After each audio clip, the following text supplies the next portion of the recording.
Hey there. Take one slow breath with me. I'm Nick, and you've done enough for today. From here on, you don't have to chase sleep anymore. Just listen. Let the rain fill the quiet spaces. Let these stories gently occupy your thoughts, and let the night do the rest. There are only a few ads in the first 10 minutes, then nothing to interrupt your rest for hours. If this little escape helps you unwind, I'd love it if you subscribed and left a like. Tell me where you're resting tonight. Now, let's begin. Donald kept his right hand on the shifter, even though the Kenworth was already in 10th gear, and the transmission had nothing left to give. The vibration coming up through the stick was wrong. Too much bass in it. Frequencies that meant the load was sitting badly in the container, or the reefer unit had developed a harmonic it shouldn't have. 6 hours out of Sacramento, and his hand registered the wrongness the same way it always did. Metal traveling through steel frame into bone, and he couldn't stop checking it. The high desert night pressed against the windshield. No moon yet, and the stars were hard points in that blackness. You only got between Tucumcari and Santa Rosa, 90 miles of nothing interrupted by the occasional ranch road or abandoned tourist trap. His headlights carved a cone through the dark and died 50 yards out.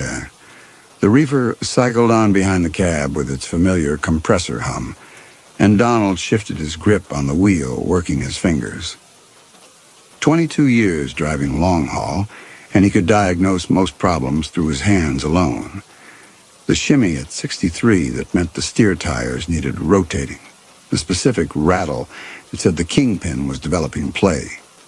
The way the frame transmitted road texture differently when you were running heavy versus light. He'd accepted this load without looking at the manifest. Sealed container, temperature controlled, overnight push to Albuquerque. Good money for the tight schedule.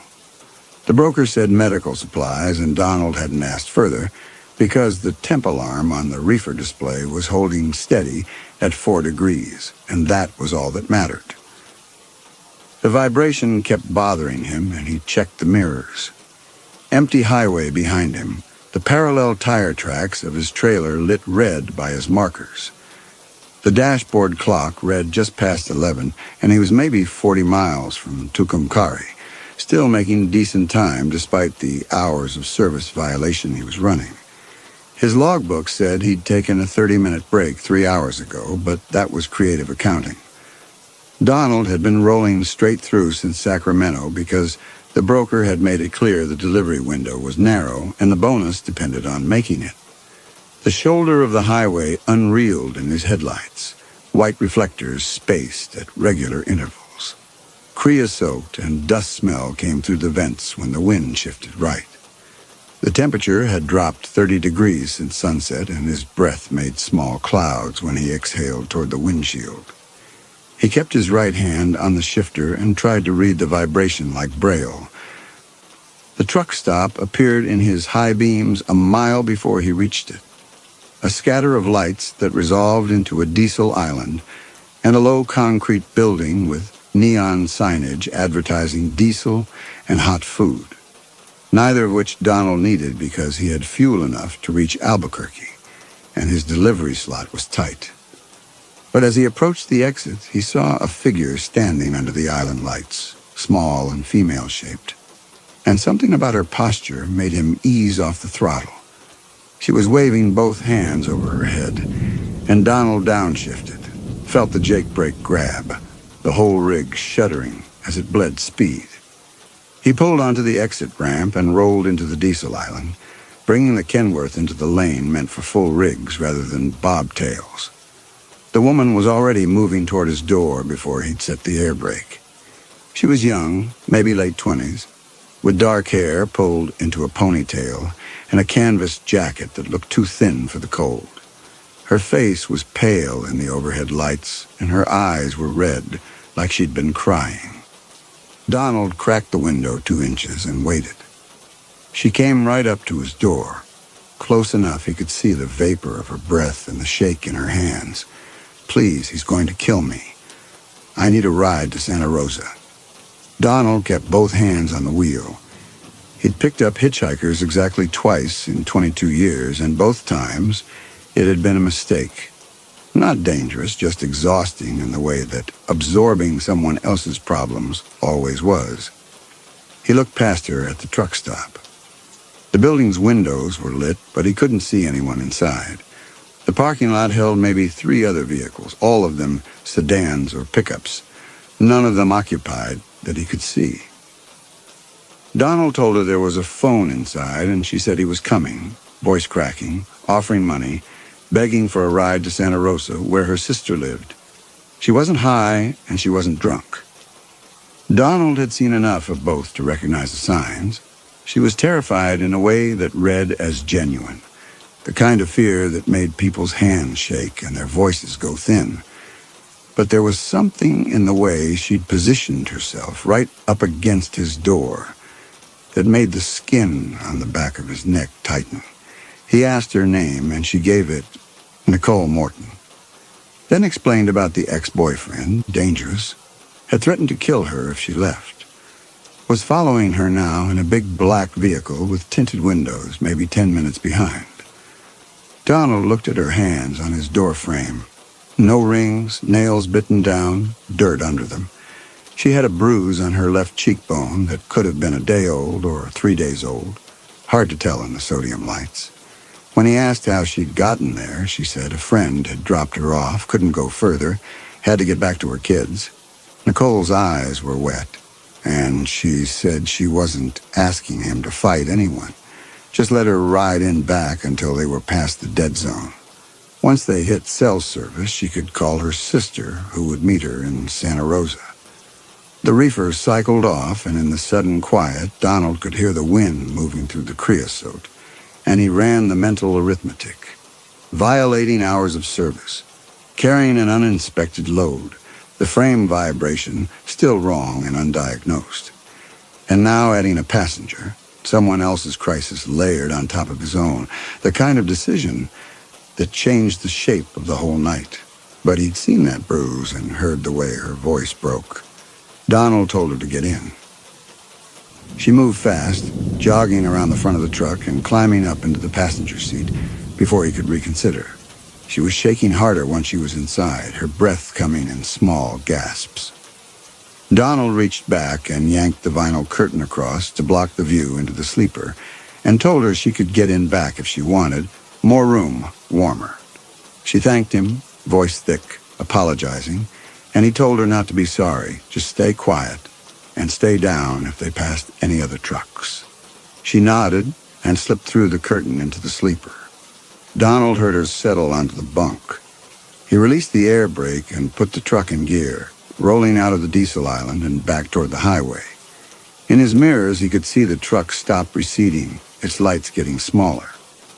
He merged onto the interstate and brought the Kenworth back up to cruising speed. The highway stretched ahead, empty and black. According to the mile markers, he was entering the dead zone. 90 miles where cell service dropped to nothing, and the only radio signals were truckers on their handsets and the occasional rancher's walkie-talkie bleed. No towns, no services, just asphalt and high desert and the long pull toward Albuquerque. Donald checked his mirrors. There was a vehicle behind him, maybe half a mile back. Black shape with running lights. He watched it for 30 seconds and it held position, not gaining but not falling back either. The spacing was deliberate, the kind of follow distance someone maintained when they wanted to keep a target in sight without crowding. Donald called her name and her voice came through the curtain, small, asking what. He asked what her ex-boyfriend drove, and after a pause she said, "Black one, big." She didn't know cars. Donald's hand found the shifter again. The vibration was still wrong, but now there was a different wrongness layered on top of it. The kind that came from making a choice and not being able to unmake it. He told her no reason, just checking. Behind him, the black vehicle held its distance, patient and measured. 30 miles into the dead zone, and the black vehicle was still there. Half a mile back, neither closing nor dropping away. Donald had tried varying his speed, 60, then 70. The vehicle matched him every time. The reefer cycled. The compressor hummed. His hands registered wrongness that wouldn't resolve. No other traffic, no ranch roads, just high desert darkness, with Nicole in the sleeper and the vehicle behind maintaining its perfect distance. He heard her moving back there, small sounds of shifting weight on the bunk. The vinyl curtain blocked his view, but he could track her by the sounds, rolling over, adjusting position, the creak of the bunk frame under her. Normal sounds, except for the fact that she'd been moving fairly constantly for the past 20 minutes, restless in a way that didn't match someone who'd just escaped a crisis and found temporary safety. Donald kept his eyes on the road and listened. Another sound now, softer than the bunk creaks, rustling. Paper or fabric, he couldn't tell which. Then a pause, then more rustling, methodical and systematic, like someone going through compartments. She was searching his sleeper. He gripped the wheel and made himself breathe steady. Maybe she was just looking for a blanket. Maybe she was cold and didn't want to bother him by asking. Except the sleeper had a blanket folded on the bunk, and she would have found it immediately when she climbed back there. The rustling continued, moved to a different location, became the specific sound of someone opening the storage net mounted above the bunk. Donald's logbook was in that net, along with his spare phone charger and the envelope with his delivery receipts from the past month. Nothing valuable, nothing she could use. But the fact that she was going through his things while pretending to be a terrified victim, hiding from an abuser, made his jaw tighten. The rustling stopped. Silence from the sleeper, except for the road vibration and the reefer hum. Donald checked his mirrors, and the black vehicle was still there, precise and patient. He reached for the handset mounted beside his seat and thumbed the squelch knob past the static threshold. The radio crackled to life, mostly empty air at this hour, the occasional distant voice bleeding in from a rancher's frequency. Donald held the handset and considered his options. He could call for help, except there was no help out here in the dead zone. County sheriff was 90 miles away and wouldn't respond to a trucker's bad feeling about a passenger.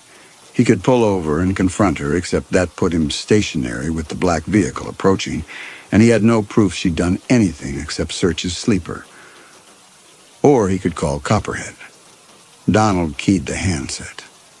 The transmit light glowed green, and he spoke into the empty channel using the handle Copperhead would recognize.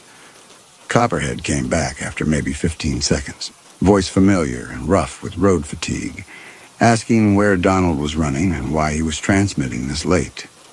They'd been driving parallel routes for 15 years, had worked the same freight company out of Sacramento before going independent, had survived a blown tire on black ice outside Bozeman in '09 that put Copperhead's rig on its side and left Donald shaking for a week afterward. The handle came from that night. Copperhead had been hauling live snakes for a reptile distributor, and half of them got loose in the wreck. Donald told him eastbound on the 40 dead zone stretch, making decent time. His voice sounded normal in his own ears, and he watched the curtain behind him for movement. Copperhead said he was about 20 miles back, running the same route, and asked if Donald needed anything. The question sat there between them, and Donald looked at his mirrors, at the black vehicle holding its distance, at the dark highway ahead. He had Nicole Morton in his sleeper, maybe in danger and maybe something else, and he had a vehicle following him that could be her abusive ex-boyfriend, or could be federal protection, or could be something he hadn't figured out yet. He had a frame vibration he couldn't diagnose and a load of medical supplies on a tight delivery window, and he was violating hours of service in a way that could cost him his license if he got pulled over. And Copperhead was asking if he needed anything. Donald said he was fine, everything smooth, just checking in. His hand was tight on the handset, and he forced himself to relax his grip. Copperhead said something about weather coming in from the west, snow forecast for the morning, and Donald acknowledged it and said he'd be clear of the zone before it hit. Normal conversation. The kind they'd had 1,000 times across 15 years of parallel routes and shared frequencies. Except this time Donald was lying, and Copperhead could probably hear it in his voice, the slight flatness that came from holding information back. Copperhead asked if he was running solo, and Donald said, "Yeah, solo, why?" His eyes went to the curtain and stayed there. Copperhead said no reason. Just sounded like Donald had something on his mind. The observation hung in the air, and Donald felt the weight of it, felt the choice crystallizing. Tell Copperhead about Nicole and the black vehicle, and make it someone else's problem, or hold it close and handle it himself the way he'd been handling problems for 22 years. Donald said he was just tired, long push from Sacramento, looking forward to getting the load delivered and finding a real meal. The lie came out smooth, and Copperhead accepted it, told him to keep the shiny side up, and signed off. The radio went quiet, and Donald hung the handset back on its mount. His hand was shaking slightly, and he made a fist, opened it, made it again. That was the care hook right there. Copperhead asking if he needed help, and Donald lying to protect a woman he'd known for 90 minutes, second-guessing his own judgment in a way he hadn't done since he was new to the road and didn't trust his instincts yet. Behind the curtain, Nicole said his name, quiet and tentative. Donald's shoulders tensed, and he kept his eyes forward. He asked what she needed. She wanted to know who he'd been talking to, and Donald told her another trucker, just to check in. Nothing important. His voice was steady, but his hand found the shifter again, and the vibration was still wrong. Still that deep bass frequency that meant something was off in the load, or the frame, or both. Nicole asked if he'd told the other trucker about her, and Donald said no, didn't mention her. Why would he? The lie was becoming easier, and that bothered him more than the original decision to lie. She said thank you, voice small through the curtain, and Donald heard relief in it that could have been genuine or could have been performance. He couldn't tell anymore, and that was the disorientation settling in, the sense that his normal ability to read people and situations was failing him. The reefer cycled off, and in the sudden relative quiet, Donald heard it. A metallic click from behind the curtain, sharp, the sound of something metal engaging or disengaging. Not a seatbelt, not a door latch, something smaller and finer. His hands tightened on the wheel, and he waited. 30 seconds passed. The click came again, same sound, same location. Nicole moving or adjusting something, and that something had moving parts that made noise when she manipulated them. The temp display held at 4 degrees, fuel gauge at 3/4. Everything normal except the woman in the sleeper and the sound she was making. He called her name again, and she answered immediately, asking what. Donald asked what she was doing back there, and Nicole said nothing, just trying to get comfortable. Why? Her voice had a new quality now, and something careful and measured that hadn't been there at the truck stop when she was begging for help. The click came again, quieter this time, like she was trying to muffle it. And Donald felt the fear settle into his gut properly, for the first time since he'd let her into the cab. Not the unease from earlier, not the wrongness. Actual fear, cold and specific. The understanding that he was locked in an enclosed space with someone who was carrying something that made metallic clicks and was methodically searching his belongings while a black vehicle followed him through a dead zone where no help existed. Nicole Morton wasn't running from an abuser. She was bait. The clicking sound was a tool or a weapon or a signal device. The methodical searching was reconnaissance. The black vehicle was waiting for her to disable something, or unlock something, or give a signal, and then it would close the distance, and Donald would find out what kind of mistake he'd made when he let compassion override his initial hesitation.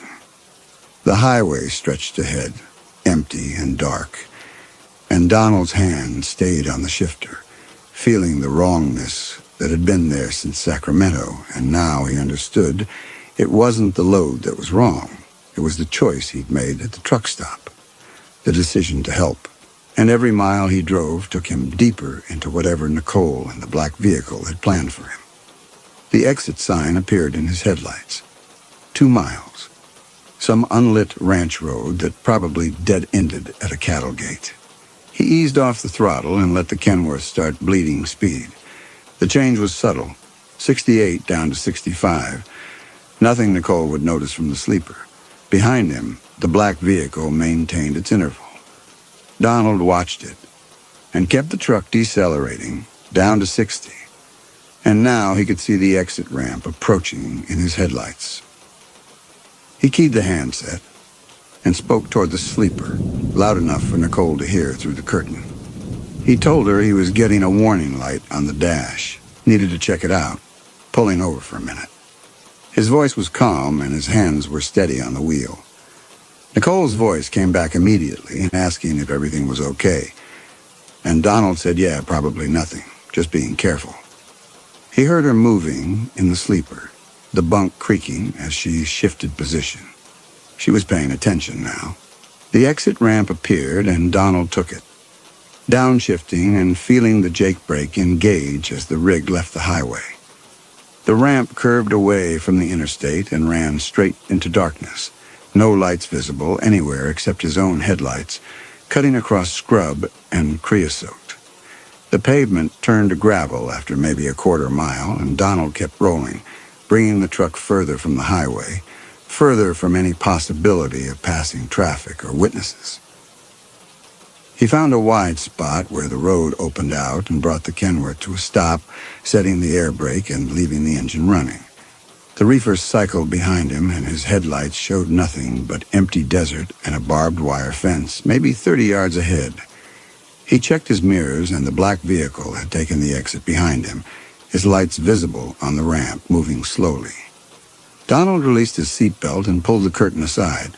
Nicole was sitting up on the bunk, her face pale in the dim light. He told her the warning light was passenger side, needed her to step out and hold his flashlight while he checked it. Nicole said she could hold it from inside, and Donald said no, angle was wrong, needed someone outside. He reached under his seat and pulled out the heavy flashlight he kept there. She hesitated, eyes going to the windshield, checking for the black vehicle she couldn't see from her angle. Then she said okay and climbed forward. Donald watched her hands, but she wasn't reaching for anything. She got the passenger door open and the cold air rushed in. Nicole stepped down onto the running board, and Donald moved fast.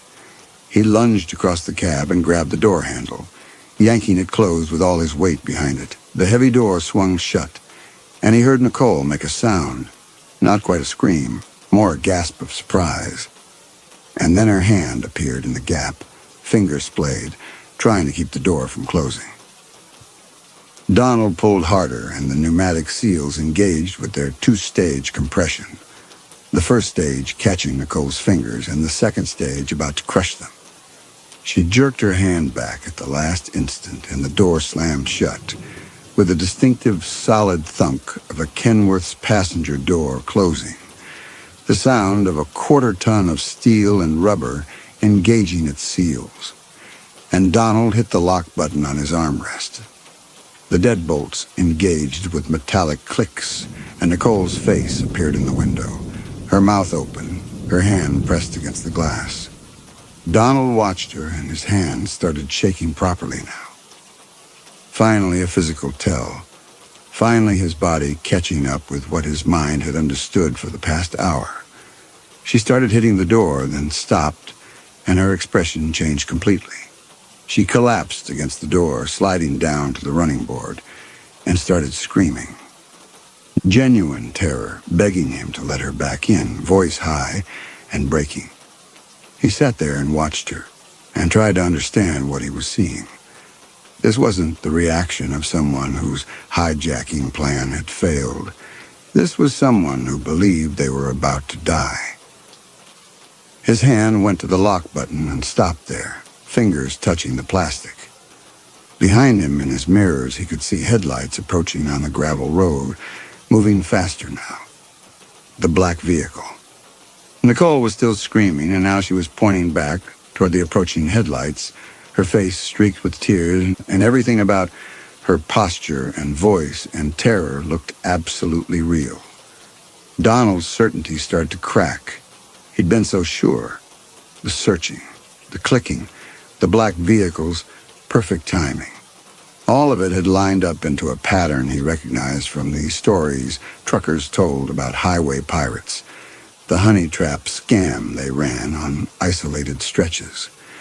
But Nicole's fear was too convincing, and it was focused entirely on the approaching vehicle, not on him. She was terrified of whoever was coming up behind them. The headlights got closer, and Donald could make out the shape now. Large vehicle, black paint, tinted windows. It pulled to a stop maybe 20 feet behind the Kenworth, and the driver's door opened. A man stepped out into the spill of the headlights. Mid-40s, medium build, wearing a dark jacket. He raised one hand, and Donald could see something in it, small and rectangular and reflective. A badge. The man walked forward with the badge held up and his other hand reaching into his jacket for something else. A radio. He brought it to his mouth, and Donald could see his lips moving, but couldn't hear the words over Nicole's screaming. The man reached Donald's door and knocked on the window, hard and official. Donald cracked it 2 inches, and the man spoke through the gap, identifying himself as a federal marshal, saying Clara Reeves was under protective custody, asking what Donald thought he was doing, locking a witness outside in the freezing cold. Clara Reeves, not Nicole Morton. Donald looked at the badge the man was holding up. Federal Star and Eagle looked legitimate, and then past him at Nicole, still collapsed against the passenger door, sobbing into her hands.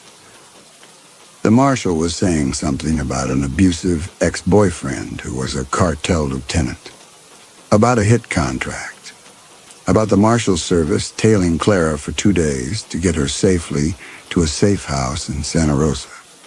He was saying the clicking sound was a federal panic button and asking if Donald had lost his mind. Donald's throat was tight, and his hands were shaking on the wheel, and the wrongness in the frame was still there, unchanged. But now it was coming from a different source entirely. Not the load, not Nicole. From his own judgment. From the fact that he'd misread everything and just locked a terrified victim outside, while her protection tried to explain that Donald had nearly gotten her killed. He reached for the lock button and pressed it. The locks disengaged, and Donald rolled his window down, the cold air hitting his face as he leaned out, and told Nicole, Clara, her name was Clara Reeves, that he was sorry, that he'd misread the situation, that she could get back in. His voice sounded hollow in his own ears. The marshal helped Clara up from the running board, and she climbed back into the passenger seat without looking at Donald, her face streaked with tears. The marshal stood beside Donald's door and asked for his license and registration. Donald handed them through the window. The marshal examined them and looked up. Clara Reeves is under protective custody. You locked a federal witness outside in the cold. The words landed in Donald's chest. He tried to explain. Highway pirates, the clicking, the searching. But the marshal cut him off. Federal panic button, the marshal said. Marshal service maintaining protective surveillance 48 hours, safe house in Santa Rosa. Donald's intervention had complicated an active federal operation. The marshal handed the documents back and told Donald to stay in his vehicle. Then he walked back toward the black vehicle, speaking into his radio. Clara sat in the passenger seat with her arms wrapped around herself, not looking at Donald, not speaking. The interior of the cab felt smaller now with her in it, and Donald could hear her breathing, shallow and uneven. He wanted to apologize again, but the first apology had done nothing, and the second one would just be noise.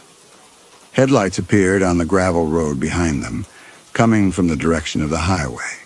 Donald checked his mirrors and recognized the shape. Another semi running solo, taking the same exit he'd taken. The truck slowed as it approached, and Donald saw the configuration, the specific way the marker lights were positioned, and his stomach dropped. Copperhead and the other truck pulled to a stop maybe 30 feet back, and the driver's door opened.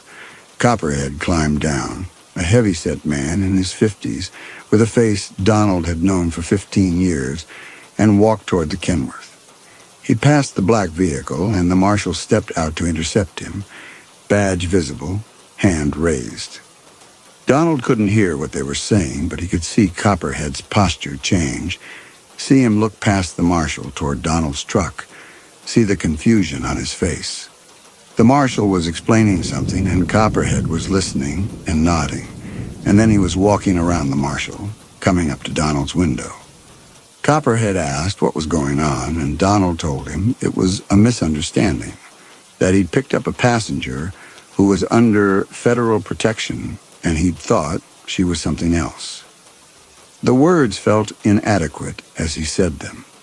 Copperhead looked past Donald at Clara in the passenger seat, then back at Donald, and asked if he was all right.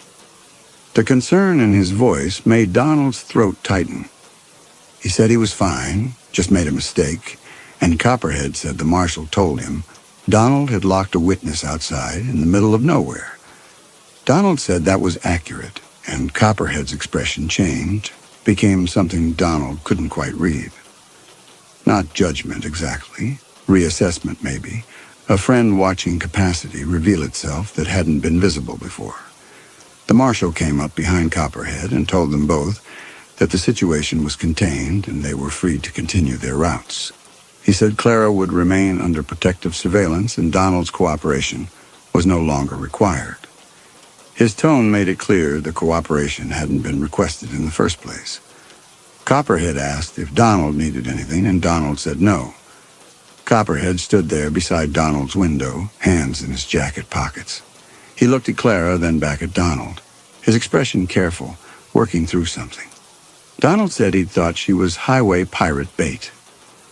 Copperhead nodded slowly, didn't speak, just stood there with his hands in his pockets, and Donald could see him testing the logic, finding it insufficient. After a long moment, Copperhead stepped back from the window. He looked at Donald for another few seconds, then told him to be safe. The words carried a different weight now. He walked back toward his own truck, and Donald watched him go and felt something crack inside his chest. A small fracture that came from having a friend see you do something that couldn't be unseen. The marshal returned to Donald's window and asked where he was headed. Donald said Albuquerque, medical supply delivery, tight window. The marshal asked how tight, and Donald checked the dashboard clock and did the arithmetic. He'd lost maybe 40 minutes with the exit and the confrontation, and he was still 90 miles out. If he left now, he could make it, but there was no buffer left. The marshal told him to proceed, and to consider himself fortunate that Clara hadn't been injured. He said if Donald's judgment was this compromised by fatigue, he should pull over and rest before continuing. The suggestion had the weight of an order behind it. The marshal stepped back. Donald looked at Clara and asked if she wanted to stay with the marshals or continue riding to Santa Rosa. She turned to look at him. Her eyes were red, and she said she didn't want to be in this truck anymore. Donald told her he didn't blame her. She climbed out and walked toward the black vehicle without looking back. Donald leaned out the open window. His voice carried across the gravel, that he was sorry and that he'd made a mistake, that she could come back. The words felt hollow as he said them, but he kept going because Clara was walking away, and his judgment was in pieces, and some part of him still needed to fix what he'd broken. She stopped with her back to him. The marshal was opening the rear door of the black vehicle, and Donald could see the dome light inside, and for a moment it looked like she would get in, and this would end with Donald alone on the gravel road and his friend looking at him with that new assessment in his eyes. Then Clara turned. The tears were still on her face, but something in her posture had changed. The terror had drained away. She walked back toward the black vehicle, not hurrying, not looking at Donald. And when she reached the marshal, she didn't climb into the back seat. She walked around to where he stood and put her arms around his waist. Donald watched her tilt her head up and kiss the man's cheek, her hand flat against his chest. The gesture casual and familiar and completely wrong. The marshal didn't pull away. He touched her hair. Donald's hands tightened on the window frame, and the cold air burned his face, and the wrongness crashed back into place, sharper now, complete. Not the vibration in the frame, not his misjudgment. The wrongness of having unlocked his own fortress and apologized for defending it. The man reached into his jacket and pulled out the badge and tossed it onto the gravel. The metal glinted as it fell. His other hand came out holding a pistol with a suppressor already attached. He raised it toward Donald's window. Donald's body went rigid, hands frozen. Breath stopped. Everything he'd understood about the past 90 minutes was inverting, and the man with the gun was walking toward him now, Clara beside him, both moving with the easy patience of people who knew exactly how this ended. Clara's voice carried. He unlocked it himself. Behind them, Copperhead's truck sat idling. Donald could see movement in the cab. The man with the gun glanced back and said something to Clara. She nodded and started walking toward Copperhead's truck. And as she moved, her posture changed, the calm draining away, the fear flooding back in, tears returning, the performance starting over.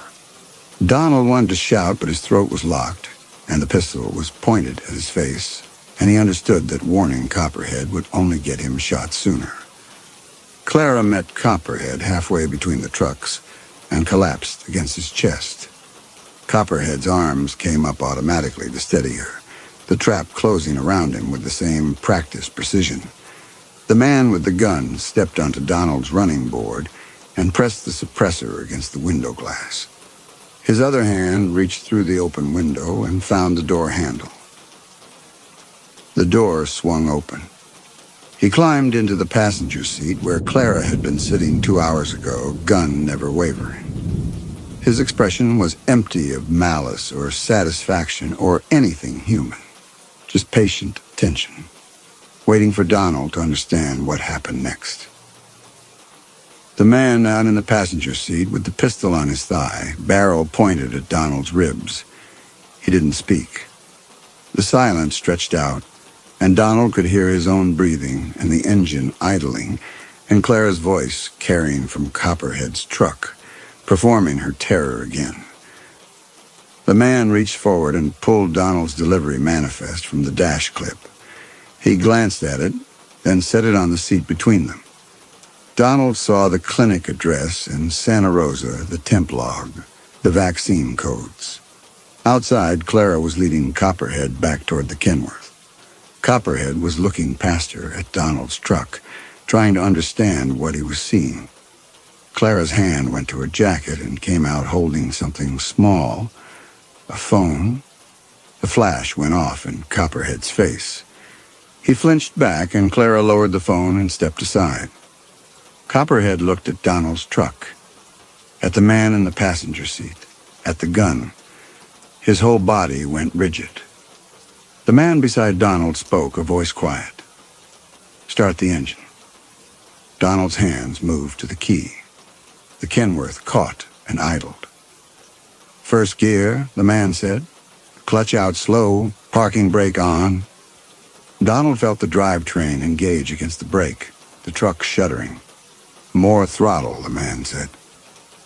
Donald pressed the accelerator, and the engine climbed. The whole frame shuddered against the locked brake, and the wrongness traveled through his boot sole, into the pedal, into the drivetrain. 22 years protecting cargo, and now he was cooking it. His own foot, his own choice to press down. The man watched the reefer temp display.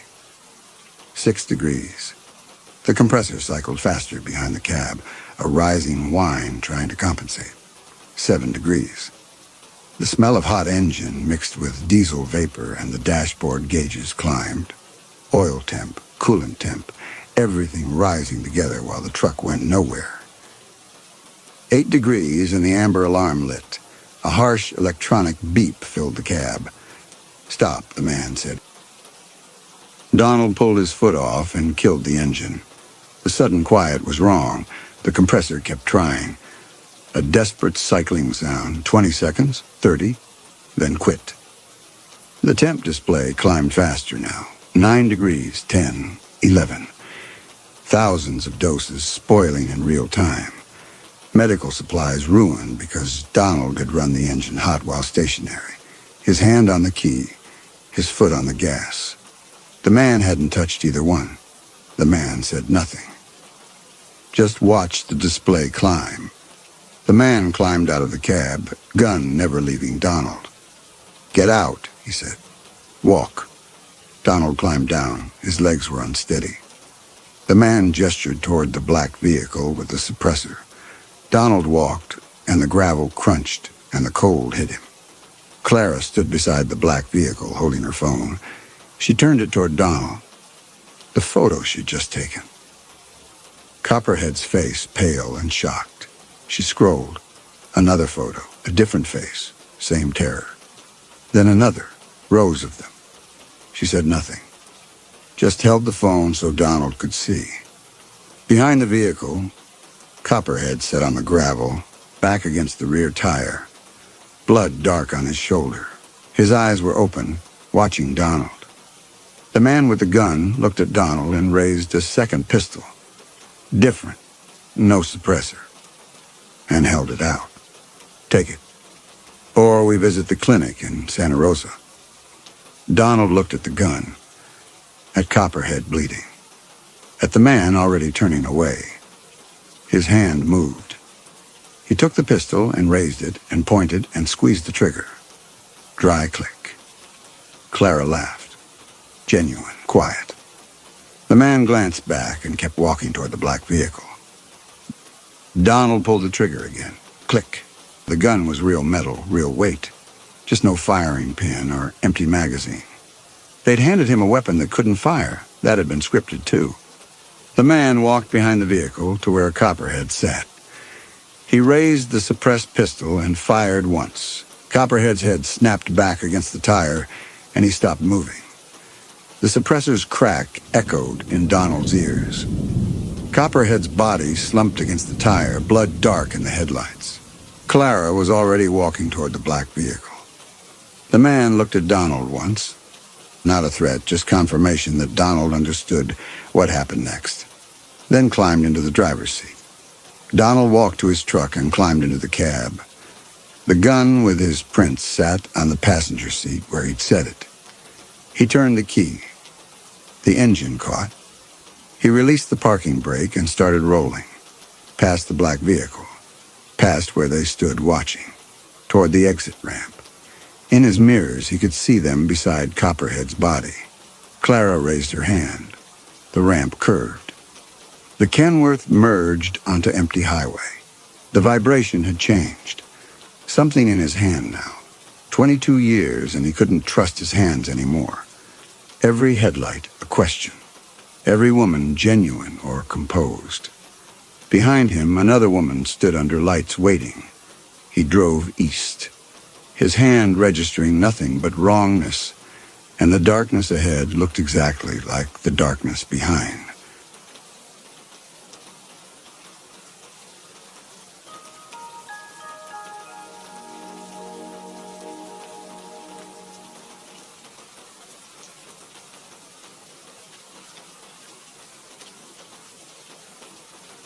I bought the book one Thursday morning in November, which matters only because I remember the smell of coffee from the cafe inside Malaprops and the way the title looked wrong along the binding.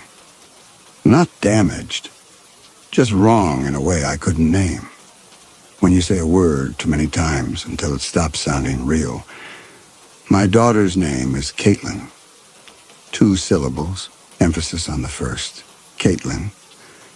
And I was thinking about her birthday next week, about finding something she'd actually want instead of the usual young adult fantasy novels everyone assumes girls her age consume like oxygen.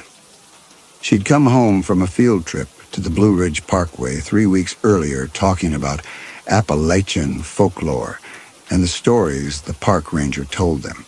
And I'd been half listening while grading papers at the kitchen table. I should have been fully listening, but the memoir sat on the middle shelf in the local authors section, binding facing out, and for maybe 3 or 4 seconds, the title read differently than it does now.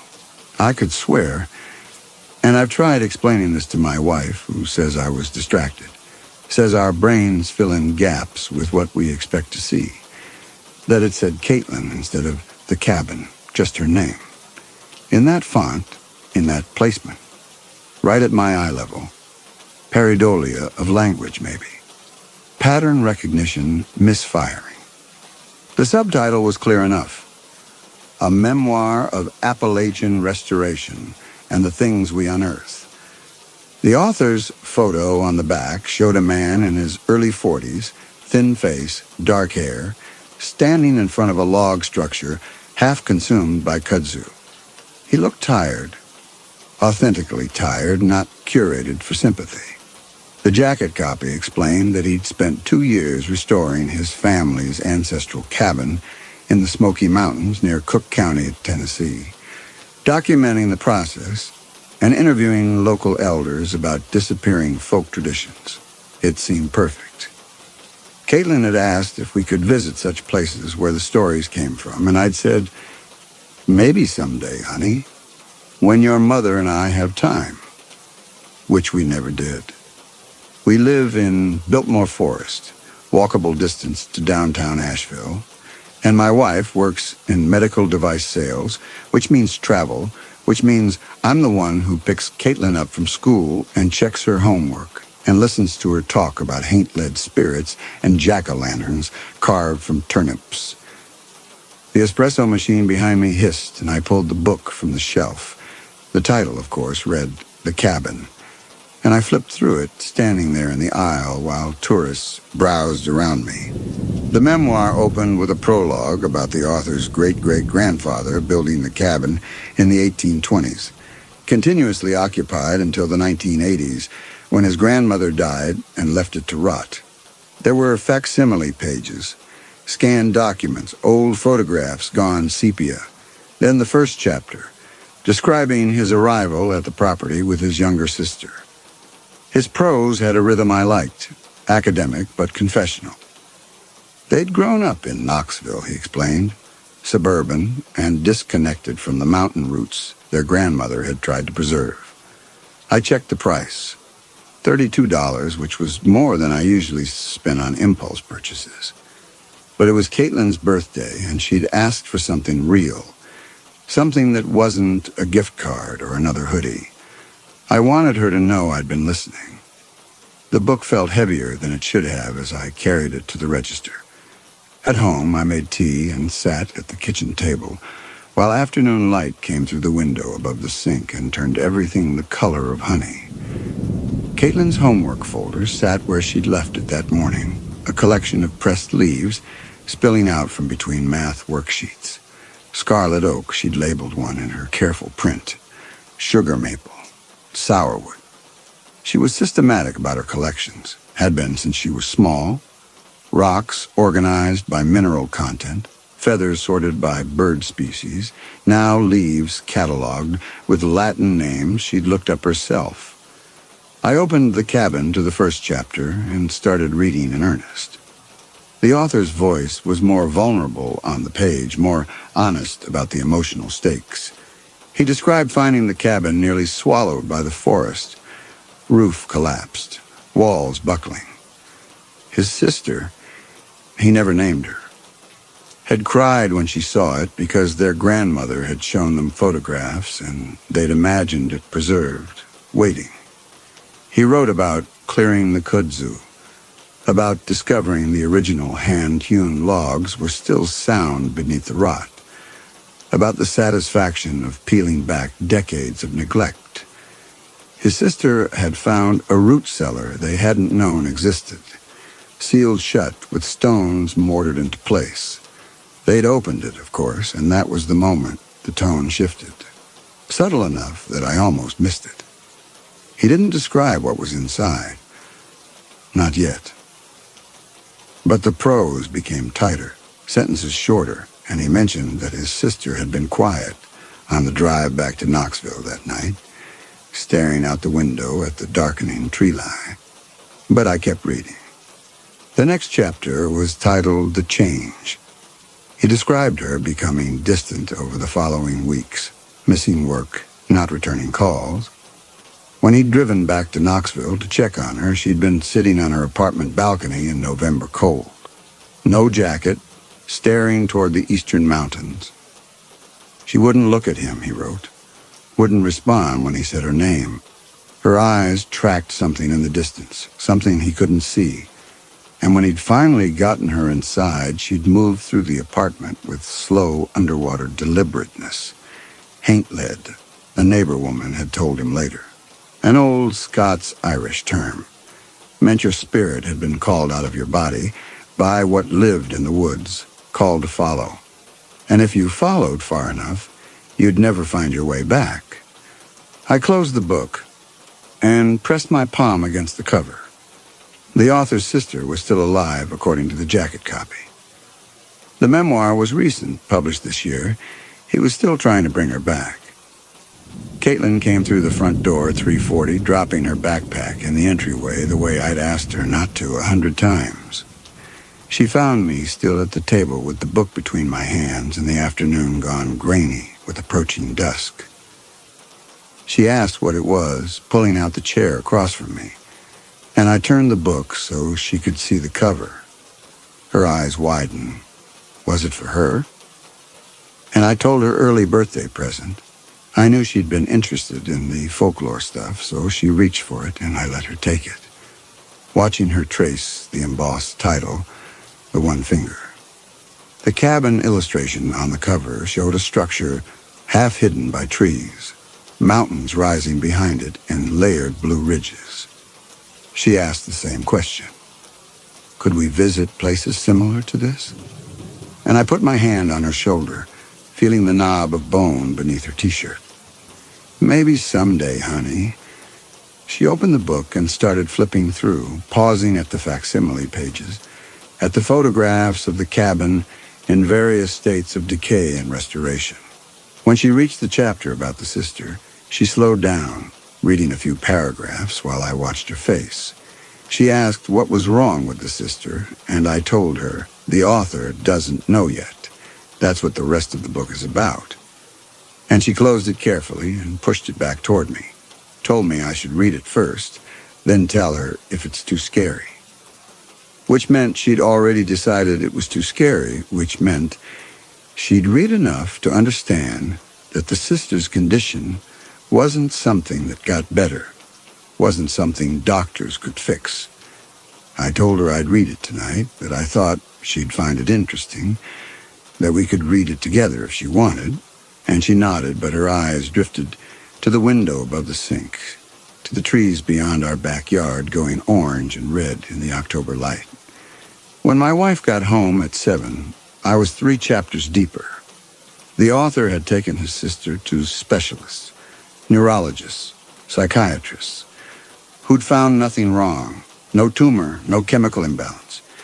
She sat on his porch day after day, staring east toward the mountains, barely eating.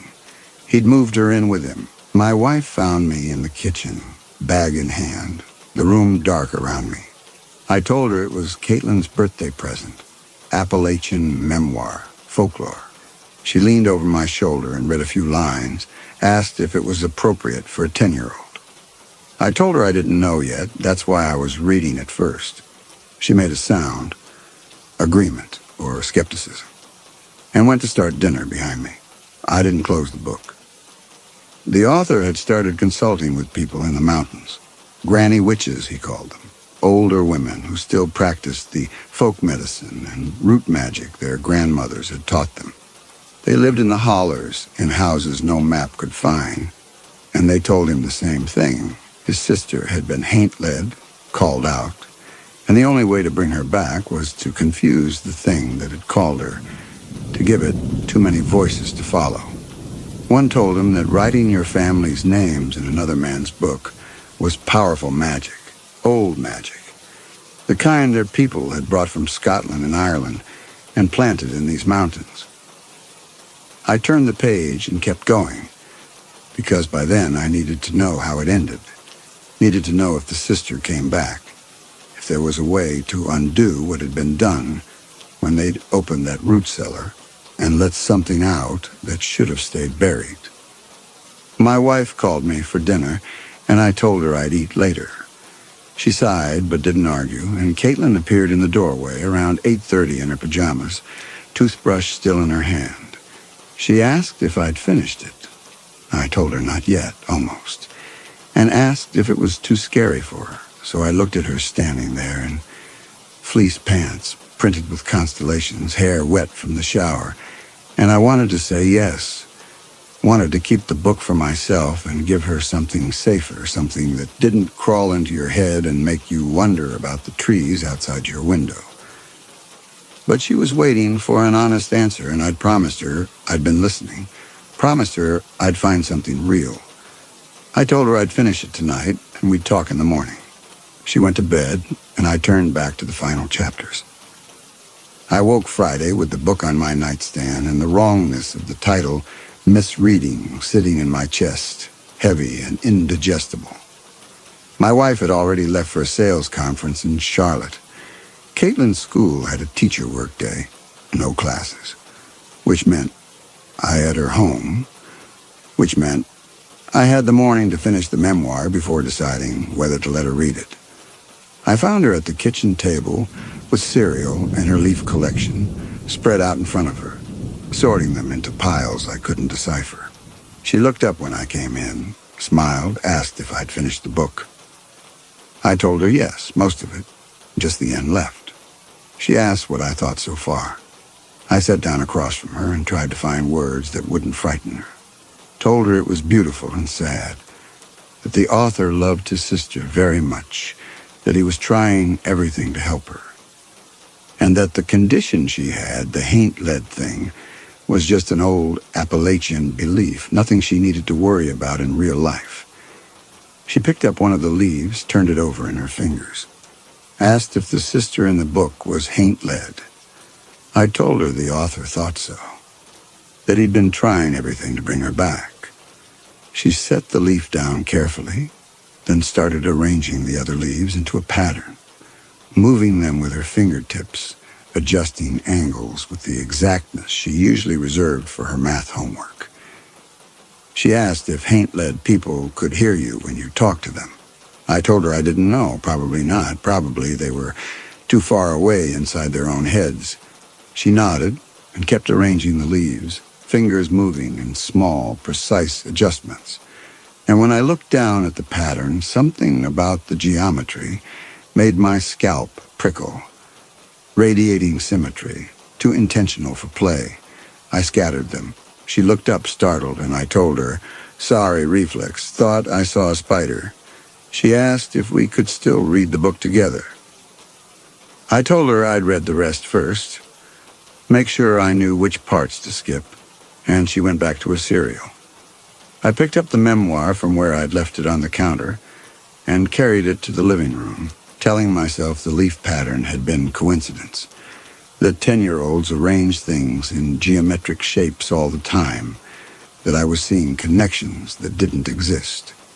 The book's final section detailed the author's research into Appalachian folk practices, his consultations with the granny witches who lived back in the hollers where the roads turned to dirt and then to nothing. One of them had told him about remedies. You couldn't bring someone back by force, she'd said. The thing that called them was older than the mountains themselves. It didn't steal. It invited. And once someone accepted the invitation, the only way to confuse it was to give it too many voices, too many names to track.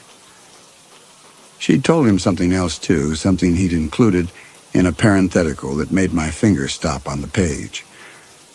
Writing your family's names in another man's book is binding magic, she said. The kind our people brought from the old country. Be careful what you bind yourself to.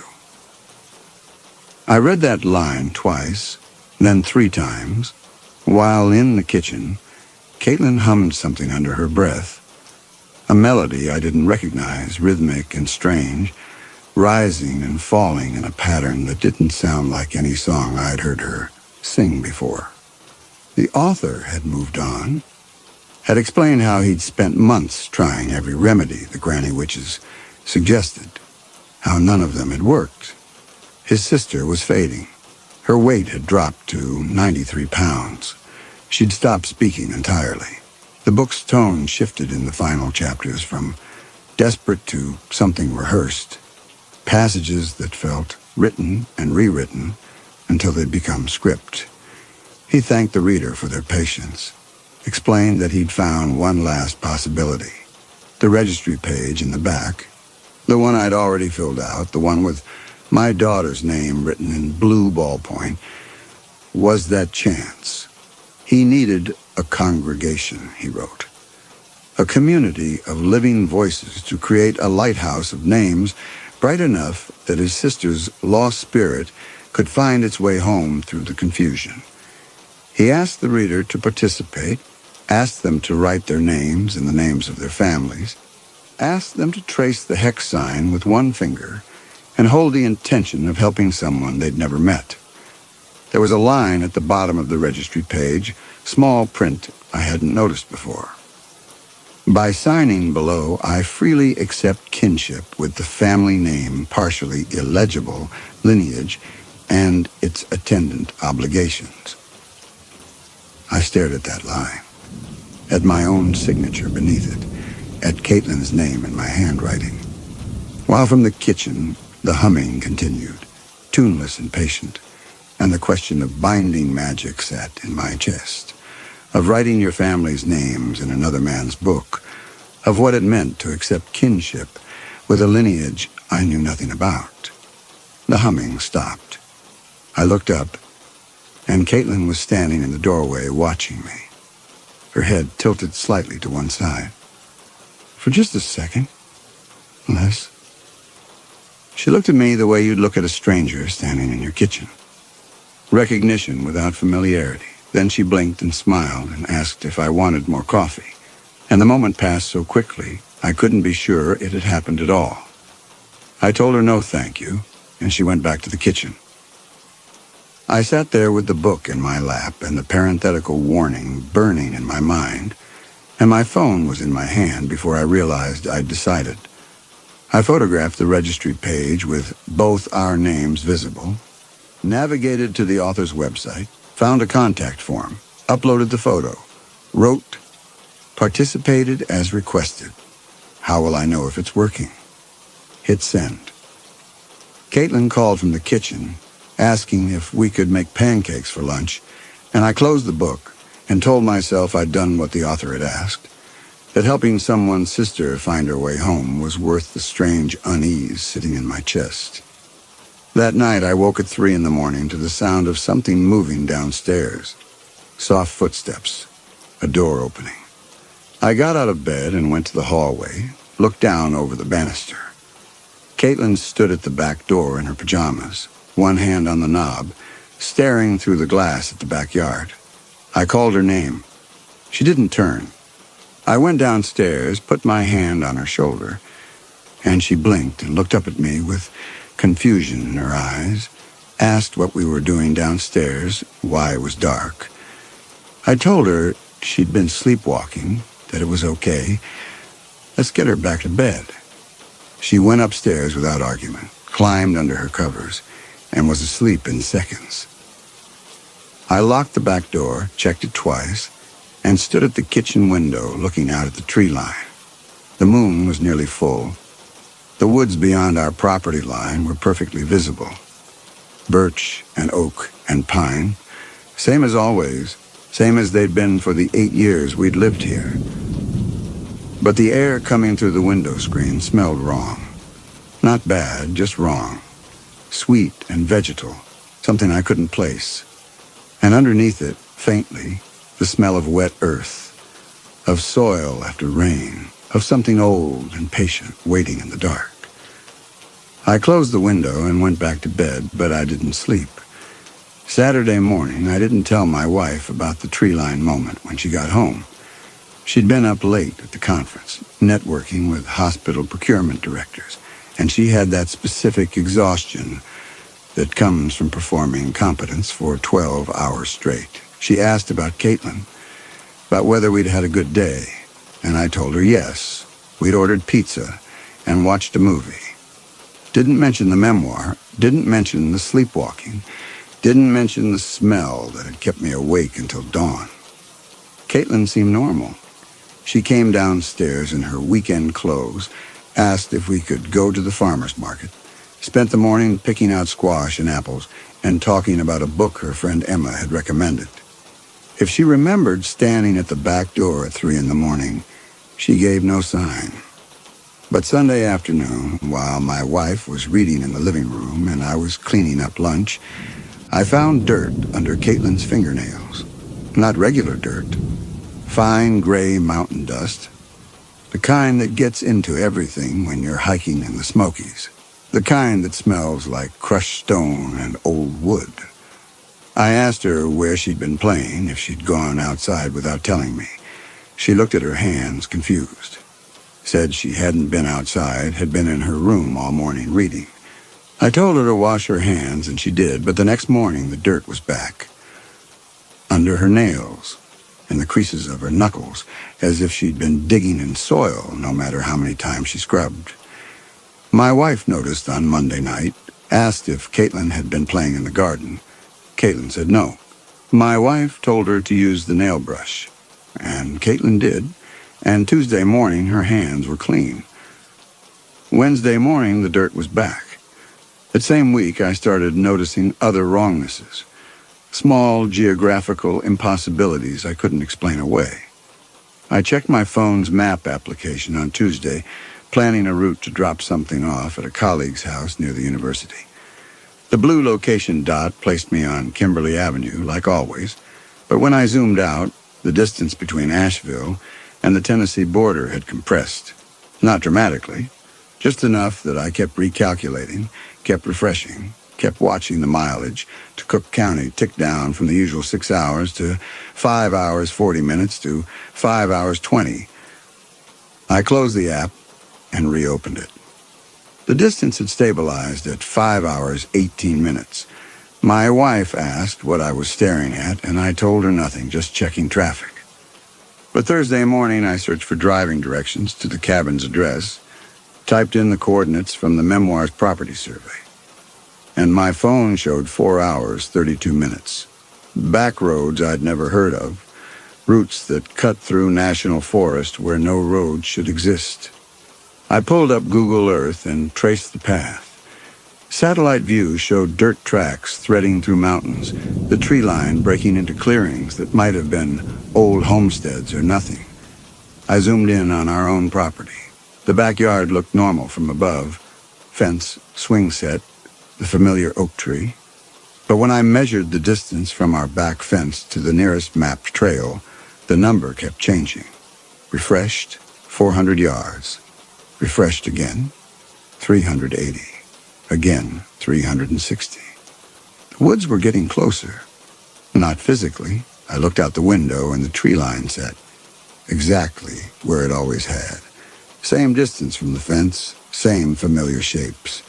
But according to every map I could find, the mountains were folding themselves toward us, compressing 6 hours of highway into something walkable. On Thursday, I took the book outside to the trash bin and dropped it in, lid closing with a satisfying thunk. I went inside and made dinner, put Caitlin to bed. Friday morning, the book was on the kitchen table. Not in the trash, but on the table exactly where I'd left it a week ago, closed, the cover facing up. I checked the trash bin outside. Empty except for the bag I'd put in yesterday. I asked my wife when she got home from work. She looked at me oddly, said she hadn't touched the book. Didn't even know I'd thrown it away. I asked Caitlin. She said she'd found it on the table that morning, thought I'd been reading it again. That night I tried to burn it. Waited until everyone was asleep, carried the book down to the fireplace, crumpled newspaper under the grate, laid kindling on top, set the memoir face down over the kindling, struck a match. The newspaper caught. The kindling smoked. The flames rose and wrapped around the book's edges, and then stopped, wouldn't catch, just blackened the corners without consuming them. I added more kindling. The fire burned hot enough that I had to step back from the heat, but the book wouldn't burn, just sat there in the center of the flame, getting smoke-stained but intact. The smoke that rose from it smelled wrong, not like burning paper, like wet earth and crushed laurel and something underneath that made my throat close, that filled the room with a smell I recognized from childhood camping trips in the Smokies, from hiking too far off trail and finding places where the air tasted different, where the woods felt older than they should. I heard footsteps on the stairs. Caitlin appeared in the doorway in her constellation pajamas, eyes half closed, and walked past me to the fireplace. She reached into the flames. I lunged forward, grabbed her arm, pulled her back, but she'd already lifted the book out, held it in her hands with the edges still smoking, carried it to the coffee table and set it down gently. The fire hadn't touched her. Her palms were clean. No burns, no redness, nothing. She turned to me and asked why I was burning her birthday present. Her voice sleep-thick and confused, and then she went back upstairs without waiting for an answer. I stood there in the living room with the smoke curling toward the ceiling and the smell of mountain earth filling my lungs, and I looked at the book on the coffee table. Smoke-stained but whole, intact, waiting. I didn't try to get rid of it again, but I did open it late that night after my wife had gone to bed, and the house had gone silent except for the furnace and the settling beams. I flipped through to the facsimile photographs, the ones I'd looked at a dozen times already. The author's sister on the porch, the author standing in front of the half-restored cabin, the grandmother's handwritten recipe cards, the old property survey maps. The photograph of the sister had changed. Not dramatically. Not in a way I could point to and say, this is different, this is wrong. But in the version I remembered, she'd been looking past the camera, her eyes focused on some distant point over the photographer's shoulder. Now she was looking directly at the lens, directly at me. I closed the book, hands shaking, and looked at the next photograph. The author in front of the cabin, kudzu crawling up the structure behind him. The kudzu had been in the background before, I was certain of it. Now it was closer to the author's shoulders, tendrils reaching toward the frame as if they'd grown since the photo was taken. I turned pages with fingers that didn't want to cooperate. Found the photograph of the root cellar. Stones mortared shut, half buried in the hillside. The stones had shifted. The seal wasn't as tight. Something dark showed in the gap between the rocks. Something that might have been shadow or might have been an opening. I slammed the book closed and shoved it to the far end of the coffee table.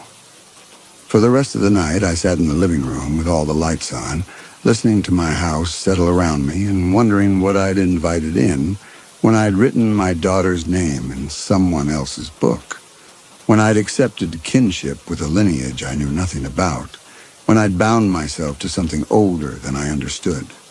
Upstairs, Caitlin slept, or I hoped she slept, because when I finally climbed the stairs at dawn to check on her, I found her sitting up in bed with her eyes open, staring at the wall, her lips moving soundlessly as if she were talking to someone I couldn't see. I said her name. She blinked, focused on me, smiled, asked what time it was, if it was time for school yet. I told her no, still early, go back to sleep.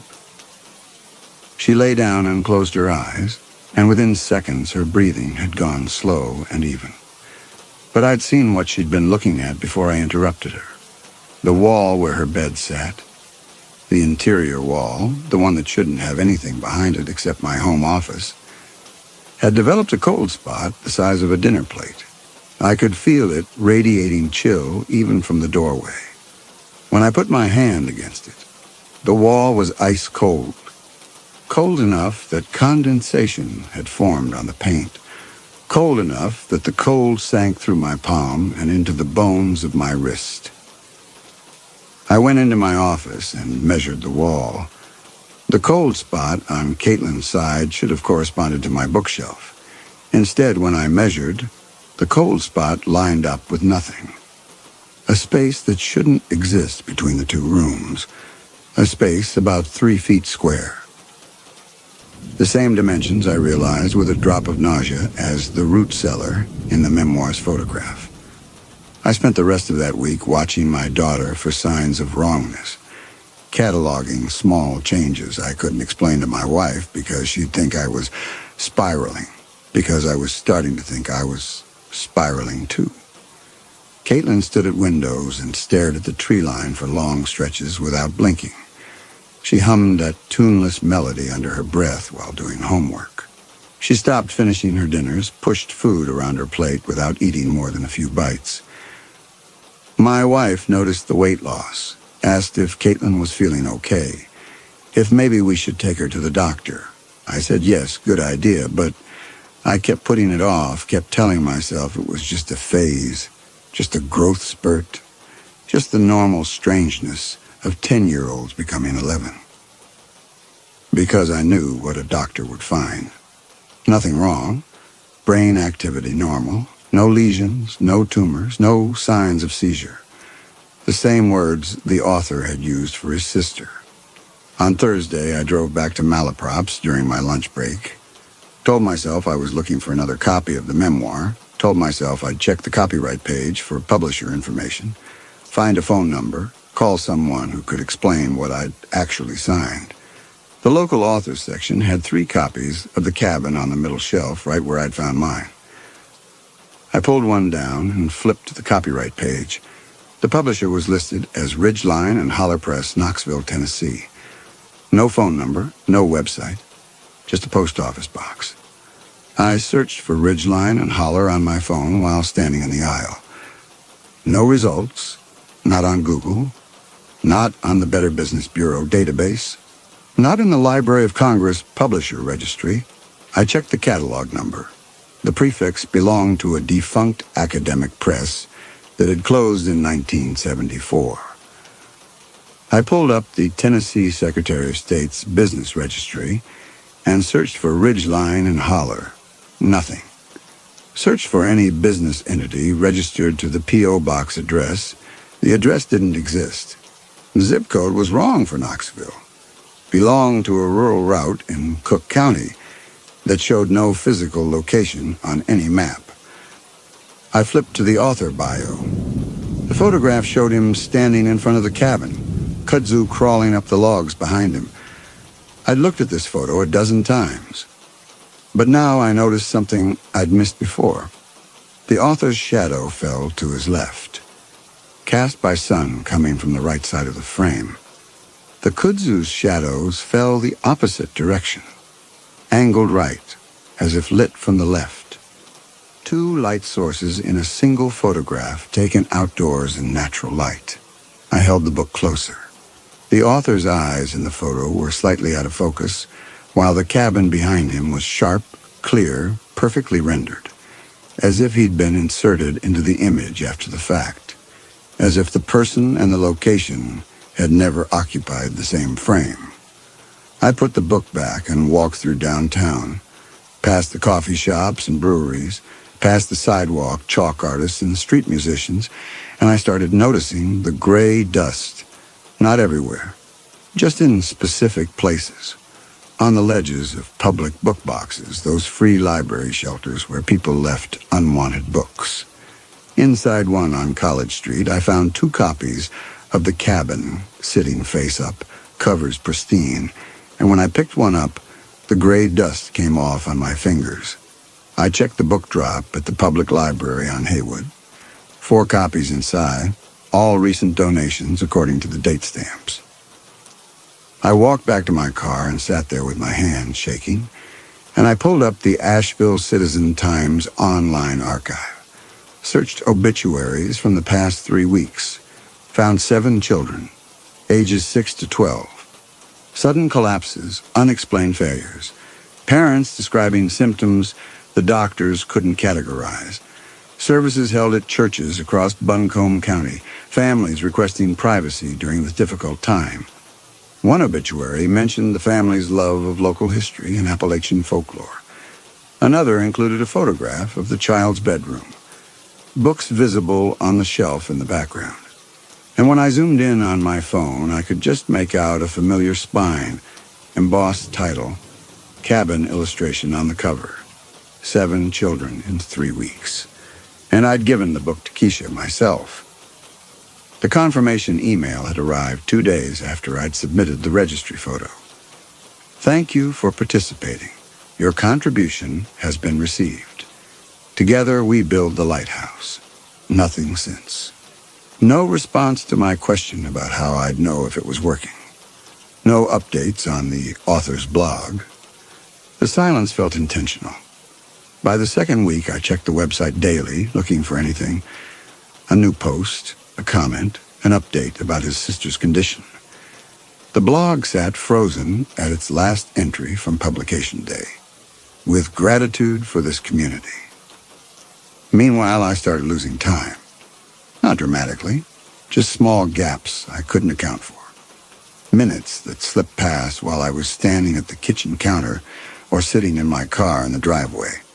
I'd look at the clock and it would say 2:15, then I'd blink and it would say 2:40, and I'd have no memory of the intervening 25 minutes. My wife asked if I'd picked up the dry cleaning on Tuesday, and I told her yes, of course, and she looked at me oddly and said no. She'd had to get it herself on Wednesday because I'd forgotten. I had no memory of forgetting. I had a clear memory of picking it up, of the woman behind the counter handing me the plastic-wrapped shirts, of driving home. But my wife showed me the receipt. Wednesday. Her credit card. Not mine. On Thursday, I was scrolling through photos on my phone, looking for a picture of Caitlin I'd taken at the farmer's market last month, and I found images I didn't remember taking. Our backyard at dusk, the tree line, the fence. 23 photos in a row, taken over the course of what looked like an hour based on the changing light, all from slightly different angles, as if I'd been pacing the yard, photographing the woods. The metadata said I'd taken them at 3 in the morning on Monday. I had no memory of going outside, no memory of taking my phone downstairs, no memory of standing in the October cold photographing trees. I zoomed in on one of the images, the woods in near darkness, barely visible, and noticed something in the distant tree line, a pale shape, too tall to be an animal, too still to be moving. I swiped to the next photo. The shape was closer. Next photo, closer still. By the 19th photo, the shape was at our fence line, tall enough that the top of its head was level with the top of our 8-foot privacy fence, pale enough to show up in the darkness, completely motionless between frames, as if it had been waiting there for hours. The 20th photo showed our back door, taken from inside the house looking out at the yard. The 21st showed the hallway upstairs. The 22nd showed Caitlin's bedroom door closed, photographed from the hallway. The 23rd showed Caitlin asleep in her bed, photographed from the doorway, her face peaceful in the dark, completely unaware that I'd been standing there at 3 in the morning taking pictures of her while something waited outside. I deleted all 23 images and turned my phone off and sat there in the kitchen with my hands shaking, trying to remember Monday night, trying to remember going outside, trying to remember anything except the sensation of waking up Tuesday morning in my own bed with no sense that anything had been wrong. The house was changing me the same way it was changing Caitlin. erasing memory, replacing it, preparing me for whatever came next. Caitlin kept changing too. She stopped responding immediately when I called her name. There'd be a pause, a beat of silence, before she'd turn and answer, as if she were traveling back from somewhere far away. Her eyes tracked things I couldn't see, following invisible movement across rooms with the focus of someone watching something real. On Thursday of the second week, I came home from a grocery run to find Caitlin standing at her bedroom window in the dark, one hand pressed against the glass. I turned on the light, and she didn't react, didn't turn, just stood there with her palm flat against the cold pane. I said her name twice before she blinked and looked at me, asked what time it was, if it was time for school yet. It was 4 p.m. The next morning, my wife noticed she'd been sleepwalking again, asked if we should call the pediatrician, maybe get her into a sleep study.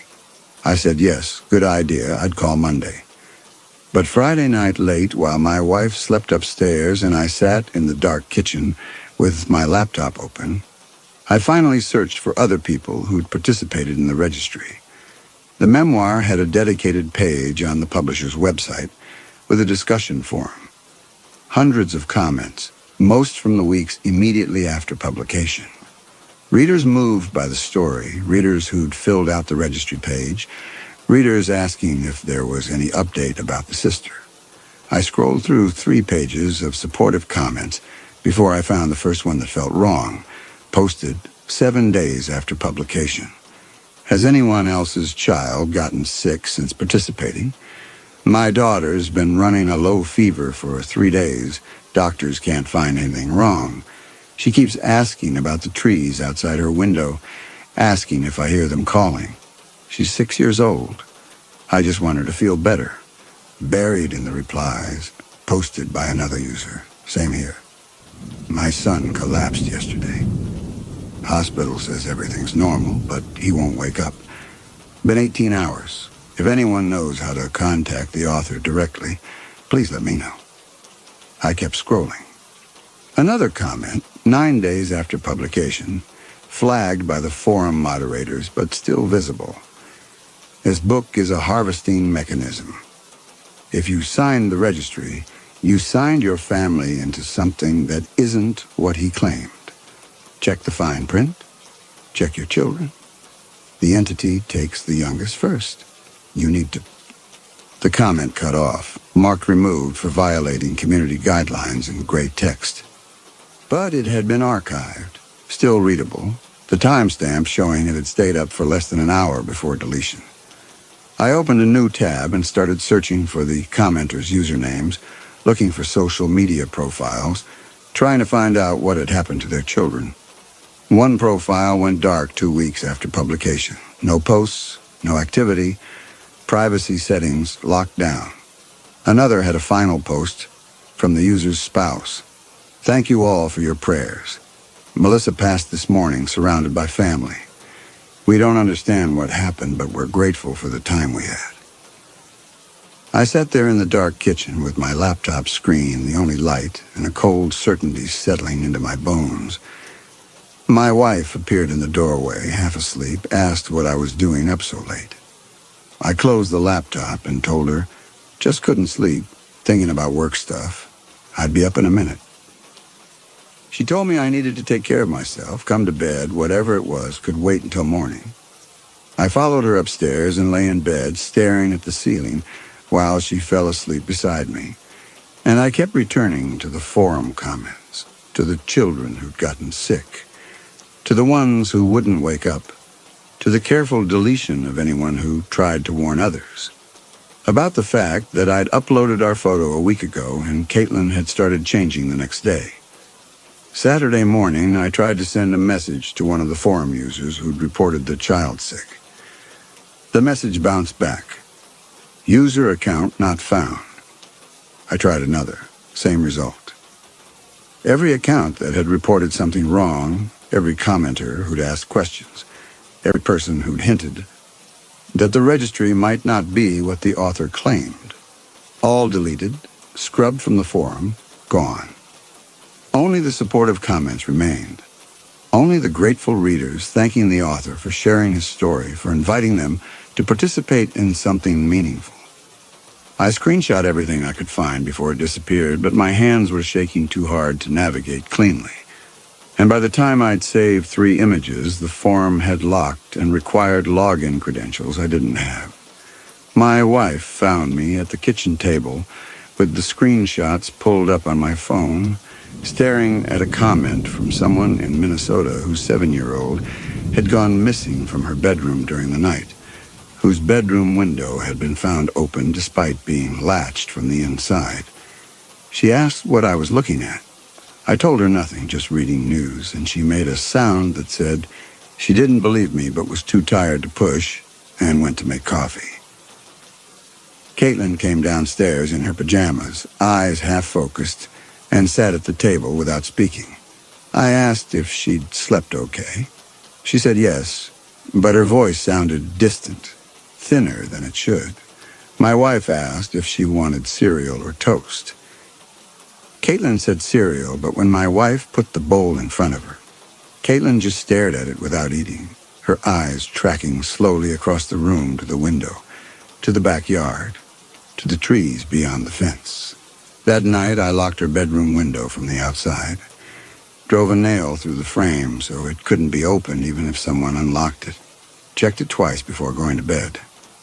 Sunday morning, I found the nail on the floor beneath the window. The window was open 6 inches, and the screen was gone. Not torn, not damaged, and just gone, as if it had been lifted out carefully and set aside. Caitlin sat in her bed with her eyes open, staring at the gap where the screen should have been, her lips moving soundlessly. When I closed the window and locked it again, she didn't react.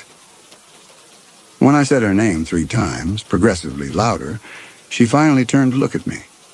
Asked if it was time for school yet. It was Sunday. She'd forgotten what day it was. I sat on the edge of her bed and put my hand on her shoulder. Felt the knob of bone beneath her pajamas. Felt how much thinner she'd gotten in 2 weeks. Felt the wrongness of her skin temperature. Cooler than it should have been. And I asked her if she'd been having bad dreams. She said no. I asked if she remembered opening the window. She said she didn't remember opening it, but she remembered wanting to. Remembered hearing something outside calling her name. I remembered thinking she should go outside and see what it wanted. She asked me if that counted as a bad dream. I told her, yes, honey, that's a bad dream, and I'm going to make sure you're safe. And she smiled at me with a smile that didn't quite reach her eyes and said, okay. But I knew I was lying, because I didn't know how to make her safe from something I'd invited in myself, something I'd bound her to when I'd signed her name in another man's book, when I'd uploaded a photograph of us both to a website run by someone who'd stopped responding the moment he'd gotten what he needed. That afternoon, while my wife took Caitlin to a friend's birthday party, I drove 40 minutes to a farmer's market in Marshall, where I'd heard someone mention a woman who still practiced the old mountain traditions. I asked 3 different vendors before one pointed me toward a stand at the edge of the market, selling dried herbs and handmade soap. The woman behind the stand was maybe 70, white hair pulled back, wearing a cardigan that had been mended so many times the original color was a guess. I asked if she knew anything about binding magic, about folk practices, about what it meant to write your family's names in someone else's book. She looked at me for a long time before she asked what I'd done. I told her about the memoir, about the registry page, about writing Caitlin's name and uploading the photo. I told her about the changes in my daughter, about the cold spot in the wall, and about the dust and the sleepwalking, and the window that wouldn't stay closed. She was quiet for a long time, then asked if I still had the book. I told her yes, at home. I couldn't get rid of it. She told me I wouldn't be able to. Told me binding magic works because it can't be undone. Once you've written your name, once you've given consent, it's permanent. Told me the old entities in the mountains don't trade for single souls. They collect whole family trees. And if someone had built a registry that called itself a spiritual lighthouse, but was really an adoption document, then everyone who signed had legally given themselves and their families to whatever debt that bloodline owed. I asked her how to break it. She looked at me with something that might have been pity and told me I couldn't. Told me the only thing I could do was recognize what I'd signed, understand what was coming, and be there when my daughter needed me. Because the mountain would take her eventually, would call her out and lead her away. But if I understood what was happening, I might be able to hold on to her a little longer, might be able to keep her close through the early stages while she could still hear my voice. She told me empathy was the oldest harvesting tool there was, that people would sign anything if you made them feel they were helping. I asked how many people she thought had signed. She said, judging by the timeline I described, hundreds at minimum, maybe thousands, enough to satisfy whatever bargain the author's family had made. I thanked her and asked what I owed her for her time. She told me she didn't take payment for delivering bad news, just to go home and hold my daughter while I still could. I drove back to Asheville with her words sitting in my chest, sharp and cutting, permanent, true. And when I got home, my wife told me Caitlin had gotten dizzy at the birthday party, had needed to sit down, had asked to come home early. She was in her room now, sleeping. I went upstairs and stood in her doorway, watching her breathe. Her eyes were moving beneath her closed lids, tracking something in a dream I couldn't see. And on the wall behind her bed, the cold spot had grown to the size of a door. The friend who'd hosted the birthday party was named Keisha. We'd known each other since our daughters were in kindergarten together. Carpools and school fundraisers, and the easy friendship of parents whose children liked each other. Monday morning, she texted me. Is Caitlin feeling better? Mara's been asking about her. I texted back that Caitlin was fine, just tired, probably coming down with something. Keisha replied, let me know if you need anything. Mara's been a little off since the party, too. Keeps saying she had bad dreams. I stared at that text for a long time before I replied with a heart emoji and set my phone down. I'd given Keisha the memoir 3 weeks ago. Handed it to her at school pickup. Told her she'd love it. Told her it was devastating and beautiful and exactly what her book club would want it to discuss. Told her to make sure she filled out the registry page in the back. I'd marked my own daughter, and then I'd marked someone else's. Tuesday afternoon, Keisha called, not texted, and I heard crying in the background when I answered. She told me Mara had collapsed that morning, right there at the breakfast table, just dropped. Consciousness gone, eyes open, but tracking something no one else could see. The paramedics couldn't find anything wrong, but Mara wouldn't wake up, and her skin was cold, and Keisha didn't understand. The doctors had said she was healthy. They'd said everything was fine. I heard myself asking what time it had happened. Keisha told me just after 7, maybe 7:15. I did the math. 3 weeks since I'd given her the book. 21 days. Exactly 3 weeks. I heard myself say something about being sorry, about hoping the doctors could help. Heard Keisha's voice breaking as she asked if I knew anything about this. If the book I'd given her had anything to do with it. If I'd noticed anything strange about it. I told her I didn't know what she meant. She told me Mara had been talking about the book before she collapsed, had been asking about the sister in the story, had filled out the registry page and asked Keisha to take a photo of it, had been humming a strange melody for days. She asked why I'd given her that book, what I knew about it. I told her it was just a memoir, just a sad story about a man trying to help his sister. I hadn't meant... The line went dead. I sat there with the phone pressed to my ear and the silence on the other end louder than anything Keisha had said. And I knew I'd just lost a friend. that Keisha would never speak to me again, that she'd spend the rest of her life wondering if I'd somehow caused this. And she'd be right.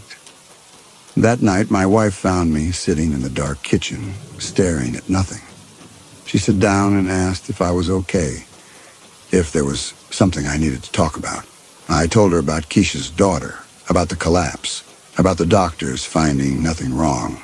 She was quiet for a long time, then asked if maybe we should take Caitlin to the doctor too, just to be safe. Make sure she wasn't coming down with something. I said yes, good idea. But I didn't make the appointment, because I knew what they'd find. 2 days later, Caitlin collapsed. It was 2:30 on a Saturday afternoon. She was reading in the living room. My wife was out running errands. I was in the kitchen when I heard the thud. Found Caitlin on the floor beside the couch, eyes open, but tracking the ceiling, skin the wrong temperature, breathing, but unreachable. I called her name, and she didn't respond. I called an ambulance. The paramedics arrived, checked her vitals, asked me what had happened. I told them I didn't know. She'd just collapsed. She'd been reading, and then she was on the floor. They loaded her onto a stretcher, and I rode with her, holding her cold hand, watching her eyes track something invisible across the ambulance ceiling, and the Granny Witch's warning wouldn't leave me. Binding magic can't be undone, and I wondered if somewhere in the mountains of Tennessee the author's sister was waking up for the first time in months, climbing down from a porch chair, walking back into her own life while my daughter walked out of hers. A trade, the witch had said. The entity doesn't steal, it trades.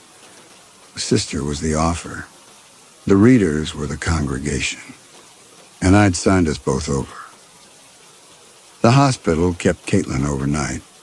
Observation, they called it. A word that meant they didn't know what was happening, but wanted to document it happening anyway. The neurologist ordered scans, ran blood panels, checked her reflexes with a tiny hammer, while she lay there with eyes tracking the ceiling tiles, breathing but unreachable. My wife arrived 40 minutes after we did, mascara smeared from crying in the car. She held Caitlin's other hand and asked me what the doctors had said, and I told her nothing yet. They were running tests. The neurologist came back around 6 with results that showed nothing. He told us to go home, get some rest, that they'd monitor her overnight, and call if anything changed. My wife stayed, told me more honestly that she needed time alone with our daughter, time without me filling the room with anxiety, so I left. But before I did, I stood at the window of Caitlin's hospital room on the 4th floor and looked out at downtown Asheville. We were facing east. I could see the parkway, the buildings clustered along Patton Avenue, the usual urban sprawl giving way to suburbs and then foothills. Except the view was wrong. The tree line was too close. Not the manicured hospital landscaping, the real tree line, dense old-growth forest, visible maybe half a mile out where there should have been strip malls and apartment complexes. I could see ridge lines rising in layers of blue-gray haze, mountains that shouldn't be visible from downtown, mountains too tall and too near. I asked the nurse passing in the hallway what direction the window faced, and she told me east, toward the parkway. I asked if the view had always looked like that, if you could always see the mountains so clearly from this floor. She glanced past me at the window and said, "Sure, yeah. On clear days, you can see all the way to the state line." But I'd lived in Asheville for 8 years. I knew what the view from downtown looked like. And the mountains pressing against the horizon, close enough to see individual trees, close enough to smell pine and laurel through the hospital's sealed windows, shouldn't have been there at all. Inside, the smell of mountain laurel and wet earth had gotten stronger, seeping through closed windows, filling rooms I couldn't ventilate no matter how many doors I opened. I stood in Caitlin's bedroom and looked at the cold spot on the wall, grown to the size and shape of a door now, frost forming a perfect threshold at the bottom. When I pressed my ear against it, I could hear wind moving through a space that shouldn't exist, could smell soil and old timber and the specific cold that rises from root cellars sealed for 100 years. My phone buzzed in my pocket, an email notification. Subject line, regarding, registry participant question, response. I opened it with hands that had stopped shaking hours ago, past shaking, past anything except cold certainty. The email was warm, concerned, apologetic. The author explaining that he'd been overwhelmed with responses since publication, that he was so sorry to hear about my daughter, that the ritual wasn't meant to cause harm, only to create collective spiritual protection. He thanked me for my courage in participating. He offered to clarify the steps if I'd performed them incorrectly, asked if I'd traced the hex sign clockwise or counterclockwise, suggested that negative reactions sometimes occurred when participants carried doubt or fear into the act instead of pure intention. He signed it. May you find peace in community. I sat there staring at that closing line. Peace in community. And something about it felt familiar, rehearsed, wrong. I pulled up the memoir's forum page on my phone, scrolled back through the archived comments I'd screenshot before they'd been deleted. Found a response from the author beneath one of the supportive early reviews. Thank you for your courage in participating.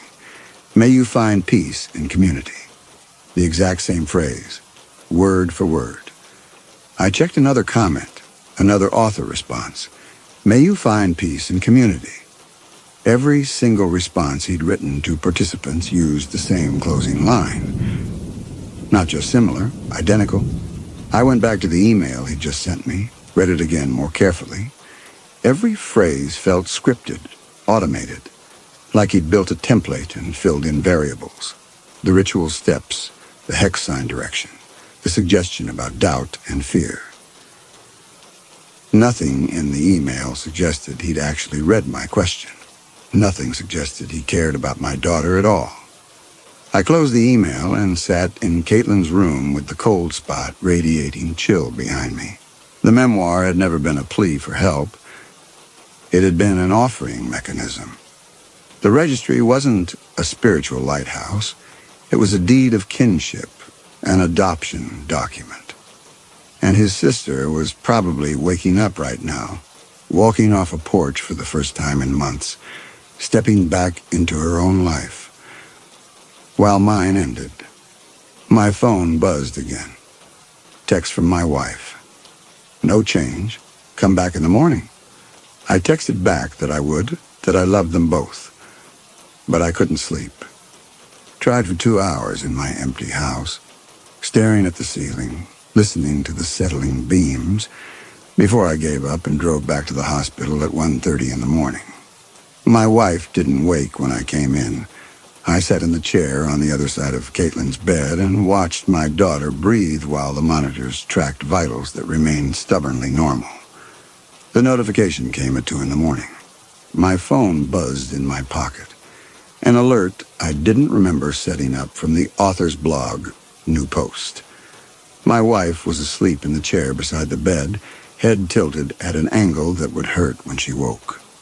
Caitlin lay between us with monitors tracking vitals that remained stubbornly normal, while her eyes moved beneath closed lids, tracking something the machines couldn't measure. I opened the blog post with hands that had gone numb hours ago.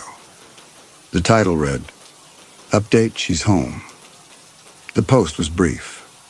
3 paragraphs thanking everyone who'd participated, expressing gratitude for the overwhelming response, reporting that his sister had woken up yesterday morning, climbed down from the porch chair where she'd sat for months, walked back into the cabin, and asked what year it was. Spontaneous recovery, the doctors had called it. Unexplainable, but undeniable. He knew better, he wrote.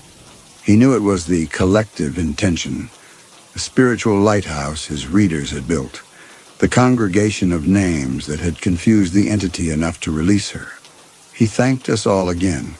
And then, In the final paragraph, the tone shifted, not gradually, but completely mid-sentence, as if a mask had been removed. You know by now, don't you? Smart ones always figure it out around day 7 or 14 or 21. You're reading this because your child is in a hospital bed or standing at a window staring at trees or humming melodies they shouldn't know. You're reading this because you signed the registry, which means you bound yourself, which means the contract is permanent, and your knowledge changes nothing. I felt the phone's weight in my hand, but couldn't look away from the screen. The entity doesn't steal, it trades. Always has. One bloodline for another, one family debt paid by another family's signature. You wrote your names freely. You uploaded the photographs. You participated because you wanted to help. Because the story made you care, because empathy is the oldest harvesting tool there is, and you walked right into it. My sister is awake. My book is on the bestseller list. The movie rights sold yesterday. Everything I traded for is arriving exactly as the mountain promised. Don't look out your windows after dark. Don't watch the tree line.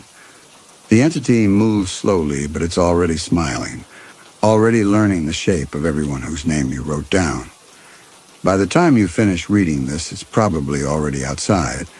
The post ended there. No signature, no closing pleasantry, just silence. I looked up from my phone to Caitlin's hospital bed. Empty. The monitor still beeped, tracking nothing.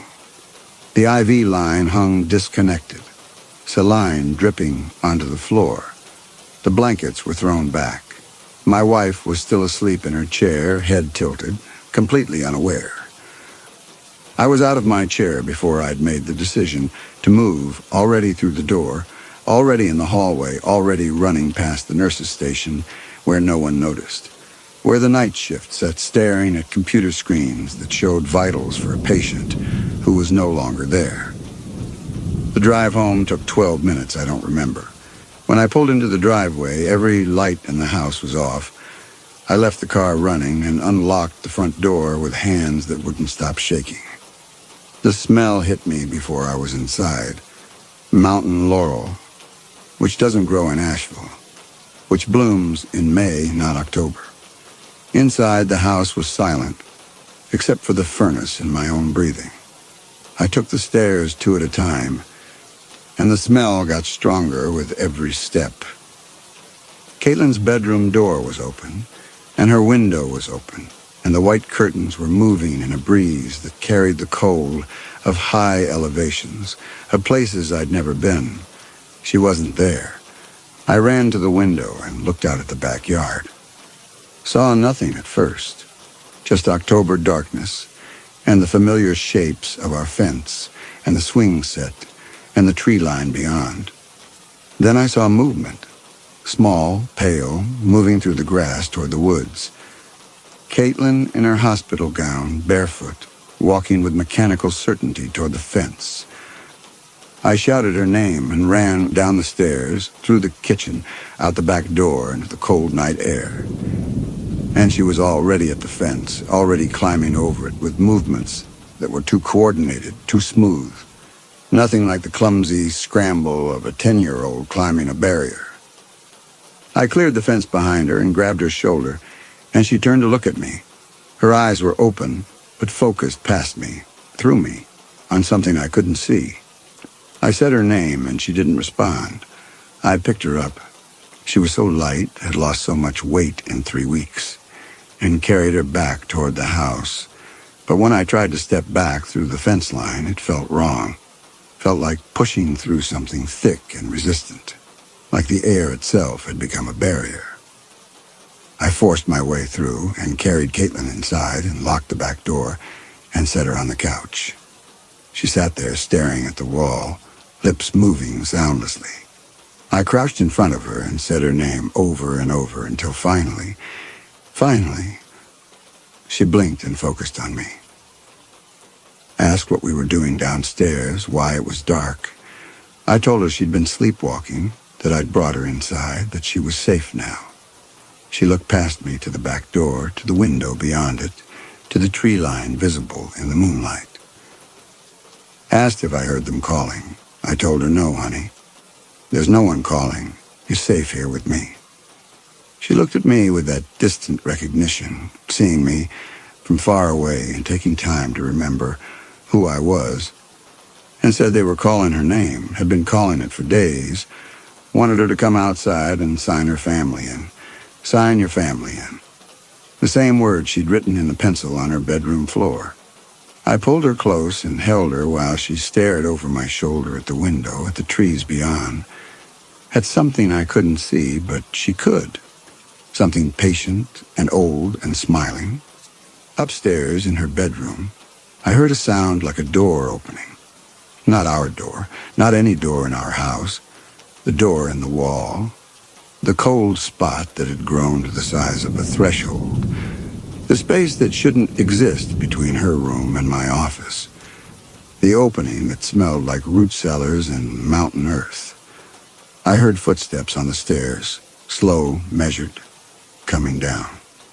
Caitlin's eyes tracked the sound, followed it as it descended, as it reached the first floor, as it moved through our house with the patience of something that had already won, that knew we were bound, that knew I'd signed us over freely. I held my daughter, and I waited for whatever was coming. The footsteps stopped at the living room threshold. Caitlin's eyes focused on something standing in our doorway, something I couldn't see, but she could, something that had crossed 6 hours of highway and found its way into our suburban house because I'd given it permission, had signed the contract, had bound us both. She stood up and I tried to hold her, but she slipped out of my arms with that underwater deliberateness, that automatic grace, and walked toward the doorway. I grabbed her arm and she stopped, turned to look at me, asked if I was coming too, asked if I'd sign my name as well, if I was part of the congregation. I told her, "No, honey, we're not going anywhere. We're staying right here." But even as I said it, I could smell mountain laurel getting stronger, could feel the air in our living room growing colder, could hear something like wind moving through a space that was too large for our house to contain. The tree line beyond our window was dark, perfectly ordinary, same as it had always been. But I knew, in my body before my mind could catch up, that it wasn't our tree line anymore. That when Caitlin had climbed the fence, she'd been walking toward woods that went deeper than our half-acre lot, toward hollers that existed behind our suburban property line, toward mountains that were already waiting for her with the patience of 7 generations. I pulled her back to the couch and held her there and told her we weren't going outside, that I wouldn't let her go, that I'd keep her safe. She looked at me with those distant eyes and told me it was okay, that they'd been very patient, but they were ready now, that it was time to go home. She said home like she meant somewhere I'd never been, somewhere I'd signed her away to when I'd written her name beneath a hex sign I didn't understand. The footsteps circled us, slow, unhurried, moving through our house like something inspecting property it now owned. Caitlin's eyes tracked the movement, and her lips moved soundlessly, and I held her against my chest and felt her heart beating slow and distant, felt her breathing shallow out, felt her getting lighter and colder in my arms as something patient and invisible took measurements, calculated, smiled. Outside, the tree line was perfectly still. No wind, no movement, just the woods waiting, deeper than they should have been, older than our neighborhood, already containing the space we'd walked into when I'd signed the registry, when I'd uploaded the photograph, when I'd bound us both. Caitlin whispered that she could see them now, all of them, the whole congregation standing in the trees, waiting for her to join them. I asked her who she saw. She named children, names I didn't recognize, names from places I'd never been. names of the other families who'd signed, who'd participated, who'd marked their own children out of empathy and good intentions. She said they were all going home together, said the mountain was smiling, said it was beautiful, that I shouldn't be scared, that it didn't hurt at all. I held her and I didn't let go. The footsteps circled closer. Above us, through the ceiling, I could feel the cold radiating from the door in Caitlin's wall. Her breathing went shallow and distant, like someone breathing in another room, in another house, in mountains 6 hours away. I said her name. Her eyes opened and focused on me one last time. Recognition without distance, clear and present. My daughter looking at me the way she had a month ago, before I'd written her name in blue ballpoint. She told me she could see the cabin now, the one from the book, the one with the root cellar. Told me the congregation was there, waiting. Told me it was beautiful. Told me not to worry. Her eyes drifted past me to something standing in the doorway, something I couldn't see, but she could. She asked if I was coming too. I told her, "No, honey, I'm staying right here with you." She smiled, small and sad and already distant, and told me I'd sign my name too, that I'd see it soon enough when it was my turn. Then her eyes closed. Her breathing stopped. The footsteps stopped.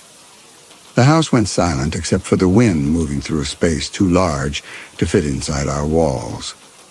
And I sat there holding her in the darkness, while upstairs the curtains moved in a breeze that smelled of mountains I'd never visited, of hollers where roads ended and the woods went on forever.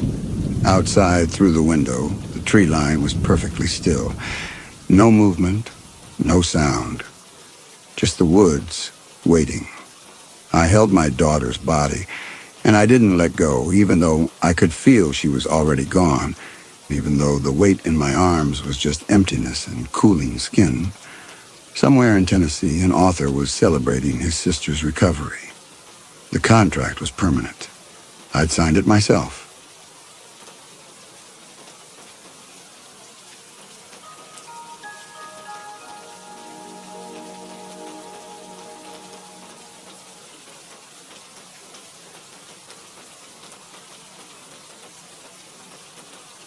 "Your grandfather's portrait is still hanging in the council chambers, isn't it?" the man said. And it wasn't a question. Holden Calder set his fork down. Across the white linen at the Beaufort Inn, the executor from the Harrick firm in Charleston smiled with teeth that were either very expensive or very good, and Holden decided it didn't matter which. What mattered was that this man, 45, maybe 50, suit cut a full grade above what a trust and estates lawyer from any Charleston firm would typically wear to dinner in the Low Country, had just demonstrated a knowledge of Beaufort County government decor that suggested something more than casual research.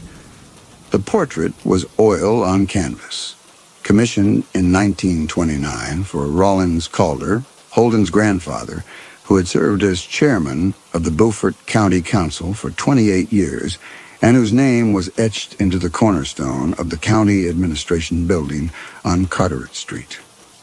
The portrait showed Rollins at his desk in the chairman's office with the county's survey map spread before him, one hand resting on the map and the other holding a pen, as if he had been interrupted while drawing a boundary line and had looked up at the painter with the expression of a man accustomed to deciding where things went.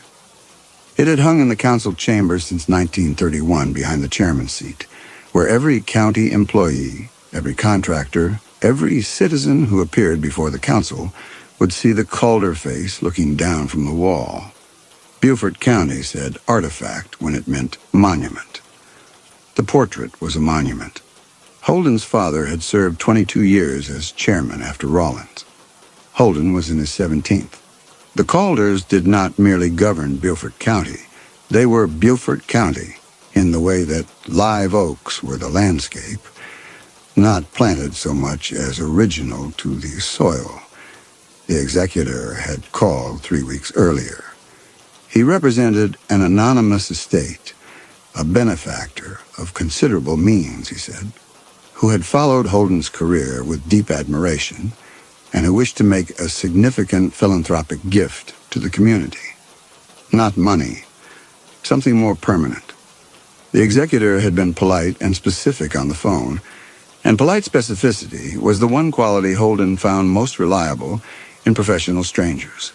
He had agreed to the dinner because the Horrick firm was real.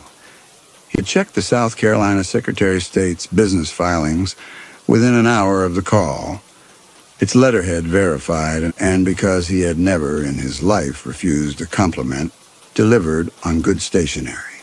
Now the executor was describing a library, not a branch library or a reading room attached to the County Historical Society, but a freestanding archival institution, purpose-built, climate-controlled, 2 stories, dedicated entirely to the Calder family's civic legacy in Beaufort County, from the first Calder to hold public office in 1847 through Holden's present tenure and beyond. The benefactor would fund the construction, the curation, and the first 20 years of operational endowment.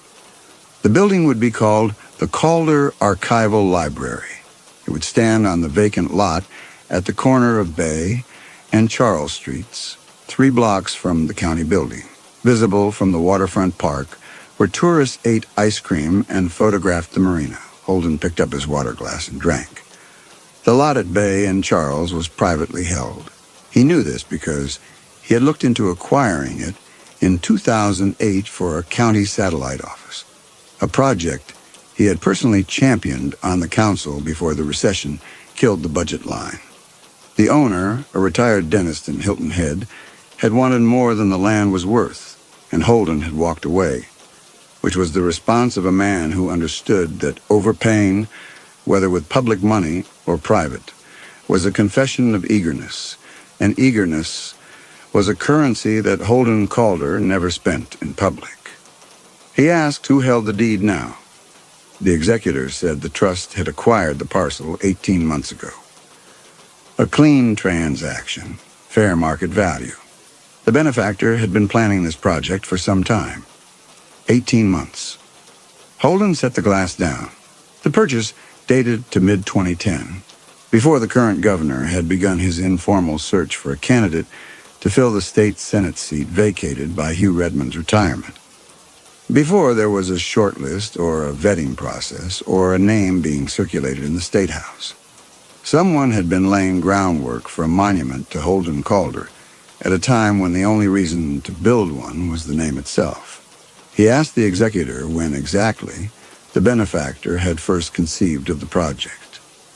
The executor said he wasn't at liberty to discuss the benefactor's internal timeline. He smiled. He said the project spoke for itself. He said the benefactor's admiration for the Calder legacy was long-standing and deeply personal, and that the timing was driven by the availability of the parcel, nothing more. Something in the phrasing, long-standing and deeply personal, sat oddly in Holden's ear. Philanthropy was long-standing. Philanthropy was generous or civic-minded. Philanthropy was not personal. But Holden's mind was already reorganizing the oddness into a shape that fit. The benefactor was an admirer, and admiration was personal, and the word was therefore appropriate. And by the time the executor moved on to the architectural details, the oddness had been absorbed into the larger warmth of the evening, dissolved the way a drop of something bitter dissolves in a full glass. Holden looked at the man's hands, clean, manicured, steady on the stem of his wine glass. The cufflinks were brushed platinum, not silver, a distinction that most people couldn't make across a dinner table, but that Holden made automatically. He had spent his life reading the surfaces of men who wanted things from the county, their watches, their shoes, the weight of their handshakes, the pauses before they named a number. The executor's watch was a Patek Philippe Calatrava, which retailed for approximately $25,000 and which announced, without saying so, that the money behind this project was neither modest nor accidental. Holden told him he was honored by the benefactor's generosity. He said he would need to see a formal proposal, an architectural rendering, a projected timeline, and a preliminary budget. He said he would need to have his attorney review the trust structure before committing his family's name. He said all of this in the measured tone of a man performing due diligence, and the executor nodded at each requirement with the patience of someone who had anticipated every one of them and had the corresponding document already prepared in a file somewhere. They finished dinner. The Beaufort Inn's dining room had emptied. It was a Tuesday in February, and the tourist season wouldn't start until April. The executor picked up the check without looking at the total and left a tip calculated to the exact penny of 40%, which told Holden that the man's attention to financial detail was entirely deliberate. They shook hands on the sidewalk under the palmettos. The night air smelled of marsh and pluff mud, and the diesel exhaust of a shrimp boat idling at the marina. The executor said the architectural renderings would be delivered within the week. He said the benefactor looked forward to a long and rewarding collaboration. Holden drove home along the river road with the windows down.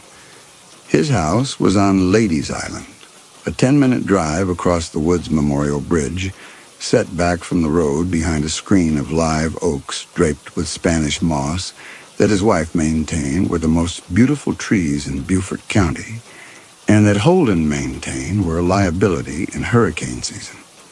The house was a renovated plantation cottage. Not a plantation, his wife corrected when guests asked. A cottage on a former plantation, with 4 bedrooms, a wraparound porch, and a dock on Factory Creek, where Holden kept a boat he used 6 times a year. His wife was asleep when he arrived. He sat in his study for 40 minutes, looking at the framed photograph of his grandfather that hung above the desk. The one taken in 1934, Rawlins on the steps of the county building with one hand on the limestone column, wearing the expression of a man who had decided where everything went and expected everything to stay there. Holden felt something he would later identify as the first genuine happiness he had experienced in years. Not pleasure, not satisfaction. Happiness. The specific warmth of being recognized for what you were by someone who had the resources to make the recognition permanent. He did not call his attorney. He did not search the Hark firm's public filings to identify the trust's beneficial owner, which would have taken 4 minutes on the Secretary of State's online database and would have shown him that the trust entity funding the project had been incorporated just 16 months earlier with a registered agent in Colombia and no publicly identifiable owner. He did not do any of these things because the offer was perfect. And perfect things do not invite scrutiny. They invite acceptance. He went to bed and did not sleep immediately.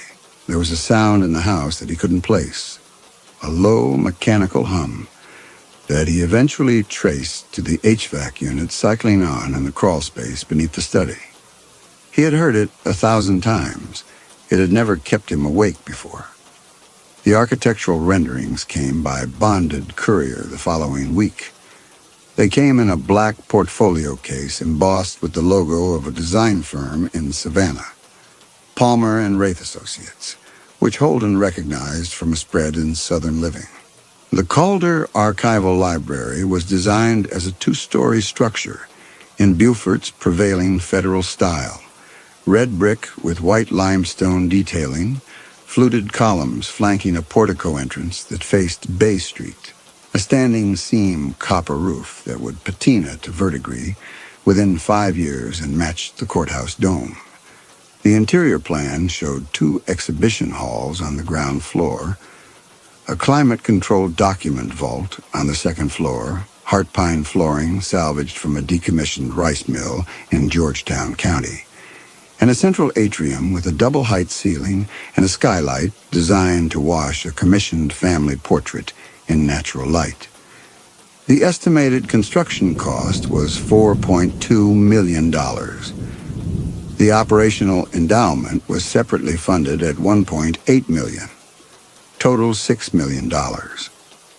Someone had been planning to spend $6 million to honor the Calder name, since before anyone outside the family had reason to believe the name warranted a monument.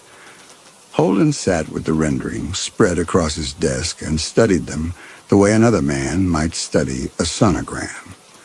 The proportions were correct. The brick color matched the county building. The column capitals replicated the Ionic order used on the original 1852 courthouse facade, a detail that only someone with an architectural historian's eye or access to the county's archival building plans would have known to specify. The placement on Bay Street meant that every tourist who walked the waterfront, every contractor who parked in the county lot, every citizen who entered the post office on Charles Street would see the Calder name above the entrance in gilt letters that the rendering showed as 2 inches tall in a serif typeface selected for legibility at distance. He studied the interior plans longer than the exterior. The exhibition halls were drawn with empty display cases, which was standard for a rendering, but Holden found himself imagining what would fill them. The portraits, the daguerreotypes, the charter documents, and the imagining produced a restlessness that kept him at his desk an hour past the time he would normally have driven home. He put his hand flat on the rendering and felt the paper under his palm, smooth and cool, and for a moment the coolness traveled up through his wrist, which was a strange sensation, and he pulled his hand back and closed the portfolio. He called the executor and said he was prepared to move forward. He had not yet reviewed the trust structure. He had not yet consulted his wife. He had done nothing except look at a building with his name on it and decide that it was right.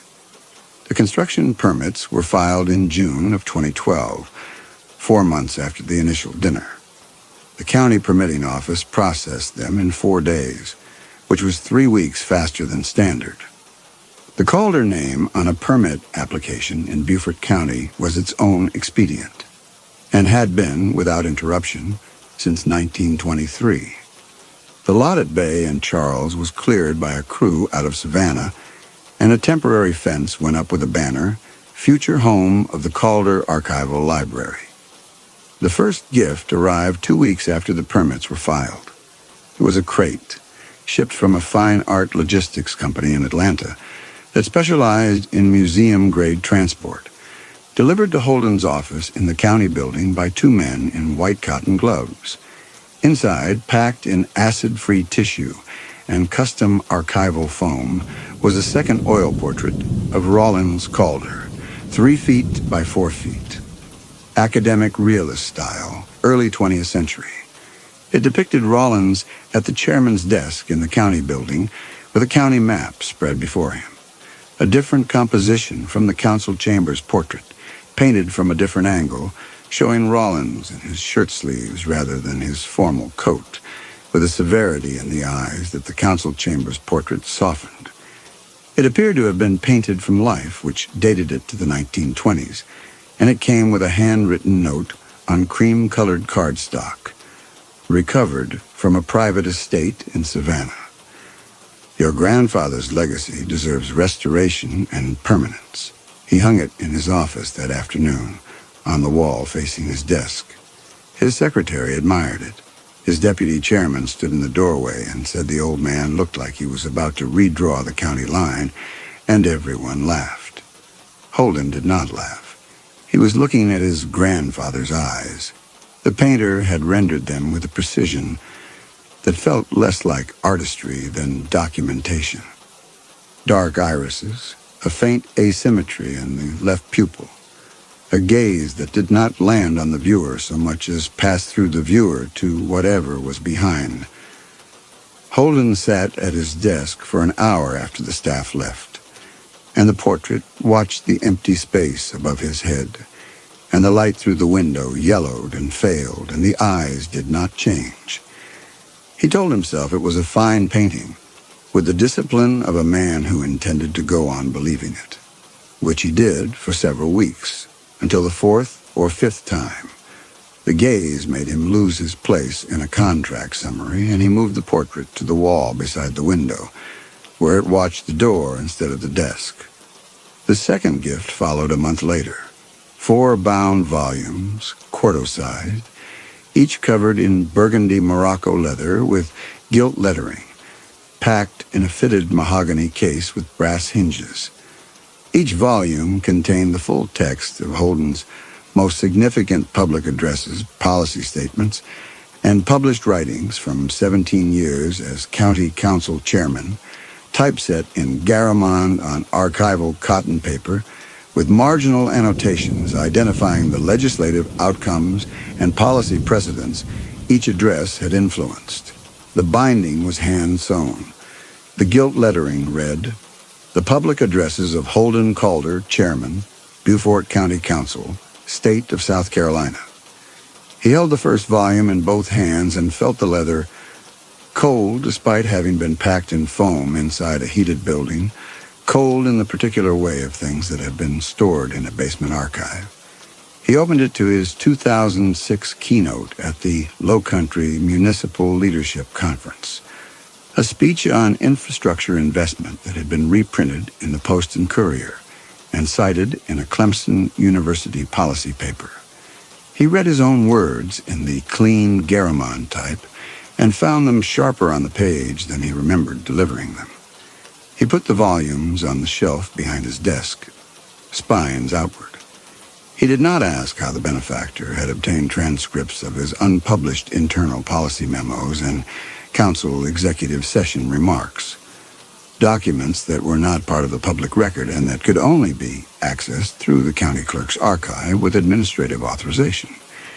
He did not ask because asking would have meant treating the gift as intrusion rather than homage, and the leather was already warming under the overhead light, and the coldness of its first minutes out of the crate was reorganizing itself in his memory as the ordinary temperature of a delivery truck on a cool morning.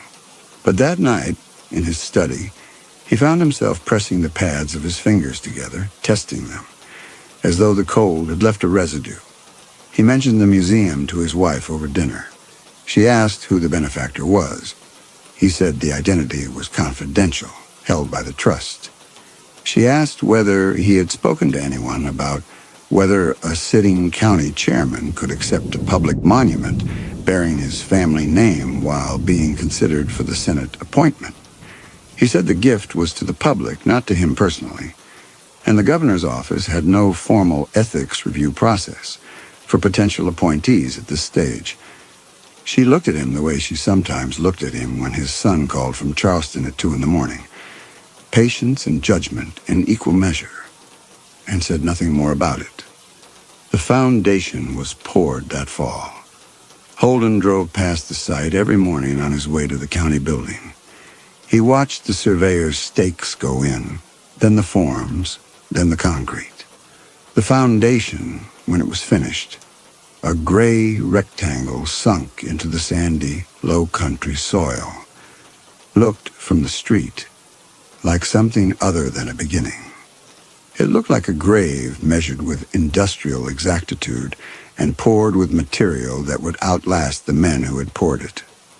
He registered the thought and kept driving, because Holden Calder did not traffic in metaphor. Metaphor was for people who could not read the literal terms. By winter, the steel framing was up. By early spring of 2013, the brick had begun to climb the skeleton of the first floor, each course laid in the Flemish bond pattern specified by the architect to match the 1852 courthouse. Holden could see the building from his office window if he stood at the right angle. He found himself at that window more often than the view justified. The columns had not yet been installed, but the portico's steel skeleton was visible, and there was something about the steel, the raw geometry of it, the way it held its shape against the sky without the softening of brick, that made him think of a rib cage, an open rib cage, a structure that would soon be enclosed, sealed, and that for now was showing him its interior the way a surgeon shows you the cavity before closing. He stepped back.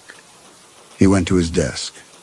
He picked up a contract summary and read 3 paragraphs without absorbing a word, and the leather volumes on the shelf were warm now, months after their arrival, and the warmth was correct, and the portrait beside the window watched the door with a gaze that Holden had reclassified as vigilant rather than assessing. More gifts came over the long months of construction, at intervals of 3 to 4 weeks, a rhythm the benefactor maintained with the regularity of a medical dosing schedule, a folio of historical survey maps showing Calder family landholdings from 1847 through 1920, a restored daguerreotype of Elston Calder, great-great-grandfather, the county's first postmaster, a handwritten letter from a state legislator in 1873, a framed patent application from 1889 bearing Rollins' name, original meeting minutes from the county's first modern council session in 1923, with Rollins' signature as chairman, pages that should have been in the county clerk's vault, and that Holden did not ask how the benefactor had obtained. He stopped asking about provenance. The items were beautiful. The items were flattering. Curiosity, in his experience, revealed the limits of your access. Powerful men did not ask where things came from. But the items accumulated, and the accumulation had a weight that was not physical. His office, which had always felt spacious, began to feel furnished in a way that was closer to occupied. The portrait, the volumes, the maps leaning against the baseboard, the daguerreotype beside the photograph of his wife. Each object was beautiful. Each was his, and each, he noticed without admitting he had noticed, was present in the way that a room full of cameras is present, recording nothing but aimed. He began keeping a spreadsheet of the collection on his laptop, noting dimensions, condition, provenance, and his own suggestions for display placement. He emailed these to the executor every few weeks, and the executor always replied within 24 hours, thanking Holden for his curatorial insight. He was curating his own monument. He was sorting and labeling and arranging the contents of a building he did not yet understand, and the work absorbed him. What he could not have named was that the sorting had the quality of a man laying out his own clothes for a funeral, choosing the tie, pressing the shirt, polishing the shoes, all of it done with care, all of it done with pride, none of it done with the understanding of what the clothes were for. A colleague on the county council, a woman elected 4 years earlier who did not owe her seat to any Calder, asked him after a session whether he had run the museum project past anyone in the governor's office, given the pending appointment. She said it gently. She said the optics of a county chairman accepting a multi-million-dollar monument from an anonymous donor while being vetted for a state appointment were optics that editorialists enjoyed examining. Holden thanked her and said his attorney had reviewed the arrangement, which was not true. His colleague nodded and did not raise the subject again because in Beaufort County, a Calder's assurance was the end of the conversation. His son called one night in June of 2013, 1:30 in the morning. The boy was 28 and had not held a job longer than 4 months, since graduating from a college in Georgia that Holden had personally called the dean to ensure would grant a diploma, a DUI in Charleston, his third. The arresting officer had noted an open container and a controlled substance in the glove compartment. Holden made 3 phone calls before sunrise.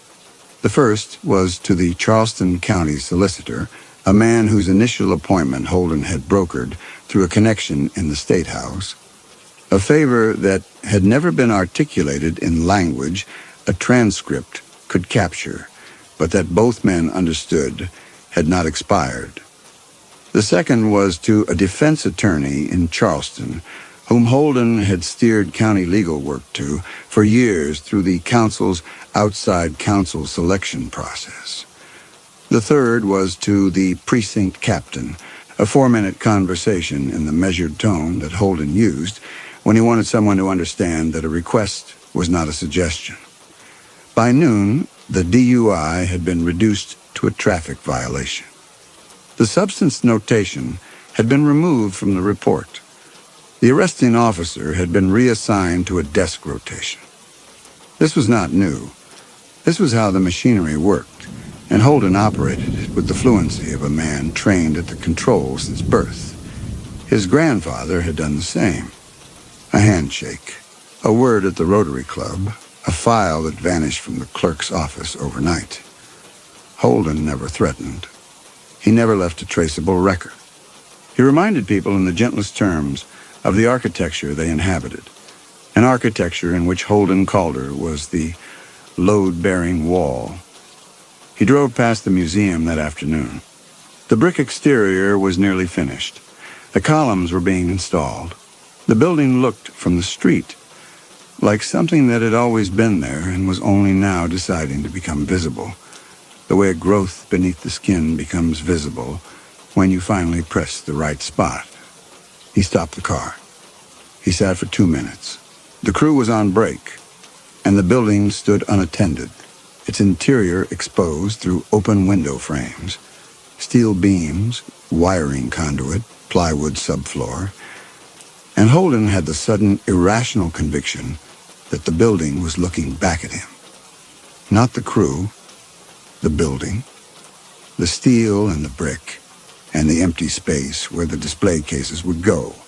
He put the car in drive and went home and did not mention this to anyone, because it was not a thought that Holden Calder would have, and therefore it had not happened. That night, lying in bed, he heard the HVAC cycling on in the crawl space. The same low hum he'd first noticed the night of the dinner, now 18 months ago. He listened for 20 minutes, trying to place what it reminded him of, and then he placed it. The same frequency as the climate control specifications in the museum's engineering plans. 68 degrees, 45% humidity. The house and the museum were breathing at the same pitch. He turned over and pressed his face into the pillow and told himself this was coincidence, which it was, and went to sleep, which took an hour. In September of 2013, the executor returned to Beaufort with the trust documents. They met in Holden's study at home. His wife brought coffee and withdrew, closing the study door with the particular care of a woman who had learned to read the weight of a meeting by the sound of its latch. The portfolio contained the charter for the Calder Archival Trust, 41 pages, dense institutional trust law, language that Holden could follow in its broad strokes, but that he would normally have sent to his attorney for a review. He did not send it to his attorney. He read it himself in his study, with the executor sitting across from him, because the document was about his family's legacy, and Holden Calder did not delegate decisions about his family's legacy to hired professionals. He was identified as the founding patron. The trust board, 5 members, would be appointed by the estate executor and serve staggered terms. The board had sole authority over operations, collection management, and exhibition design.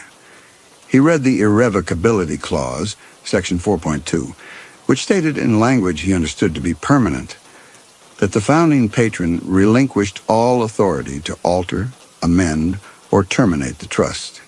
He read the editorial independence provision, section 7.3, which stated that no external party, including the founding patron, could exercise editorial control over the content or presentation of the collection.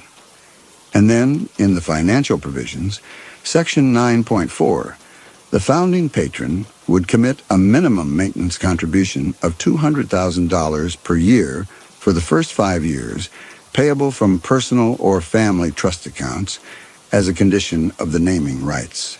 The executor explained this as standard in named gift philanthropy, the equivalent of a donor's pledge to maintain commitment to a building bearing their name. $1 million over 5 years, against a $6 million gift. The ratio flattered Holden's sense of his own bargaining position, and he did not examine it further. He understood in broad terms what he was signing. He understood that the trust was irrevocable. He understood that he had no editorial control over what went into the display cases. A man with less pride and more caution would have called his attorney. A man with less hunger for permanence would have asked why an anonymous benefactor needed the founding patron to have zero authority over the contents of his own monument. Holden was not less proud and not less hungry. He was a man who had spent his life deciding where things went, and he had decided that this building, with his name on it, was where his legacy went, and the decision was made, and Holden Calder did not revisit decisions. He signed on page 41, confident, slightly oversized, with a flourish on the terminal stroke of the R in Calder that his deputy had once called architectural. The pen scratched against the paper with a sound that seemed louder than the air conditioning and the ceiling fan, and the insects outside, a sound that occupied the room and then was gone. The executor countersigned. He thanked Holden for his trust. The word landed without irony, or with an irony so deep that its surface was indistinguishable from sincerity. He left, and Holden sat in his study, and the charter was in transit, and by tomorrow the Calder Archival Trust would be a legal entity under South Carolina law, as permanent as a deed, as immune to his intervention as a contract he had countersigned and filed. His first maintenance payment, $200,000, would be due within 90 days, wired from the family trust account his father had established in 1981 and that Holden had used for 17 years to fund the invisible ledger of favors and obligations that the county chairmanship required. He looked at his grandfather's photograph. He flexed his right hand. The tendons were stiff, and the stiffness felt earned. He did not yet understand that what he had signed was not a charter, but a lock, that the flourish on the R was not a signature, but a seal, that the building on Bay Street was not a monument. It was a permanent container, and he had just signed away his only key. The following year, the building entered its final phase. The interior fit-out took 6 months. The specialized climate control, the heart pine floors, the display case fabrication. In January of 2014, the governor's office began its informal vetting for the vacant Senate seat, and Holden's name appeared on every published shortlist, and the museum's existence became, in his mind, not merely appropriate, but prophetic. The benefactor had seen what the governor was now confirming. The monument was not premature. It was prescient. The invitations went out in August of 2014. Holden drafted them on county letterhead, a choice his wife questioned. Holden overrode her because the museum was his legacy and the county seal was his authority, and the two belonged together, the way a man's name belongs on his headstone. He sent engraved invitations to the governor, to both United States senators, to the state attorney general, to the president of the University of South Carolina, to the editorial boards of the Post and Courier, the Beaufort Gazette, the Columbia State, and the Greenville News. He sent invitations to every county council member in the Low Country. He sent a handwritten note to the governor suggesting that the museum demonstrated the Calder family's commitment to public service. A note whose subtext, legible to any politician, was, "Appoint me, and you are appointing 3 generations of this." 43 acceptances. The governor's office confirmed. The Post and Courier assigned a reporter and photographer. Channel 5 requested a live camera. Holden had the invitations printed on the same cream-colored cardstock the benefactor used for the gift notes. A deliberate continuity. He wanted the evening curated end to end, every texture echoing the same message. This family matters, this legacy endures, this name is carved in stone. The museum's interior was completed in mid-September. Holden walked through the empty building with the construction foreman and the trust's project manager, a quiet woman from the Hurrick firm, who answered his questions with the flat competence of someone whose opinions about the project she was not sharing. The exhibition halls were complete. White walls with a warm tint, recessed LED lighting, glass display cases with brushed brass fittings, heart pine floors sealed to a matte finish. The climate control maintained 68 degrees and 45% humidity. The air had a dry condition neutrality, the absence of smell, the absence of season, the institutional temperature of a space engineered to stop time. He walked through both halls. The display cases stood open, velvet interiors waiting. The building was silent except for the climate system's exhalation, a sound he recognized because he had been hearing it in his own house for over 2 years. The HVAC in the crawl space matching this frequency the way a tuning fork matches a struck note. He stood in the center of the first hall, and the sound was everywhere and nowhere. A pressure too low to be called noise and too constant to be called silence. The central atrium's family portrait. 6 Calder leaders, chronological, oil on canvas, hung beneath the skylight.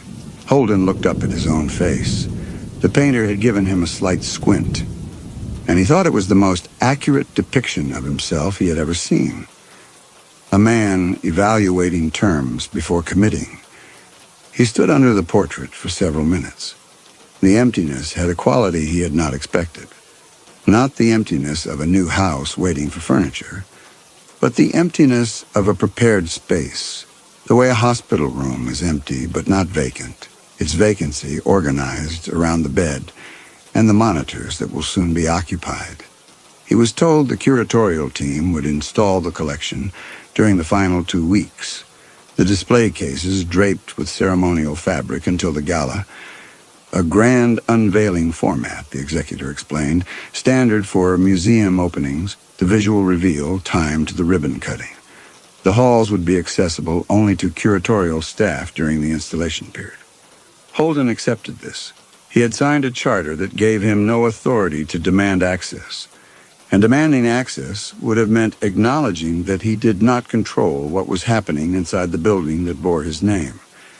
And that acknowledgement was not available to him, because the apparatus of his self-regard had no room for it. He left the building and turned on the sidewalk and looked up at the gilt letters. Calder. They were beautiful. They were permanent. They were his. And standing on Bay Street in the September heat, Holden felt briefly, in a register below conscious thought, that the letters were not announcing him. They were labeling him. The way a specimen jar is labeled. A name and a date and a description. And behind the glass, the thing itself, preserved at 68 degrees forever. The feeling passed. He drove to the county building and chaired a session on infrastructure bonding, and the afternoon was ordinary. But that night the HVAC came on at 11:40, and he lay in the dark, listening to it breathe. And for the first time in his life, Holden Calder was unable to fall asleep in a house he owned. His son showed up on Wednesday, and by Thursday evening had gotten into an altercation at a bar on Port Republic Street. A thrown glass, a bartender who cut him off, a woman hit by the debris who called the Beaufort police. Holden called the police chief, a man he had appointed to the county's law enforcement advisory board. He asked whether a report had been filed. He asked whether the report needed to continue to exist. By morning, the report was reclassified as unfounded. This was the last call he would make as a man whose name carried more authority than a warrant. It did not occur to him that it was the last because it had never occurred to him that the calls might stop working. A man who has never seen a crack does not develop the habit of looking for one. October 11th was a Saturday. 72 degrees at sunset, no wind. A sky that faded from copper to the color of a bruise. The catering company erected a tent in the side lot with champagne and shrimp. The valet company blocked off 2 streets. The Channel 5 crew positioned a camera on the sidewalk opposite the portico. Holden arrived at 6:15, charcoal suit, burgundy tie. He looked standing under the gilt letters exactly like what he was, a powerful man in front of a beautiful building with his name on it. His wife stood beside him. She had asked once during the drive whether anyone in the governor's office had raised concerns about the museum. He had said no one had, which was true only in the sense that he had never asked. She wore a navy dress and pearls that had belonged to his mother, and she held his arm with the equilibrium of 31 years of standing beside a man in public. The governor's advance team had swept the building at 5:30, standard protocol. They had checked exits, sight lines, structural integrity, the mechanical room. The exhibition halls, still draped for the unveiling, had been assessed. The team lifted a corner of fabric on 2 cases, confirmed framed documents under glass, and moved on. They were checking for threats to the governor's person, not to his political relationships. The drapes were heavy, museum-grade velvet, opaque. The risk matrix for a ribbon cutting at a library hosted by a county chairman was low. The governor arrived at 7:10 in a black SUV with state plates. He shook Holden's hand on the portico for the cameras, and the handshake was firm and held for 2 beats longer than protocol required, which was the governor's way of signaling to the cameras, to the crowd, to Holden, that the appointment was coming and that this evening was part of the scaffolding of that appointment. By 7:30, the tent held 160 people, county officials, state legislators, contractors, and developers from every firm between Charleston and Savannah who had done business with Beaufort County during Holden's tenure and who understood that attendance was not optional. The invitation carried an implicit ledger entry, and the ledger was always open. The university president, 2 former governors, the Post and Courier photographer, Holden's son, drinking champagne at a rate Holden registered and chose to ignore. At 7:45, Holden stepped to the microphone. The crowd migrated from the tent to the sidewalk. He thanked the benefactor. He thanked the Horrock firm. He thanked the architect and the crew and the permitting office. He thanked his wife. He thanked his son, who was not listening. He said the Calder Archival Library represented the principle that public service was a legacy worth preserving, that civic leadership was a tradition worth honoring, and that Beaufort County understood these things in its bones. He believed every word. The distance between what Holden Calder believed about himself and what was true about himself had never, in 56 years, been visible to him. And it was not visible now, standing under the gold letters with the cameras and the governor and the autumn air that smelled of marsh and salt and what he was certain was permanence. He cut the ribbon at 7:52. Applause. The doors opened. He stepped aside to let the governor enter first. The gesture would photograph well, and the governor walking through the first meant the governor would experience the collection before anyone could contextualize it. The governor crossed the atrium. He looked up at the portrait. He turned left into the first exhibition hall. The Trust's curatorial staff, stationed at the entrance to each hall, drew the drapes simultaneously. The fabric slid from the cases in a single coordinated motion, a gesture the audience read as theatrical showmanship, and the contents were revealed under the recessed lighting, legible through the glass. Holden followed 6 steps behind. The hall was designated, according to the brass plate, the Calder Record. The name was right. He had suggested it himself. The air hit him first, not the content. The air. The 68 degrees he had been hearing for 2 years in his own crawl space. The frequency that had kept him awake. The pressure against his eardrums. It was here, and it was not background. It was the room's atmosphere, the substance through which every document was being preserved. The air was not cold. 68 degrees was not cold. But his arms prickled, and the prickling was not temperature. And the air tasted of nothing, smelled of nothing, carried no moisture, and no season, and no decay, and the absence was its own presence. A sealed system operating exactly as designed. He saw the room in stages, the way a man sees a wreck. First the general wrongness, then the detail that makes it irreversible. The first display case did not contain the daguerreotype of Elston Calder.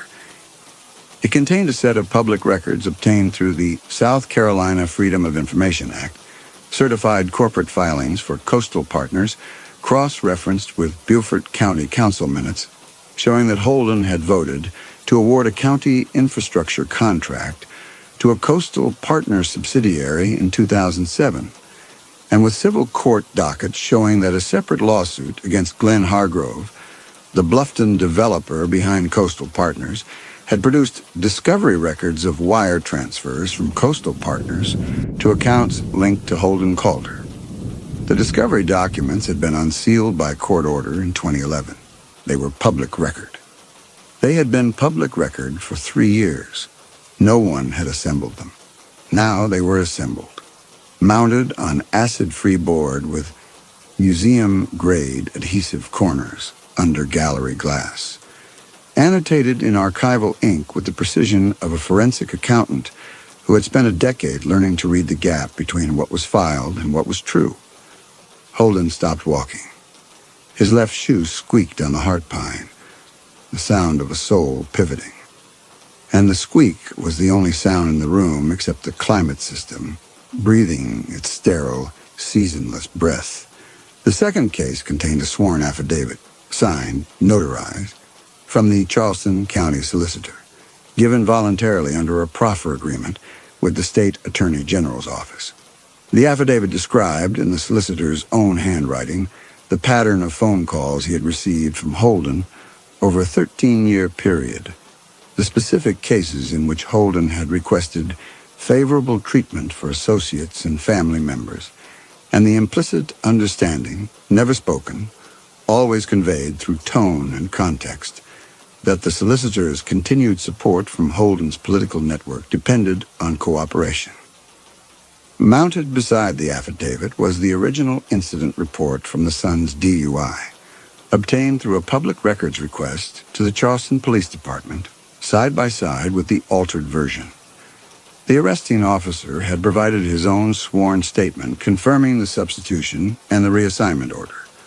The third case contained certified land records from Jasper County, public filings from the Register of Deeds showing Holden's purchase through shell companies in Georgia and Delaware of 62 acres of tidal wetland rezoned from conservation to commercial 3 months after the county council, under Holden's chairmanship, voted to support the rezoning application over the objection of the County Planning Commission. Purchase price, $14,000. Post-rezoning appraisal, $410,000. A flowchart, constructed entirely from public corporate filings, traced the shell companies back to the family trust account from which Holden's maintenance payments to the museum had also been drawn. Every document in the room was either a public record, a court filing, or a sworn statement from a cooperating witness. Every document had been obtained through legal channels. There was nothing in the display cases that could be seized, suppressed, or challenged as illegally obtained, because none of it had been stolen. It had been found. It had been waiting in filing systems and registries for years, lying in the open the way evidence lies in the open, when no one believes anyone will bother to assemble it. Someone had bothered. Holden was aware, in the way a man falling is aware of the ground, that the governor had stopped walking, that the lieutenant governor was reading the case nearest the window, that the Post and Courier photographer had lowered her camera, read the Coastal Partners filing, and raised it again. But what Holden was most aware of was the silence. Not the silence of a quiet room. The silence of a room in which every person had simultaneously stopped breathing, stopped shifting, stopped making the small, unconscious sounds that comfortable bodies make. The 160 people who had followed the governor through the door were standing in clusters of 3 and 4, champagne going flat, reading. Nobody spoke. Nobody moved toward Holden. Nobody moved toward anything except the cases, which drew them forward the way lit windows draw insects, automatically, without decision, pulled by the legibility of the thing behind the glass. And then the sound, not new, the photographer's shutter clicking. But in the silence, it was no longer background. It was rhythm, an automated, even insectile tick that moved from case to case, recording each document, each pairing, each frame. The clicking did not stop and did not deviate, and Holden understood that the clicking was the sound of the room doing what it had been built to do. He turned. Behind him, the guests were reading. Their faces had shifted from ceremonial pleasantness to the specific, focused attention of people absorbing information they had not been invited to absorb, and they were moving, subtly, in small adjustments, shifting weight onto their back feet, opening inches of distance between themselves and the center of the room where Holden stood. The movement was involuntary, bodies responding to a social field that had reversed polarity. 5 minutes ago, Holden had been the center of gravity. Now he was the center of contamination, and everybody in the room was drifting away from him at the speed of social instinct. He walked to the second hall, the civic record. Both walls lined with framed documents, 47 total, chronological from 1997 to 2013. Each frame paired a Beaufort County Council resolution, or vote record on the left, with the corresponding financial transaction on the right. Arrows in archival ink connected the contractor or developer named in each resolution to the payment wired to one of Holden's accounts within 30 days of the vote. Amounts from $12,000 to $208,000. Contracts from road construction to drainage infrastructure to a waterfront development project that the council had approved over the Planning Commission's objection in 2011, and that had settled, through the family trust, for $640,000. He counted them without deciding to. Every one. 17 years wall to wall. The counting was reflexive, structural, the same reflex that had organized the world into columns of leverage and debt for 17 years. And the count was comprehensive. 17 years of corruption, organized chronologically, annotated forensically, displayed under gallery lighting at 68 degrees in a building he had authorized, promoted, curated, partially funded from his own family trust, and put his name on in 2-inch gilt letters. At the far end of the second hall, in a freestanding case with its own recessed lighting, was a document that Holden recognized from across the room. The internal county memorandum he had authored in 2004, directing the county finance office to open an audit of its own senior auditor, a woman named Nora Ashby, on the grounds of suspected embezzlement of county discretionary funds. The memorandum had triggered an emergency investigation. The investigation had resulted in Ashby's immediate suspension, her arrest, and 18 months of criminal proceedings during which her CPA certification was suspended, her professional reputation destroyed, and her savings exhausted by legal fees before the charges were quietly dropped for insufficient evidence. She had been 34. She had worked in the county finance office for 8 years. She had developed a forensic methodology for tracking county contract expenditures that was, in the opinion of the county manager, inconveniently thorough. And in 2003, that thoroughness had led her to the connection between Holden Calder and Coastal Partners, which she had reported to the state auditor's office, and which Holden had decided could not be allowed to remain in any system he did not control. The memorandum was mounted on the left side of the case. On the right, arranged chronologically, were the documents Ashby should not have survived to obtain: a sworn recantation from the private investigator Holden had hired, describing the instructions Holden had given at a gas station outside Walterboro, the false accounting entries the investigator had planted in the finance office's records, and the $9,000 Holden had paid in 20s in a white envelope. Below it, a forensic accounting analysis, constructed from bank records subpoenaed during the investigator's own disciplinary proceedings, traced the cash from Holden's safe deposit box through the meeting to the investigator's credit union. Below the documents, a brass plate, same typeface as the building's exterior. This exhibit curated by the Nora Ashby Foundation for Civic Accountability. Holden read the name. He read it again. He read it a third time. Nora Ashby, small woman, short dark hair, had come out of a state university's accounting program and built a reputation in the county finance office for expenditure tracking work that made her audits unpredictable. She had found the Coastal Partners connection in 2003 while reconciling a routine contract payment, a discovery that should not have been possible from the summary records available to a senior auditor, which meant she had been cross-referencing vendor registrations with corporate filings on her own time, which meant she was better at the work than Holden had understood. He had destroyed her career in 11 weeks.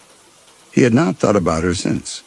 She had been removed from the system the way a corrupted entry is removed from a ledger, and the system had continued to function, and the space she had occupied had been overwritten by a decade of contracts and votes and favors. She had spent that decade thinking about him. She had rebuilt, re-established herself as an independent forensic accountant, someone who read numbers for the gap between what was filed and what was true. She had not stolen anything. She had not wiretapped anyone. She had filed public records requests. She had tracked down cooperating witnesses willing to give sworn statements. She had assembled what had always been available and arranged it with the care and permanence of a museum curator, because that is what she had become. And she had gotten Holden Calder to authorize it, promote it, curate it, put his name on it, fund a portion of it from his own family trust, and invite every person in the state whose opinion he valued to walk through the door and read the evidence under gallery glass. He walked back through the first hall. The governor was gone, extracted through a service exit within 3 minutes, which was the speed at which a political organization recognized that the man it had been planning to appoint to the state senate was now the subject of a permanent, publicly accessible corruption exhibit in a building the governor had just been photographed entering. The handshake on the portico, firm, held 2 beats too long, would be on the 11 o'clock broadcast and in the morning papers, and the governor's communications director was already, Holden was certain, drafting the statement that would describe the governor's attendance as a routine community engagement unrelated to any pending appointment decisions. The lieutenant governor was on his phone in the atrium, his voice carrying the words, "Distance and immediately." The photographer was working the room case by case. The Channel 5 crew had entered with a handheld camera and a boom, and the reporter was narrating in a voice that suggested she knew she was recording the lead for every broadcast this week. Holden's son was in the first hall, champagne glass empty, reading the display that contained the altered police reports from his DUI arrests.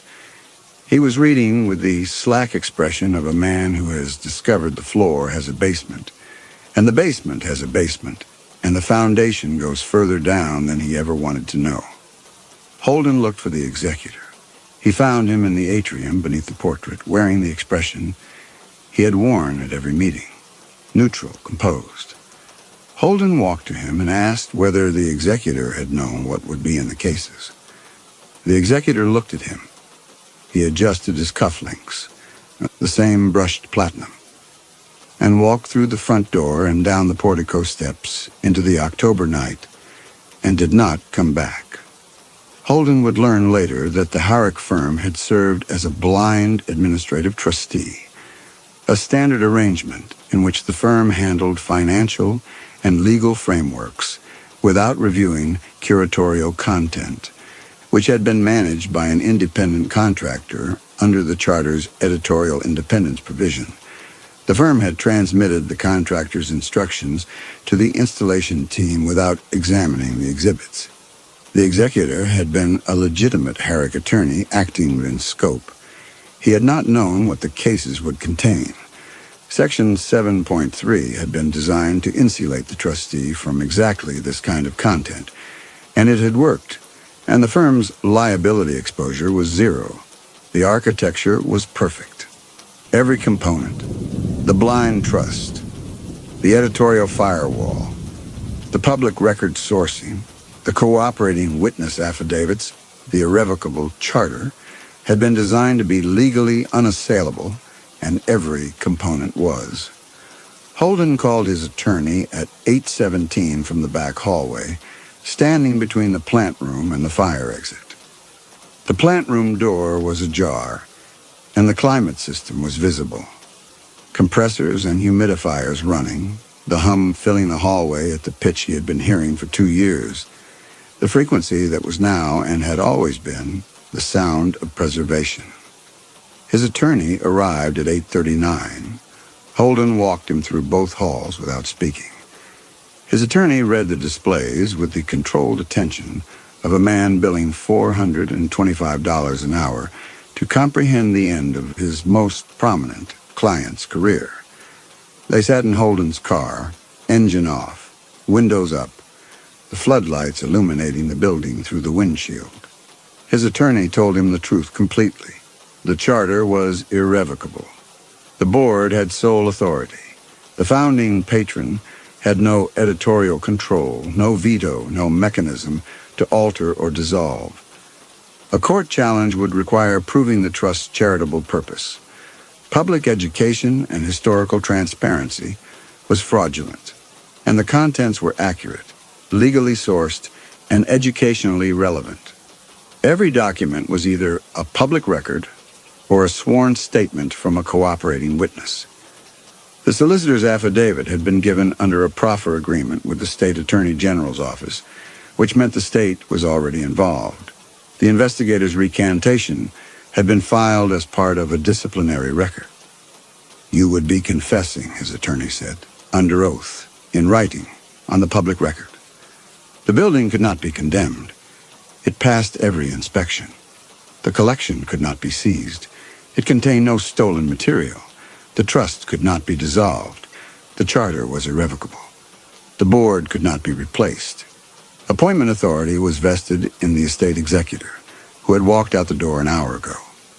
The maintenance payments Holden had already made, $400,000 from his family trust, could not be recovered because they had been contributed under a binding pledge he had signed with the same flourish he used on county contracts. Every avenue led to the same terminus. The charter he had signed in his own study, in his own hand, was the lock, and he had turned it, and the mechanism was airtight, and the precision was the same precision he had admired in the renderings, in the Flemish bond, in the gilt lettering, in the 68 degrees, and the 75-year preservation guarantee. The precision had been for him. Every detail he had admired, the typography, the archival foam, the acid-free mounting, the brass fittings, had been designed to keep his corruption legible, accurate, and publicly accessible for as long as the building stood. He had not been the patron. He had been the specimen. Through the windshield, the Calder archival library stood under its floodlights. The brick was the color he had approved. The columns were the order he had admired. The copper roof had begun to patina.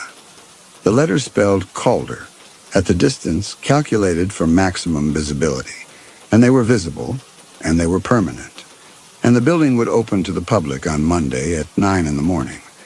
It would not close. His wife found him in the car at 9:15. She had walked through both halls. She had read the displays. She had stood in front of the fabricated memorandum and the investigator's recantation and the brass plate, and then she had walked out and opened the passenger door and sat beside him without speaking. After a while, she asked whether any of it was true. All of it, he said. She closed the door. The sound was small and final. Through the windshield, the floodlights cast the exterior in warm amber, and the gilt letters caught the light at the angle calculated for nighttime legibility, and they spelled his name. And the name was readable, and it would remain readable, and the building that bore it would open in 36 hours and would not close.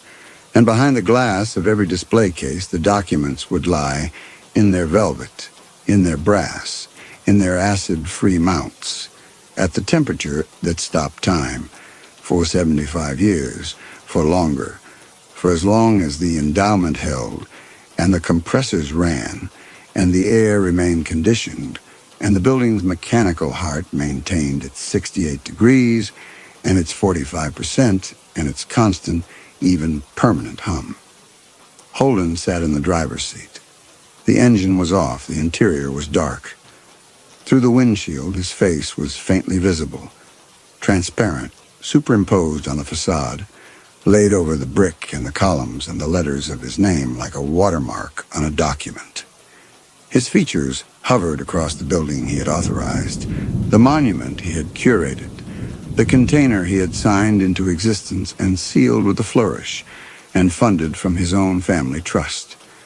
Behind his reflection, through it, the floodlit walls held steady, and the climate system held steady, and the 68 degrees held steady, preserving everything at the temperature at which nothing changes, nothing decays, nothing is forgotten, and nothing is allowed to die.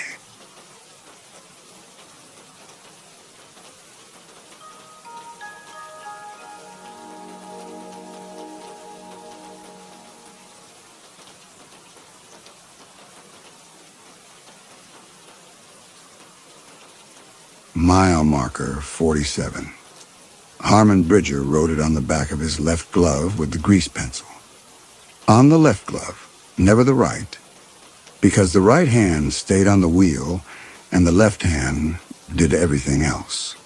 His father had written numbers the same way for 20 winters before him, same glove, same hand, and Harmon had inherited the habit without discussion, the way he had inherited the man's jaw and his silence and his preference for the early shift.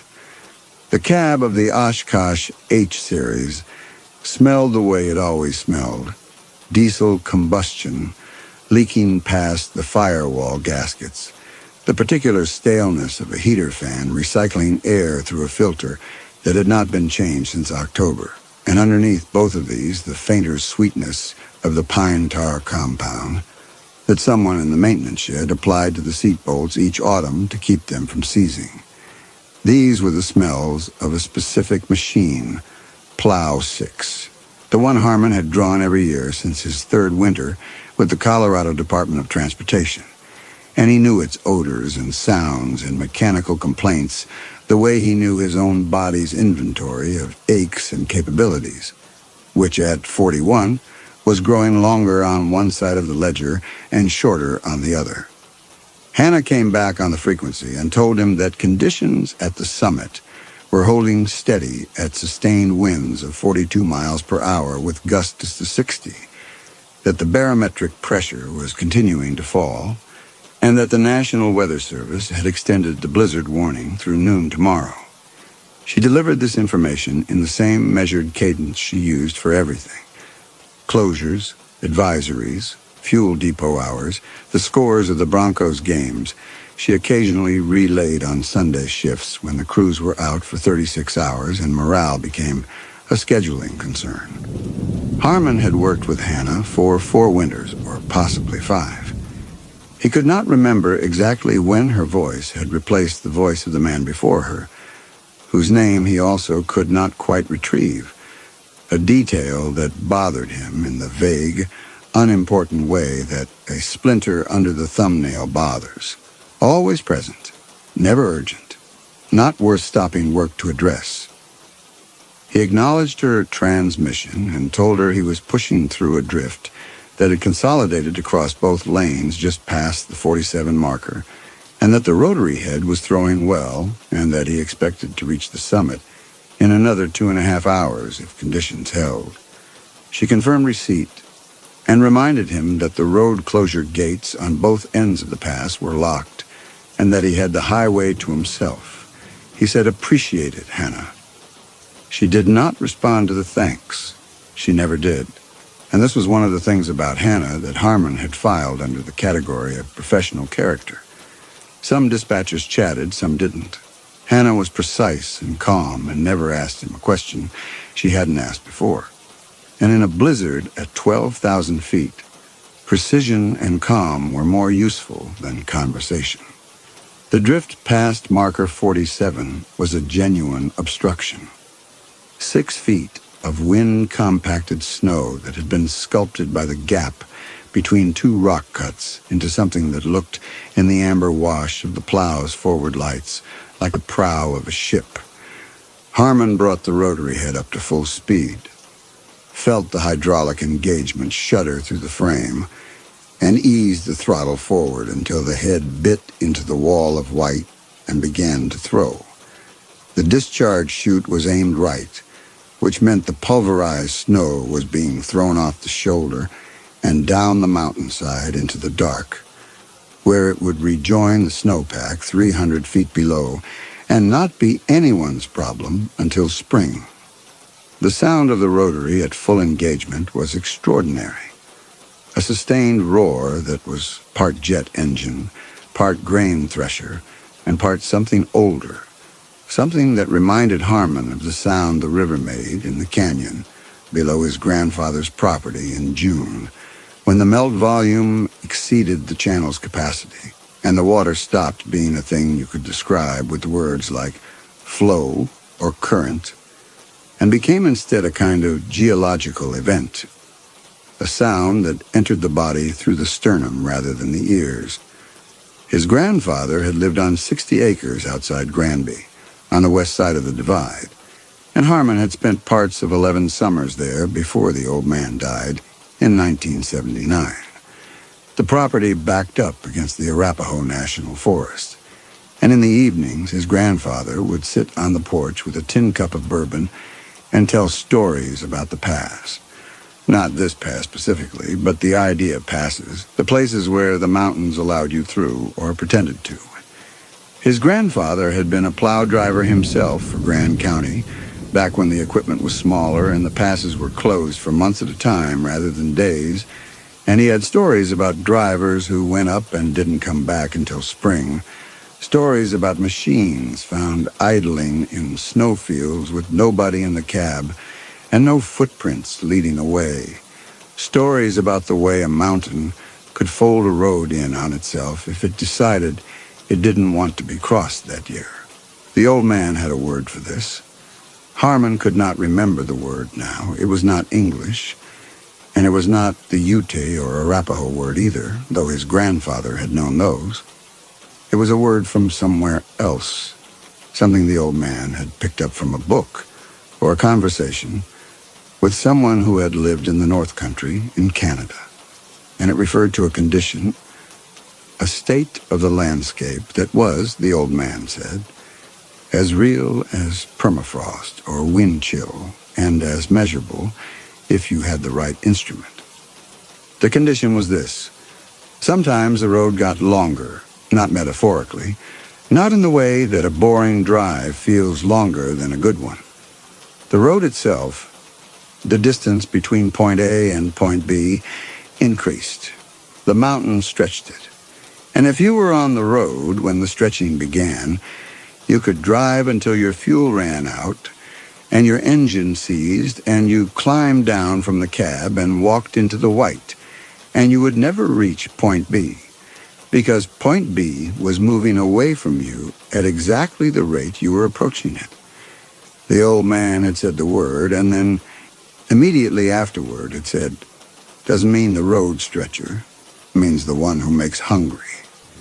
The hunger was not the creature's hunger, or the mountain's hunger, but the road's hunger. The road wanted to be longer. The road wanted to keep going. And the thing in the mountain, the condition, the presence, the whatever it was, simply gave the road what it wanted. Harmon had filed this under the same category as his grandfather's other stories. The one about the ice fisherman who caught a trout with a human tooth in its belly. The one about the Forest Service cabin that was always locked from the inside when the ranger arrived to open it in spring. Good stories. The kind of stories a man accumulates over a lifetime of winters in high country. Not true in the way that fuel consumption tables and wind chill charts were true, but true in the way that all cautionary tales are true. They encoded a genuine danger in a form that the memory could carry. The danger encoded in the road-stretching story was straightforward. Don't trust the road. Don't assume that because you have driven a road 100 times, the 101st time will be the same. The mountain does not owe you consistency. He punched through the drift and the road opened up ahead. 2 lanes of plowed surface stretching into the headlight's reach, which was approximately 90 feet before the snow consumed everything. The surface was clean. He could see the center line. He radioed Hannah and reported the drift cleared and his position advancing. She confirmed and gave him the next marker to watch for. 48. Harmon did not write it on his glove. He looked at the number he had written, 47, and the number Hannah had just given him. The markers on this pass counted down. They started at 62 on the east approach and ended at 1 at the west portal. He had been driving east to west. He had passed marker 53 2 hours ago, then 52. Then the long open stretch where the markers were spaced farther apart, and then 49, and then 48, and then the drift at 47. Hannah had just told him to watch for 48. He looked at his glove. The numbers in grease pencil read 53, 52, 49, 48, 47. Descending. Correct. His hand holding the grease pencil had stopped moving. Hannah's voice came on the frequency again, unprompted, and told him that he was making excellent progress and that conditions at the summit were unchanged. He stared at the radio mounted above the windshield and tried to formulate the question he wanted to ask, which was simple. Had she misspoken? Had she said 48 when she meant 46? But before he could key the transmitter, the headlights caught the next marker post, and the reflective numerals on its face read 48. He had already passed 48. That marker was behind him. He had passed it before the drift. Harmon wrote the number 48 on his glove below the 47, and the sequence on the leather now read 53, 52, 49, 48, 47, 48. He looked at it for a long time. Then he settled his right hand on the wheel and pushed the throttle forward and did what his father and his grandfather and every plow driver who had ever worked the high passes had taught him to do when the mountain showed you something you did not understand. He kept going. The second 48 marker was identical to the first. Same post, same height, 4 feet above the snow surface, which meant the total post length below the surface was another 6 feet, because CDOT sank their marker posts 10 feet into poured concrete sleeves to keep the snow plows from shearing them off, and 6 feet of burial meant the snowpack at this elevation was running about standard for January. Harmon noted this automatically. He noted everything automatically. It was the kind of mind his father had called a counting mind, the kind that inventoried the world in numbers and measurements, whether the owner of the mine wanted it to or not, the kind that could not look at a bridge without estimating its span, or a parking lot without calculating its square footage. The counting mind was useful for plow work. It was useful for most of the things Harmon did. He had never found a situation in which it was a liability. He asked Hannah to confirm his position. She told him he was approaching mile marker 48 and that his progress was excellent. He asked her, and he phrased this carefully because phrasing mattered on a recorded frequency, whether she had any record of a marker numbering irregularity on this section of the pass. The pause was perhaps 2 seconds. In 4 winters, or possibly 5, of working with Hannah, he had never heard her pause. She processed information like a calculator. Input, output, no interval. The 2-second gap suggested that his question had required her to deviate from something. Not a script, because dispatchers did not work from scripts, but from a pattern. A practice sequence of responses that covered the normal range of driver queries and could be delivered without conscious effort, the way a bartender could mix a gin and tonic while carrying on a conversation about the weather. His question about marker irregularities had been outside that range, and for 2 seconds, Hannah had had to think. Or the radio had glitched. Atmospheric conditions affected transmission quality at this altitude.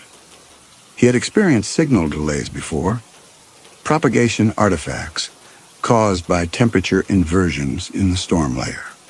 2 seconds was within the range of normal atmospheric interference.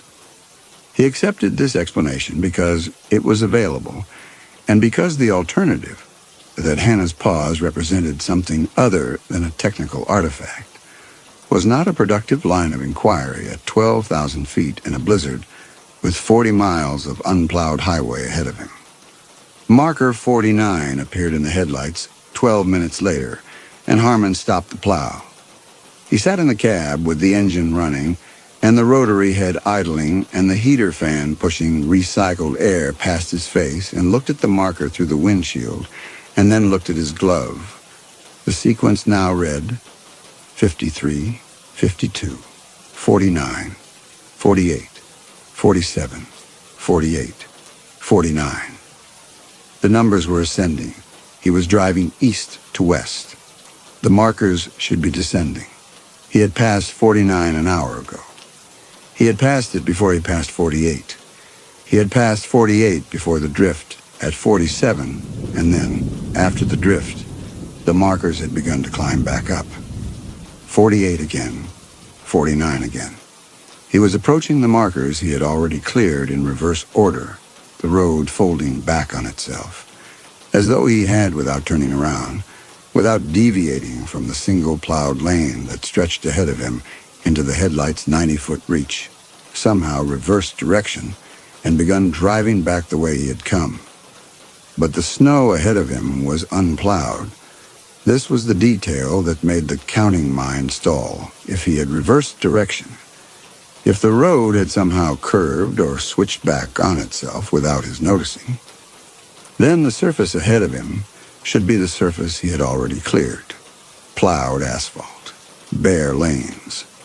Instead, the road ahead was choked with the same dense, wind-compacted white that he had been cutting through since the east portal, pristine, untouched, as though no one had driven it. He keyed the transmitter and told Hannah the markers were counting wrong. He told her he had passed marker 49 twice, and that the sequence was ascending instead of descending, and that he wanted her to check with the field office and confirm whether anyone else was on the pass. Another plow, a maintenance truck, anyone who might have moved or replaced the marker posts. He delivered this calmly. His voice, he was certain, gave away nothing, because a plow driver's voice on the radio was a professional instrument, the same way a pilot's voice on the cockpit recorder was a professional instrument. And the instrument did not convey alarm regardless of what the operator was feeling. Hannah told him that the road closure gates were locked on both ends and that he had the highway to himself. She told him that his progress was excellent. She told him that conditions at the summit were holding steady at sustained winds of 42 miles per hour with gusts to 60. The sustained winds figure was the same. The gust figure was the same. These numbers had not changed in 6 hours. He wrote nothing on his glove.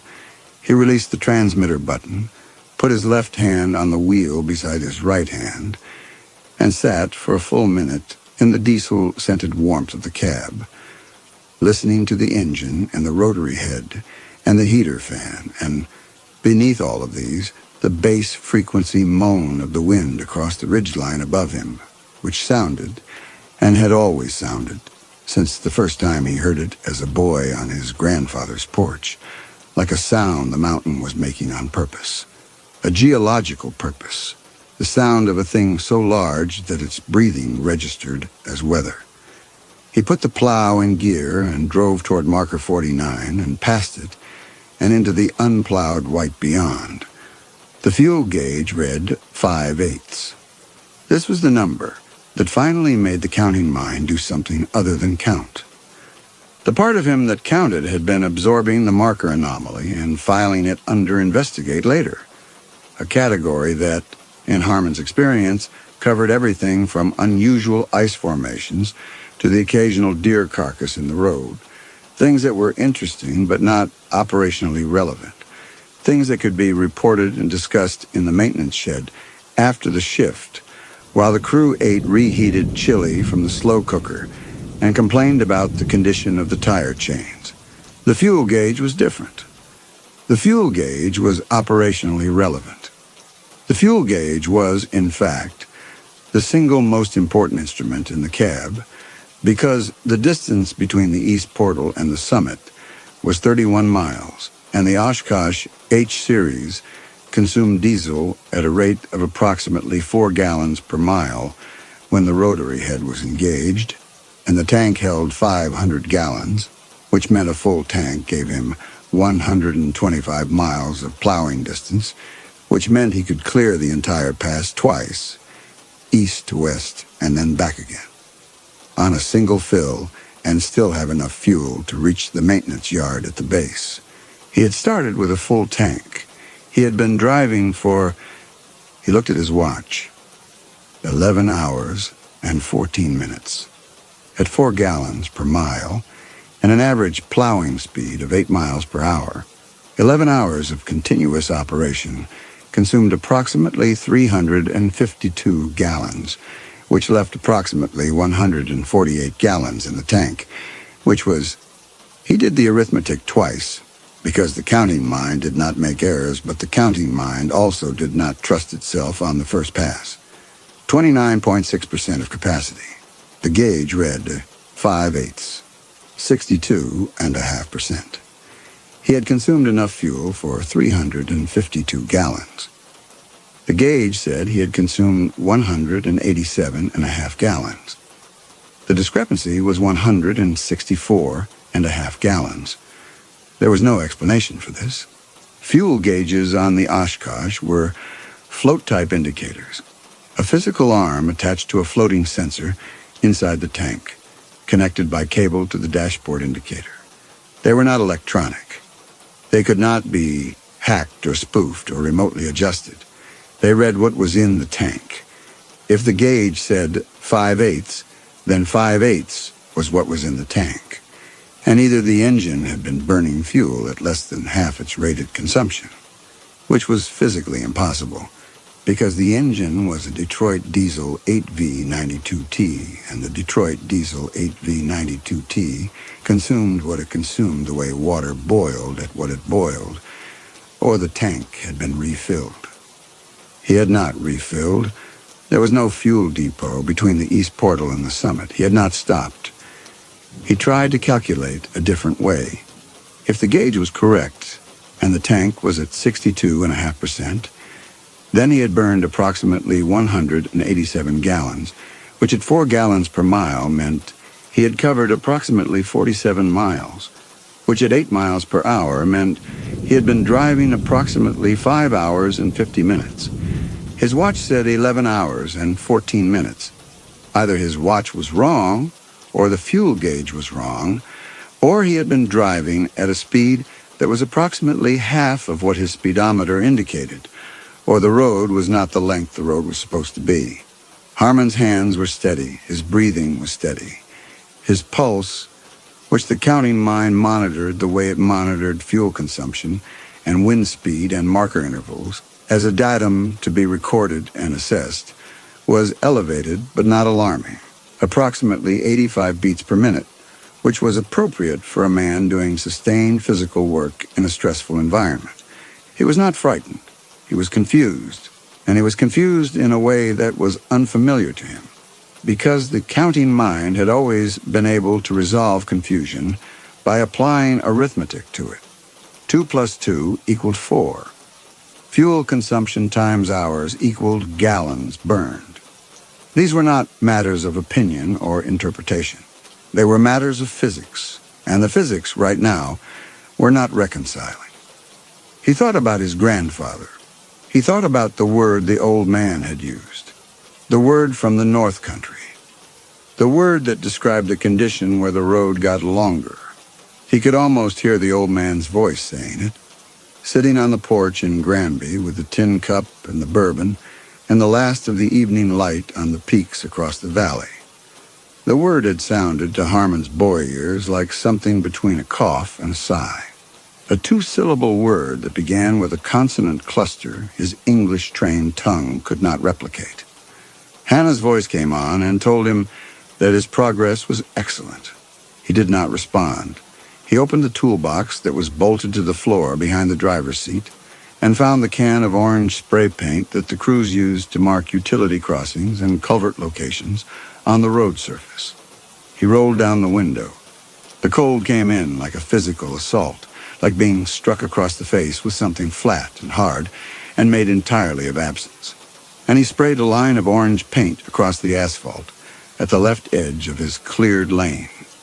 The paint was visible for about 30 seconds before the blowing snow began to obscure it, but the color was vivid enough, fluorescent enough, that it would remain detectable for perhaps 10 or 15 minutes under active snowfall before it was buried completely. He closed the window. He noted his odometer reading. He put the plow in gear and drove. 16 minutes later, and the headlights caught a smear of fluorescent orange on the asphalt at the left edge of his cleared lane. The odometer said he had traveled 2.1 miles. The spray paint was his. The line was in the exact position he had painted it. Left edge, perpendicular to the direction of travel, approximately 18 inches long. It had not been covered by snowfall, which meant either no snow had fallen on this section in the last 16 minutes, unlikely given the blizzard, or he had returned to the same physical location so quickly that the paint had not yet been buried. But the road ahead of the paint line was unplowed. He had driven 2 miles forward on a straight road with no intersections and no turnouts, and arrived back at the point where he had started, facing the same direction, with unplowed snow ahead of him and his own cleared lane behind him. The road was not curving. The road was not switching back. The road was consuming itself and regenerating ahead of him, and he was... The counting mind produced this conclusion with the same flat affect it used for fuel calculations and wind speed estimates, driving in a space that did not obey the geometry he had been trained to navigate. He picked up the radio handset. He held it for a long time without pressing the transmit button. Then he asked Hannah what time it was. 11:40, she said. He had started the shift at 6 p.m. That was 5 hours and 40 minutes ago, which did not match the 11 hours and 14 minutes on his watch. He asked her to confirm. She confirmed 11:40, January 14th. His watch said 5:14 a.m., January 15th. He did not ask her to explain the discrepancy. He was beginning to understand that explanations were not available. Not from Hannah, and not from the counting mind, and not from the physical world as he had understood it for 41 years. He could count, but counting required a system, and the system he was in, the road, the plow, the snow, the markers, the fuel, the time, was not the system he thought it was. He asked Hannah one more question. "What's your last name?" The radio was silent for 4 seconds. Then Hannah told him that conditions at the summit were holding steady at sustained winds of 42 miles per hour with gusts to 60. The snow tasted wrong. Harmon discovered this by accident. He had opened the window again. The cab was too warm. The heater fan, which he had turned to its lowest setting 2 hours ago, continued to push air at what felt like full blast, though the controls confirmed it was set to low, and a gush had driven a fist of snow through the opening and into his face, and some of the snow had gotten into his mouth, and instead of the clean, mineral nothing that snow tasted like at 12,000 feet, the taste of distilled water, essentially, the taste of cloud. This snow tasted like something else. It tasted like dust. Specifically, it tasted the way that a handful of dry gravel tasted if you put it in your mouth, which Harmon had done exactly once as a boy on a dare from a cousin and had never forgotten. The flat mineral density of crushed stone with an undertone of something alkaline like concrete powder. He caught another handful from the air outside the window and held it in his bare palm and watched it. Snow melted in a particular way. It melted from the edges inward, and as it melted, it revealed its structure. The crystalline lattice that each flake was built on, the hexagonal symmetry that every child learned about in school, and that was, Harmon's grandfather had told him, one of the proofs that God, or whatever you wanted to call, the thing that organized the universe, was a mathematician. This snow did not melt from the edges inward. It dissolved. It collapsed like a sugar cube in hot water, and the liquid it left in his palm was not clear. It was gray. It was the color of wet cement. He brought his palm close to the dome light and examined the residue. Tiny particles, angular, not rounded, not ice crystals. These were fragments of something that had been mechanically crushed, something hard that had been fed through a grinder or a mill and reduced to a powder fine enough to be mistaken for snow when it was airborne, and white when it accumulated on the road surface. Harmon turned off the plow's headlights. This was against every protocol, every training module, every instinct a plow driver possessed. The headlights were the eyes of the machine. Without them, the road ahead was not dark. It was absent. The blizzard was a white wall that reflected the cab's interior lights back at the windshield. And beyond the white wall was nothing, and the nothing was not empty, but was instead the most complete expression of negation Harmon had ever experienced. Not darkness, but the withdrawal of the concept of visibility, as though seeing itself had been revoked. He turned the headlights back on. Then he did something else that was against protocol. He rotated in his seat and looked out the rear window of the cab, past the engine housing and the exhaust stack and the bulk of the rotary assembly, at the road behind him.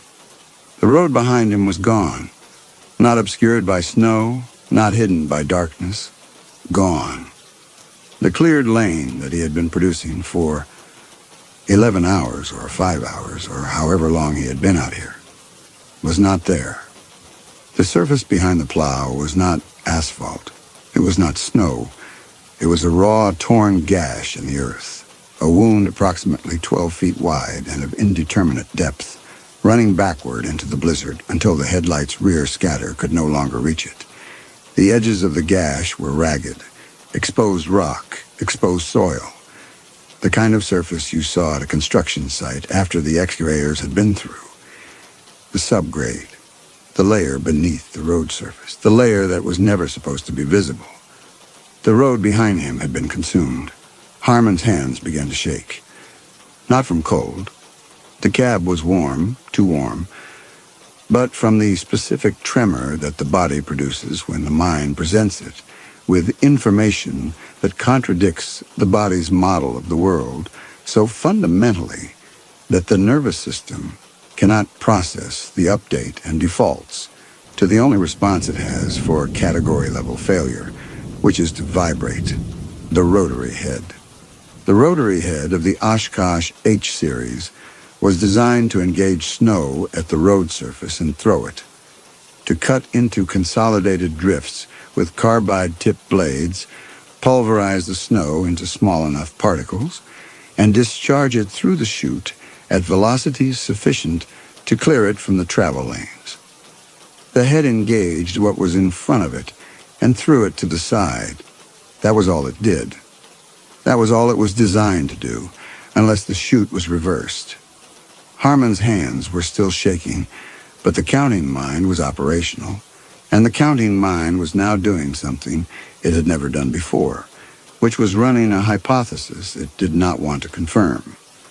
The chute could be reversed. The discharge direction, left or right, was controlled by a hydraulic selector on the dashboard.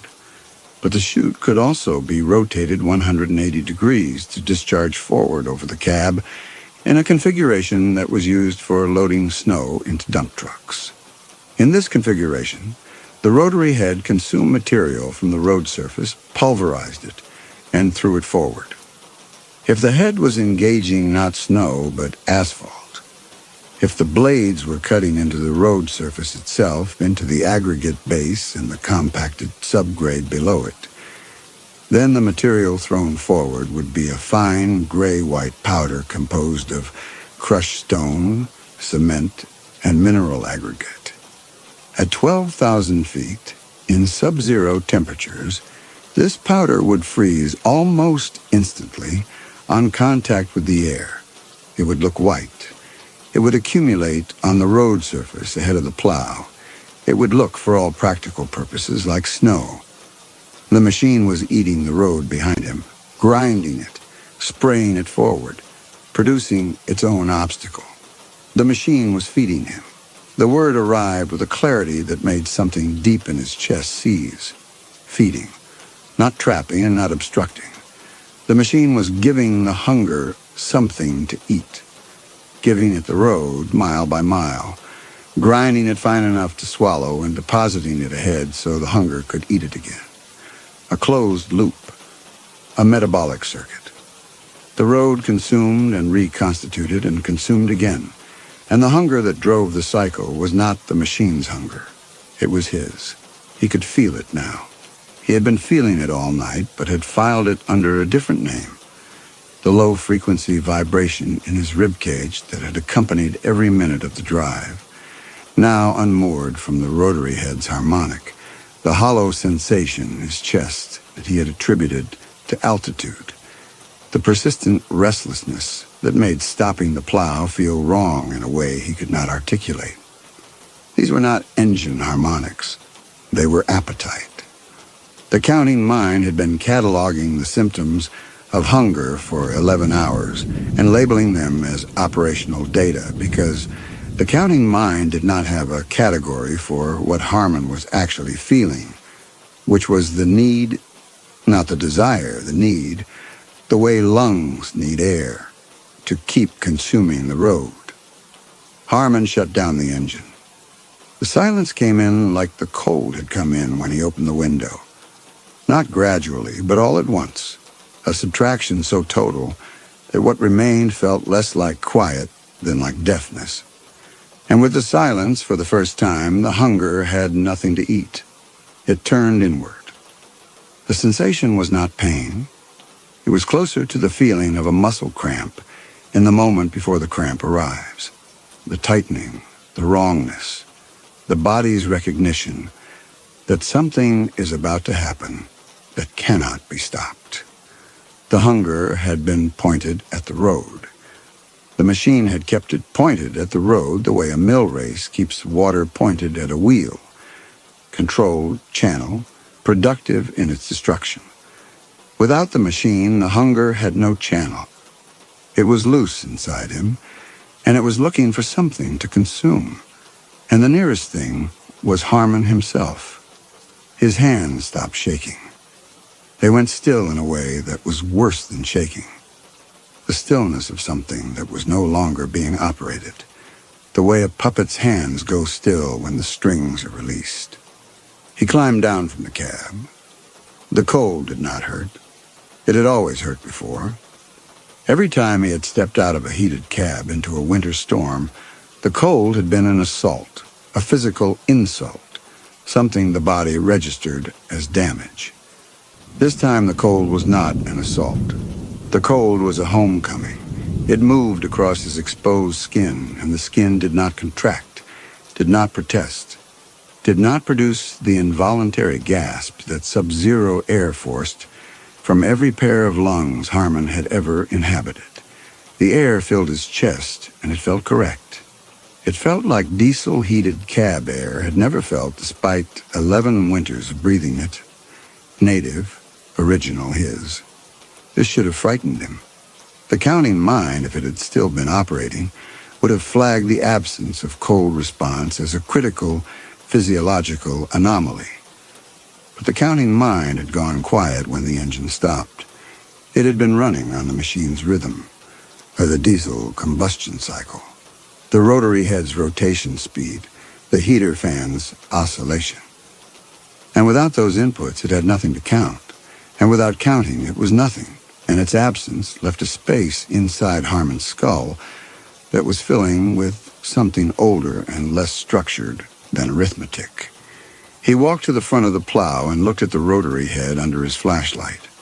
The blades were not worn in the pattern that snow abrasion produced. They were gouged and chipped from cutting rock. The discharge chute was aimed forward over the cab. He had not set it to this position. He had never set it to this position. The chute had been aimed forward since the beginning of the shift, since the beginning of every shift. And the counting mind had recorded its position at every 30-minute instrument check, and had never flagged it because the chute's position was part of the machine's baseline configuration. The way the engine's idle speed was part of the baseline configuration. The way Harmon's name was part of the baseline configuration. He looked at the white wall blocking the road ahead. He picked up a handful of it. Crushed road. He was looking at the road he had just driven on, ground to powder by his own machine and deposited ahead of him as the next meal, and the next, and the next. The machine was not a cage. It was a feeding trough. It kept the hunger occupied with a controlled, localized food source.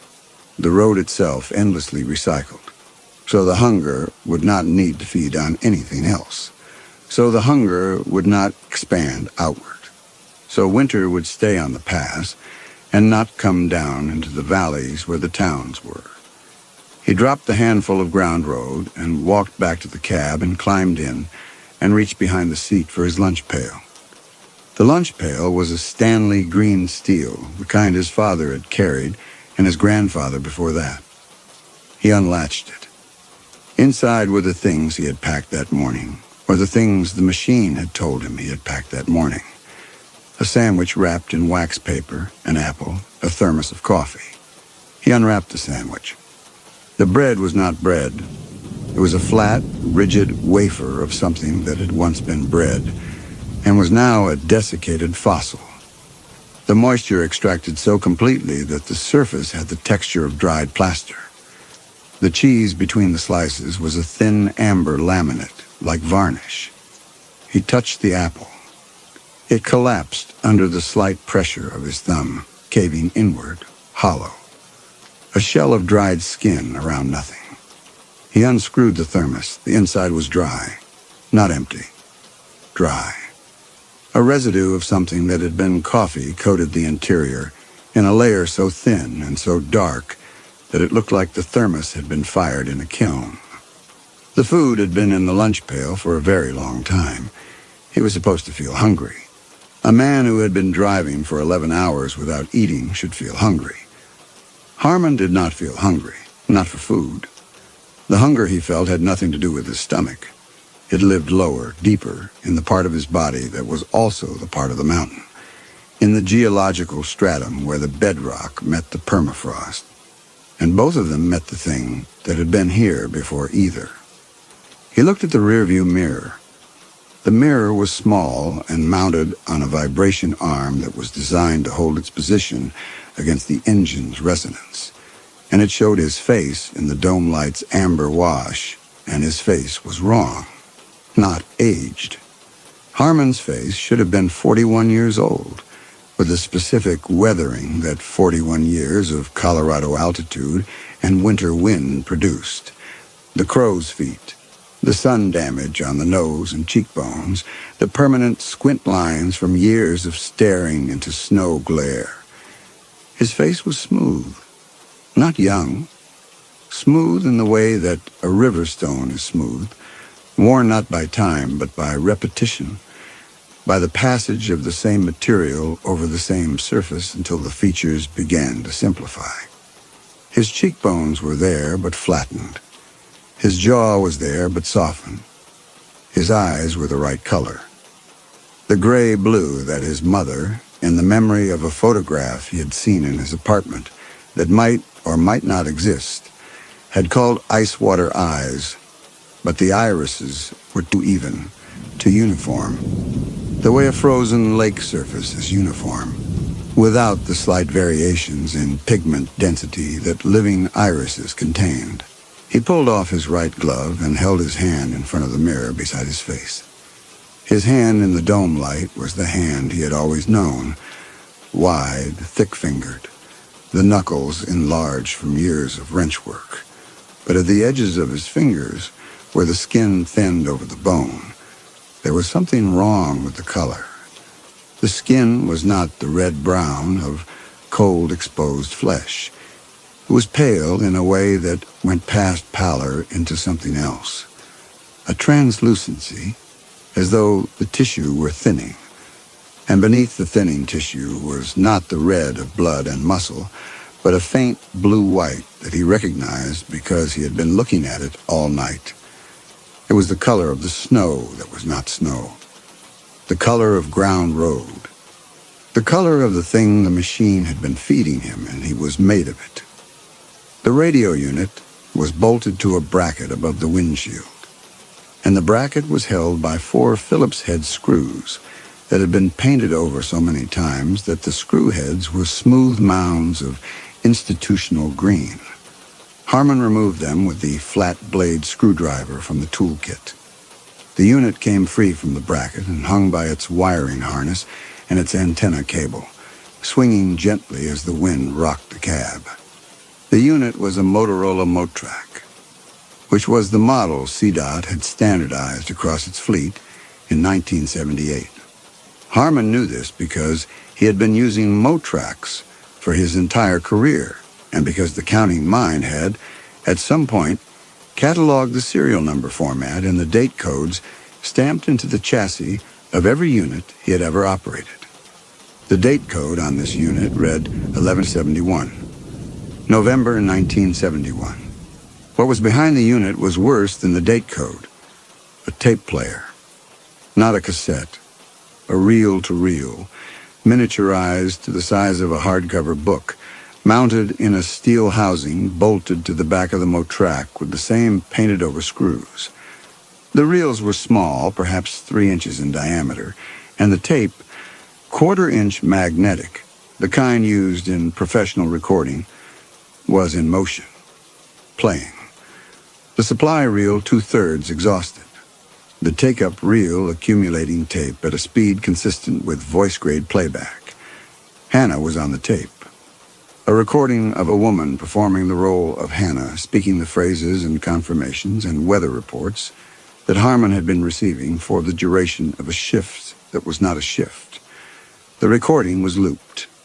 The tape reached the end and automatically reversed, and the phrases began again, and the specific genius of the system was that the phrases were generic enough to function as responses to almost any transmission Harmon might make. His progress was excellent.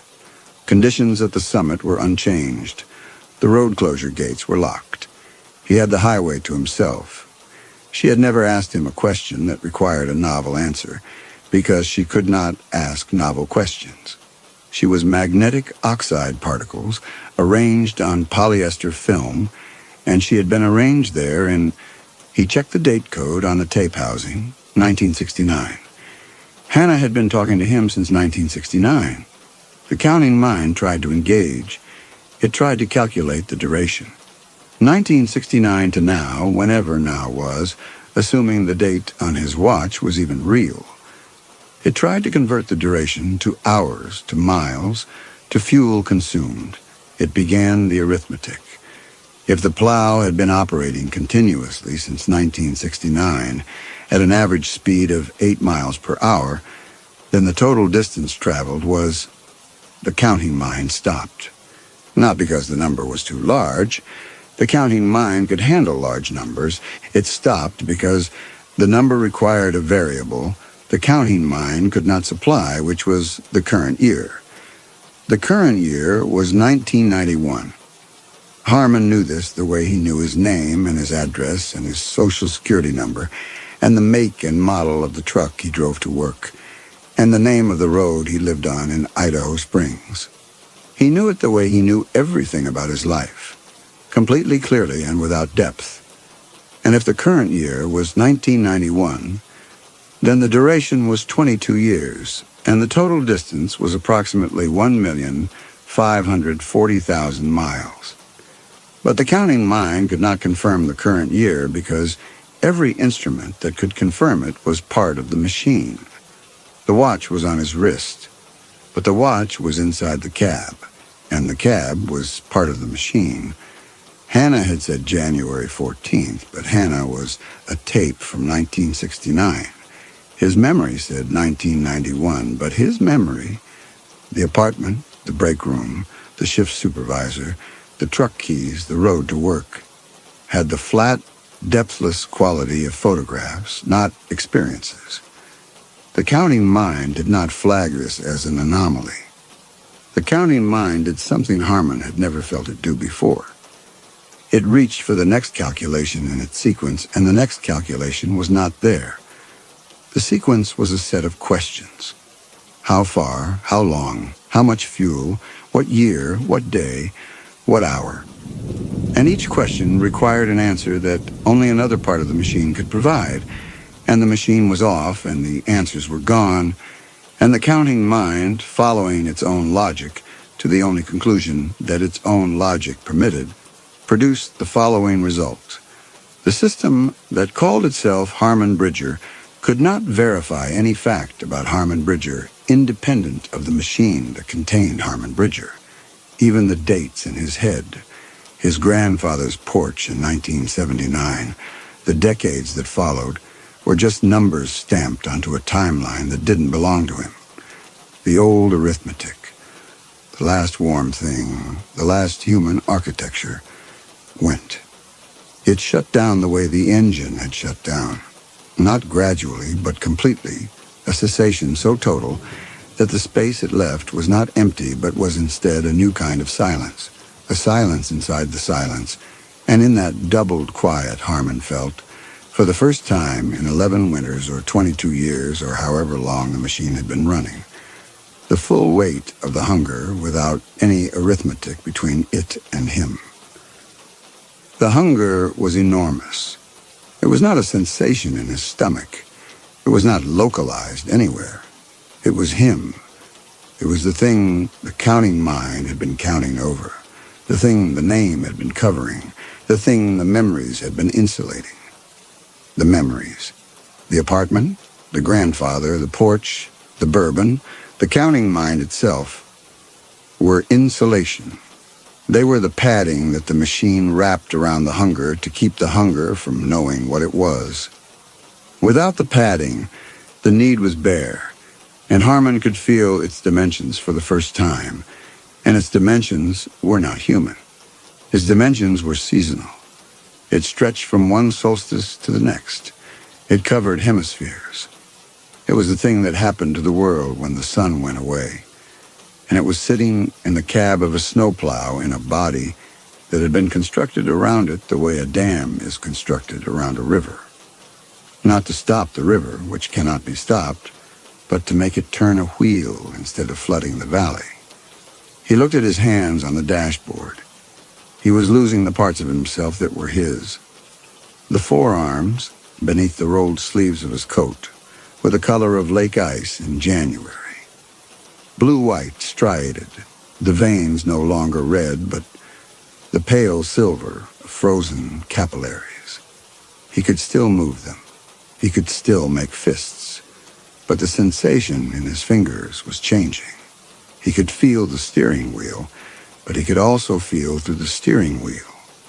Feel the dashboard and the windshield and the frame of the cab and the road beneath the tires, as though his nervous system were extending outward through the metal, colonizing the machine's body the way the frost was colonizing his.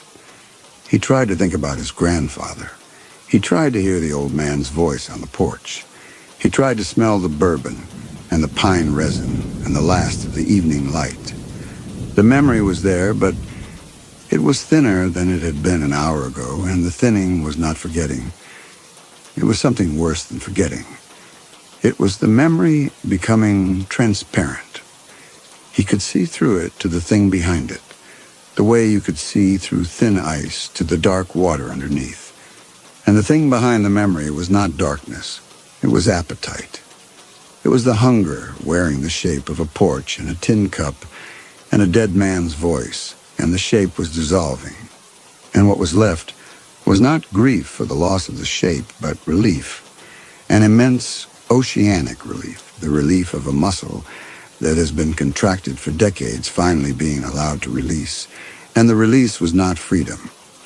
The release was the end of Harmon. He said, "Start," and his voice was not his voice. It was a sound that the vocal cords produced, but that the ears, his ears, which were no longer entirely eyes, registered as something other than speech. It was the sound of cold air moving through a narrow space. It was the sound of the wind through the rock cuts on the pass. It was the sound the mountain made when it breathed. The engine did not start. The engine was dead. He had killed it, and it was dead, and the killing was the last thing that Harmon Bridger, the man, the name, the counting mind, the warm thing, had done. And now the warm thing was going away, and in its place was the other thing, and the other thing was expanding. The blizzard stopped, not gradually, not the way blizzards end. The wind diminishing, the snowfall thinning, the cloud ceiling lifting to reveal the peaks above. The blizzard stopped, the way a projector stops when the film breaks. One frame of white, and then nothing. The snow in the air was there, and then was not. The wind was there, and then was not. The clouds were there, and then were not. And above the clouds was not the night sky, but a sky of such depthless, saturated blue that the eyes, his eyes, which were no longer entirely eyes, could not resolve the color, and for a moment the color looked like water, like the surface of a lake seen from below. The temperature rose. The cold that had been a pressure against every surface of his body, the cold that had been, he now understood, in a way that was not understanding but recognition, not him but part of him, a component of whatever he actually was, withdrew. It withdrew like a tide. It withdrew from his extremities first, from his fingers and toes, and then from his arms and legs and torso, and finally from his chest, from the sternum where the vibration had lived. And in its place was warmth that was not warmth. It was the absence of him. It was the world without winter in it. And the world without winter was summer. And summer was what the past looked like when the thing in the cab was contained. He was standing on the road. He did not remember climbing down from the cab. The asphalt was intact. Both lanes were clear. The center line was fresh. Double yellow, recently painted. The shoulders were graveled and graded. The rock cuts on either side were clean, with no snow on the ledges. The trees, lodgepole pines, and subalpine firs were green. Full summer green, the dense chlorophyll saturation of July. A car passed him. It was a red Jeep Cherokee, the two-door model, with Colorado plates and a bike rack on the roof, carrying 2 mountain bikes. It was traveling at approximately 45 miles per hour. The driver did not slow down. The driver did not swerve. The driver did not appear to see either the thing standing on the center line or the massive Oshkosh H-Series rotary snowplow that was... He turned to look. The plow was not there. The lane where it had been was empty, uncracked, unscored. 36,000 pounds of steel gone, as though the containment and the thing it contained existed in a frequency that Summer could not receive. Another car passed. A silver sedan with its windows down, music playing. A guitar and a high female voice. The sound arriving and departing in a Doppler sweep. The driver had one elbow out the window. The driver did not see him. Neither driver had seen him because there was nothing to see. Not invisible. Absent. The distinction was important in a way that the counting mind, had it still existed, would have appreciated. Invisibility implied a thing that existed but could not be perceived. He did not exist, not as a body. The body was finishing its dissolution. He could feel it going, the last of Harmon Bridger evaporating out of the form the machine had maintained, the warm things exiting the way heat exits a house when the furnace stops, slowly, then all at once. The name went. The apartment went. The grandfather's voice went. The porch. The bourbon. The counting mind. The last warm thing, the last human architecture, went. And what was left was not a man standing on a highway. What was left was a condition. The condition was cold, not temperature. Not the measurable cold of thermometers and wind chill charts. The cold that existed before there were thermometers, before there were charts, before there were passes or roads or machines built to clear them. The cold that was the Earth's first language, spoken during the ice ages in the syntax of glaciers and permafrost. The cold that retreated when the sun came but did not leave, that waited in the high places and the deep places and the places where the rock remembered what it was like before anything lived on it. The appetite grew with feeding. It had been fed for decades. Fed the road, ground to powder, recycled, a closed nutritional loop that kept the appetite contained and the season localized. Now the feeding had stopped, and the appetite was not diminished. It was the opposite. It was the appetite of a thing that has been given just enough to maintain its craving without ever satisfying it. And the maintenance had been removed, and what remained was need. Vast, directionless, and expanding. A cloud formed above the western ridge, not drifting, condensing, the way breath condenses in cold air. The temperature at ridge level was dropping. The cloud thickened. More clouds formed around it, materializing from clear sky, the atmosphere responding to a presence it could not identify but could not ignore, the way iron filings respond to a magnet they cannot see. The nearest tree, a lodgepole pine, 80 feet tall, its trunk straight, its crown symmetrical, its needles the dense green of midsummer, made a sound, small. The sound of something contracting, the sound of sap, the liquid life inside the tree's vascular system, reaching 32 degrees and beginning the phase transition from liquid to solid. And the transition was not gentle. Water expanded when it froze. It expanded inside the cells of the living wood, and the cells ruptured, and the ruptures made a sound like knuckles cracking. Not one crack, but hundreds, thousands, a cascade of tiny detonations running up the trunk from root to crown as the freeze front ascended at approximately 3 feet per second. The tree's needles went white. Not the white of snow, the white of frost, of living cells killed so quickly that the chlorophyll did not have time to break down. The tree's final color was a pale, luminous jade that was beautiful in the way that only dead things are beautiful. The next tree froze, the one after that. The freeze front moved outward in a radial wave, tree by tree, and the sound of freezing sap built from individual cracks into a sustained, rolling murmur that sounded like nothing Harmon had ever heard. Harmon had never heard anything. There was no Harmon. There had never been a Harmon. There had been a machine, and the machine had needed an operator, and the operator had needed a name and a history and a counting mind, and a grandfather with stories, and all of these had been provided the way the fuel and the tape and the road had been provided as components of a containment system designed by people who understood what lived in the past and what would happen if it ever stopped being fed. The asphalt cracked. A single fracture running from beneath the place where a man's left boot would have been if a man had been standing there to the edge of the right lane. From the fracture, a white crust emerged, permafrost, rising from beneath the road surface, from the bedrock, from the frozen geological memory of every ice age the mountain had ever endured. The crust grew.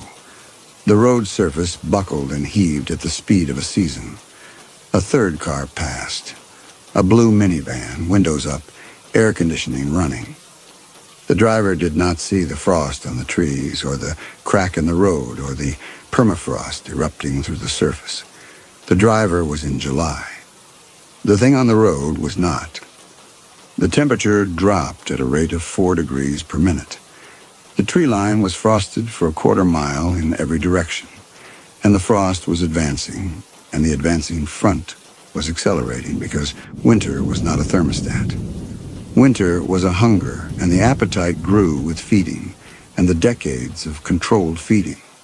The road, the road, the road, always the road, only the road, had not diminished the appetite. They had refined it. They had trained it.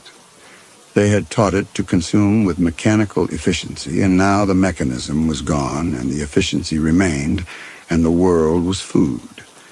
The sound of the trees freezing spread down the mountainside, away from the pass, toward the valleys where the towns were.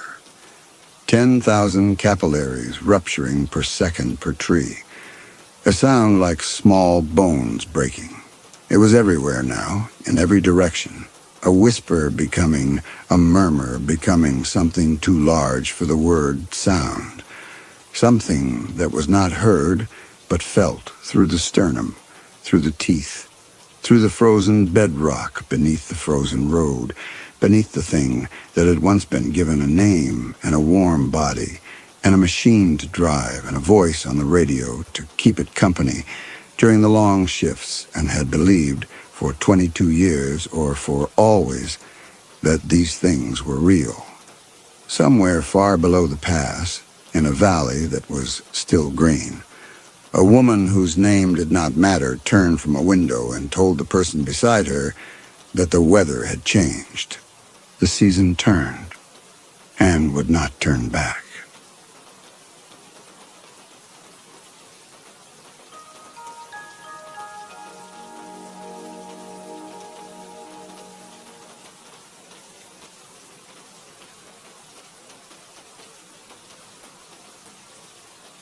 The traffic had been stopped for 20 minutes when Audrey realized that the silence between them had outlasted the last 3 songs on the radio, and that neither of them had thought to turn it off.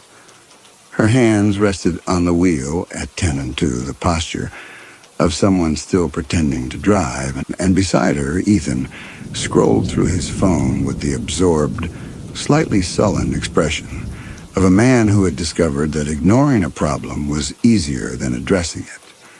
The van smelled like the patchouli oil she'd spilled on the floor mat 2 weeks ago, and beneath that, something faintly sour that she suspected was the bedding they hadn't aired out since leaving Portland. She shifted in her seat, and the vinyl upholstery made a sound like skin peeling from plastic.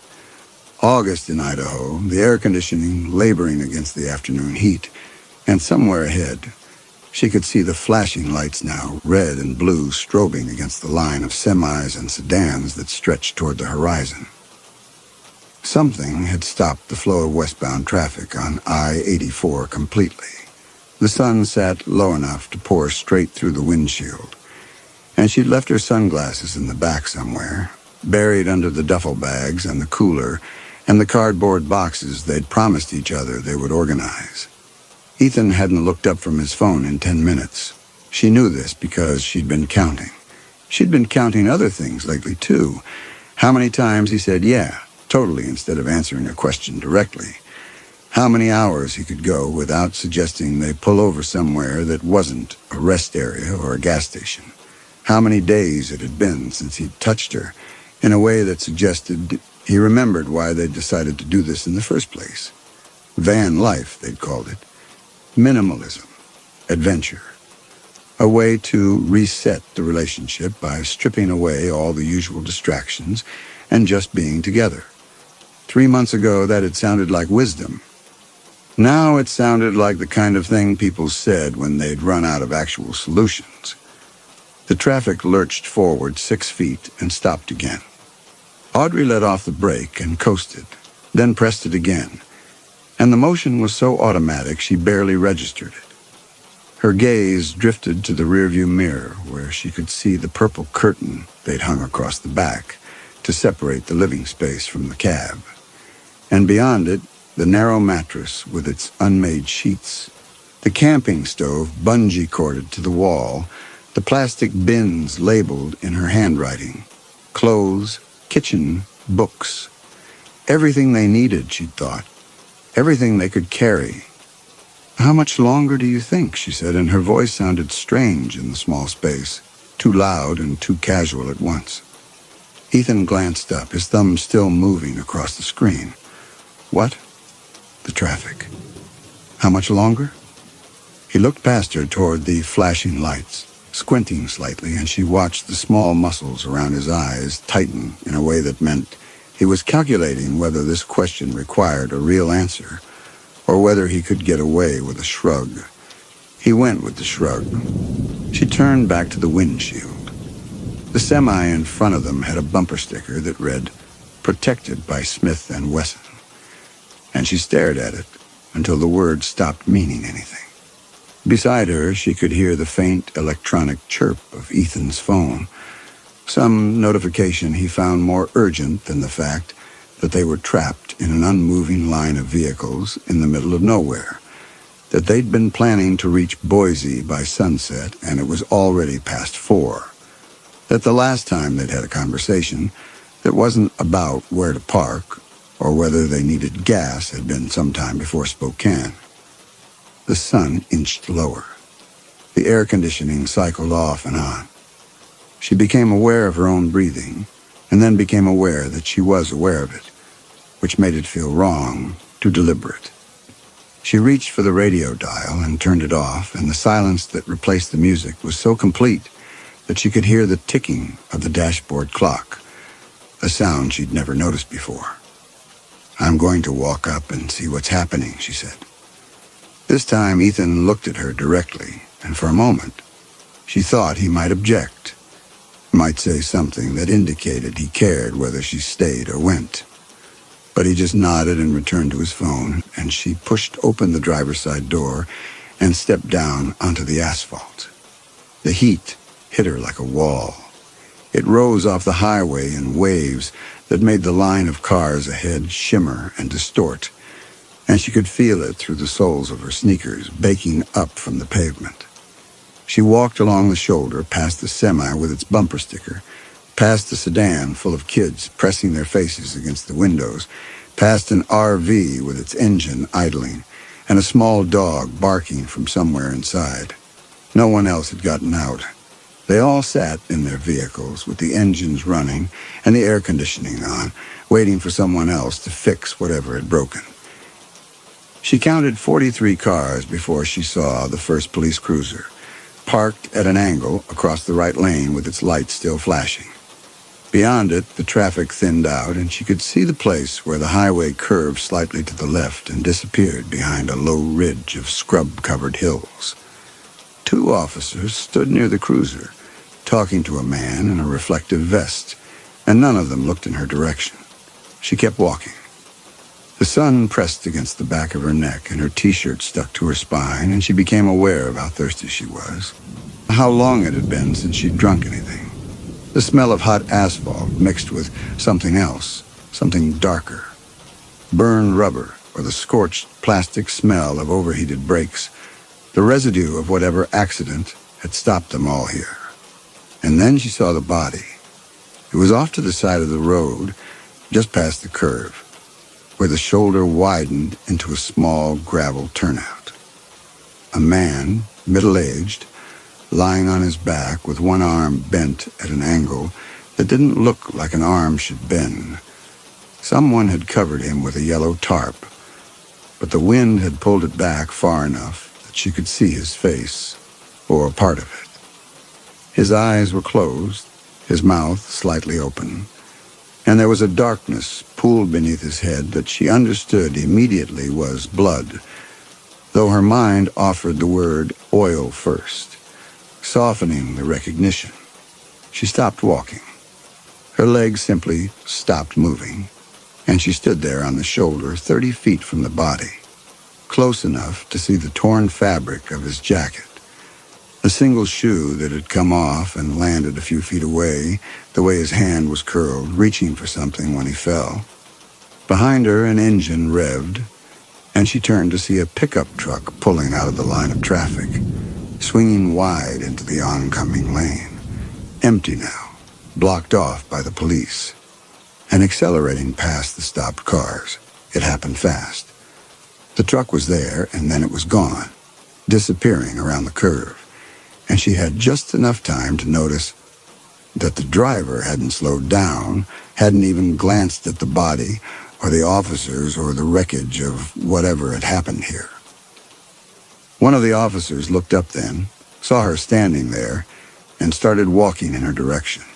She didn't wait.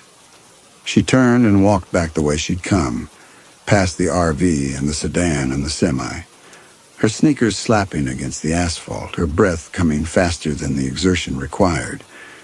By the time she reached the van, her hands were shaking, and when she climbed back into the driver's seat, Ethan looked up from his phone with an expression of mild curiosity.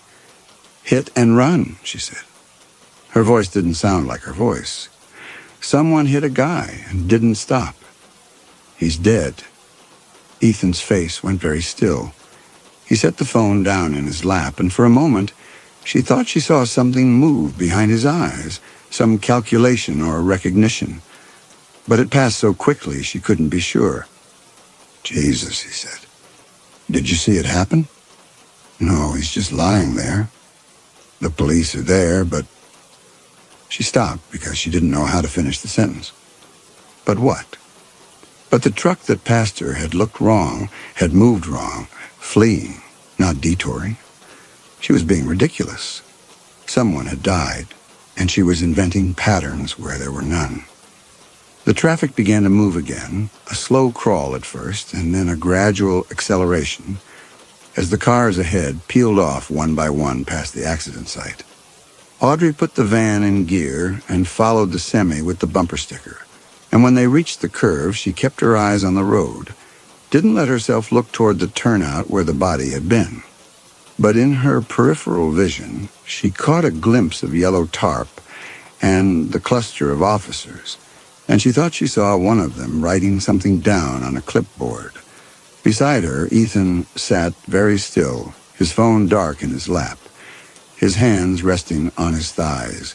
He was staring straight ahead, and she couldn't help noticing, that the knuckles of his right hand were white, the tendons standing out in sharp relief, gripping something invisible. "Are you okay?" she asked. "Yeah," he said. Then after a pause, "Are you?" She didn't answer. The highway opened up ahead of them, the stopped traffic dissolving into the regular flow of evening commuters and long-haul trucks. And she pressed the accelerator and felt the van surge forward, carrying them west, toward Boise, toward whatever they'd been heading toward before the traffic stopped. Behind them, the accident receded into the distance, and she told herself that by tomorrow she wouldn't remember the exact shape of the man's hand, the way his fingers had curled. The specific shade of darkness pooled beneath his head. But she knew she was lying. They found a rest area 40 miles past Boise. Audrey pulled into the farthest spot and killed the engine. Sudden silence. Ethan climbed into the back without speaking. She stayed in the driver's seat, hands on the wheel, watching moths circle distant lights. The dashboard clock read 9:47. When she moved into the back, Ethan lay on the mattress facing the wall. She changed and lay down beside him, careful not to touch. The mattress too narrow for two people who weren't interested in being close. She closed her eyes, but her mind circled back to the turnout, the tarp, the curled hand. Hit-and-run drivers were usually caught within 48 hours. Witnesses, cameras, paint transfer. Almost impossible to disappear. Almost. Had she seen the truck's plate? Just the color, dark blue or black. And how it accelerated without slowing. Had the officers seen it? Or had she been the only witness to a truck in the oncoming lane? Beside her, Ethan's breathing changed. Not sleep. The performance of sleep. Body still but tense, as if listening to something she couldn't hear. The rest area was quiet, except for overhead lights humming and occasional highway traffic. She thought about walking, doing anything but lying next to someone who felt like a stranger. But exhaustion held her down, and eventually her thoughts blurred, and she drifted into something between sleep and waking. She woke to the sound of Ethan's voice, low and urgent, and for a moment she thought he was talking to her. But when she opened her eyes, she saw him sitting up with his phone pressed to his ear, his back curved and his free hand gripping the edge of the mattress. The blue light from the screen illuminated his face in hard angles. She stayed very still and listened. His voice was too quiet to make out individual words, but she caught the tone. Placating, defensive. The cadence of someone explaining themselves to an authority they couldn't afford to anger. And something else. The rhythm of repetition. Not someone reporting news. Someone reciting a part they'd played before, hitting the same beats in the same order. The way you'd call a parent about a problem you'd already called about a dozen times. A long pause. Then a single word that might have been accident or inadvertent. She couldn't tell which. Another pause, longer this time, and when he spoke again, his voice had dropped even lower, and she lost it entirely beneath the sound of a truck passing on the highway. He ended the call and sat there in the dark, staring at the phone in his hand.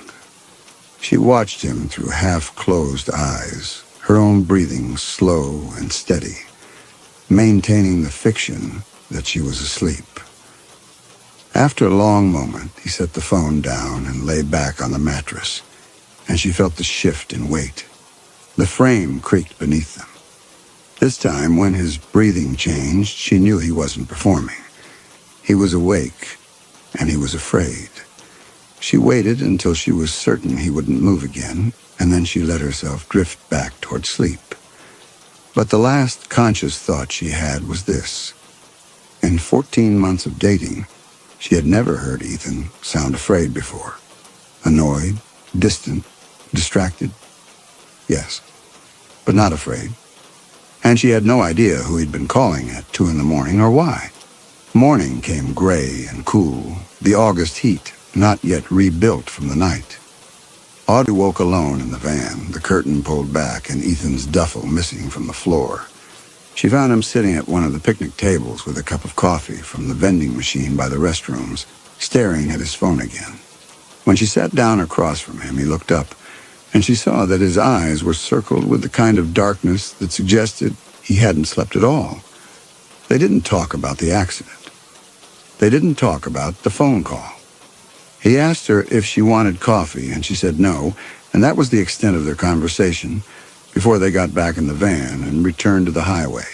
She drove, and he navigated using the map app on his phone, and for the first hour, everything felt almost normal, though the silence between them had long stopped being comfortable, and neither of them knew how to fix it. But then, somewhere north of Mountain Home, she noticed that the route on his phone didn't match the signs on the highway.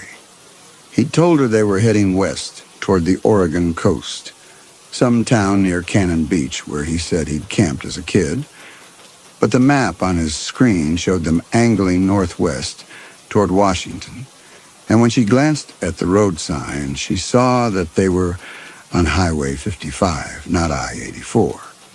She didn't say anything, not yet.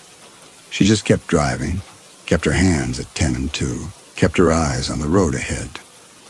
And in her peripheral vision, she watched Ethan watching his phone, his thumb moving across the screen with the small, precise gestures of someone adjusting a route. And she thought, he's steering us somewhere. Not with his hands, but with his voice, with the small suggestions he'd been making all morning. Turn here. Take this exit. This way's faster. And she'd followed every one of them, because that was what she'd been doing for 14 months now. Following where he led, trusting that he knew where they were going, that he had some plan or destination in mind. But now, watching him in the passenger seat with his phone in his lap, and his eyes fixed on something she couldn't see, she wondered if he'd ever known where they were going at all, or if someone else had been choosing the route all along. By late afternoon, they were deep in the canyon country of northern Idaho, pale sky pressing down. Audrey had stopped asking about the route. Every explanation from Ethan sounded reasonable for 30 seconds. Road construction, better mileage, a friend's recommendation. He didn't have friends who gave route recommendations. At a gas station in Lewiston, she studied the map on her phone while Ethan paid inside. They should have been on I-84 heading west. Instead, Highway 95 was taking them due north, toward Moscow and the Washington border. When Ethan came back, she was still standing there with her phone in her hand, and he glanced at the screen and then at her face, and something passed between them that was too complicated to be called a look. Acknowledgement, maybe, or warning. I thought we were going to the coast, she said. He held her gaze for a moment, and she watched him decide whether to lie or to tell some version of the truth. He chose the third option, evasion dressed as confession. He told her he'd been thinking about his family, hadn't seen them in years, thought maybe they could swing north just for a day or two, let her meet them. Didn't want to make it a big thing, which was why he hadn't mentioned it earlier. She asked him where his family lived. He said British Columbia. She asked him why he'd always told her he was from Seattle, and he said he'd grown up in B.C. but moved to Seattle for college, and it was just easier to say Seattle because nobody knew where Kelowna was. Kelowna. She'd never heard him say that name before. She asked him why the sudden need to see his family now after 3 months of driving south and west. And he said he didn't know, just a feeling, just thought it might be good to reconnect. His voice had the same placating quality she'd heard on the phone at the rest area, and she understood then that he was speaking to her exactly as he'd spoken to that late-night caller. She got back in the van and started the engine, and he climbed into the passenger seat and returned to his phone, and they drove north in silence while the sun angled lower and the shadows stretched long across the scrubland. She thought about turning around, just pulling a U-turn and heading back toward Boise, toward Portland, toward anywhere that wasn't wherever Ethan was steering them. But something kept her hands on the wheel, kept her foot on the accelerator, and she couldn't tell if it was inertia or curiosity or the simple fact that she didn't have anywhere else to go. They crossed into Washington as light failed. Flat scrubland gave way to hills, mountains dark in the distance. 2 lanes cutting through emptiness. She hadn't seen another car in 20 minutes. Ethan's phone rang. He declined it. It rang again. Declined. Third time, he turned it off completely. Whoever was calling wouldn't stop, and he wouldn't answer. She asked who. Work, he said. Nothing important. She asked what work emergency happened at 7 on a Friday. He said she wouldn't understand. Complicated. Leave it alone. She left it. Drove. He stared out the window. The silence solidified into something permanent. Sun dropped. Sky purple, then black. She turned on headlights. They passed through a town so small it barely registered. 3 buildings, a grain elevator, then back into emptiness. Just road and dark and the van's engine laboring uphill. Her mind circled back. The tarp, the hand, the truck accelerating past. Ethan's phone call, the wrong route. How he'd gone still when she mentioned hit and run, like holding his breath. She tried to tell herself it meant nothing. That fear was making her paranoid, inventing connections that weren't there.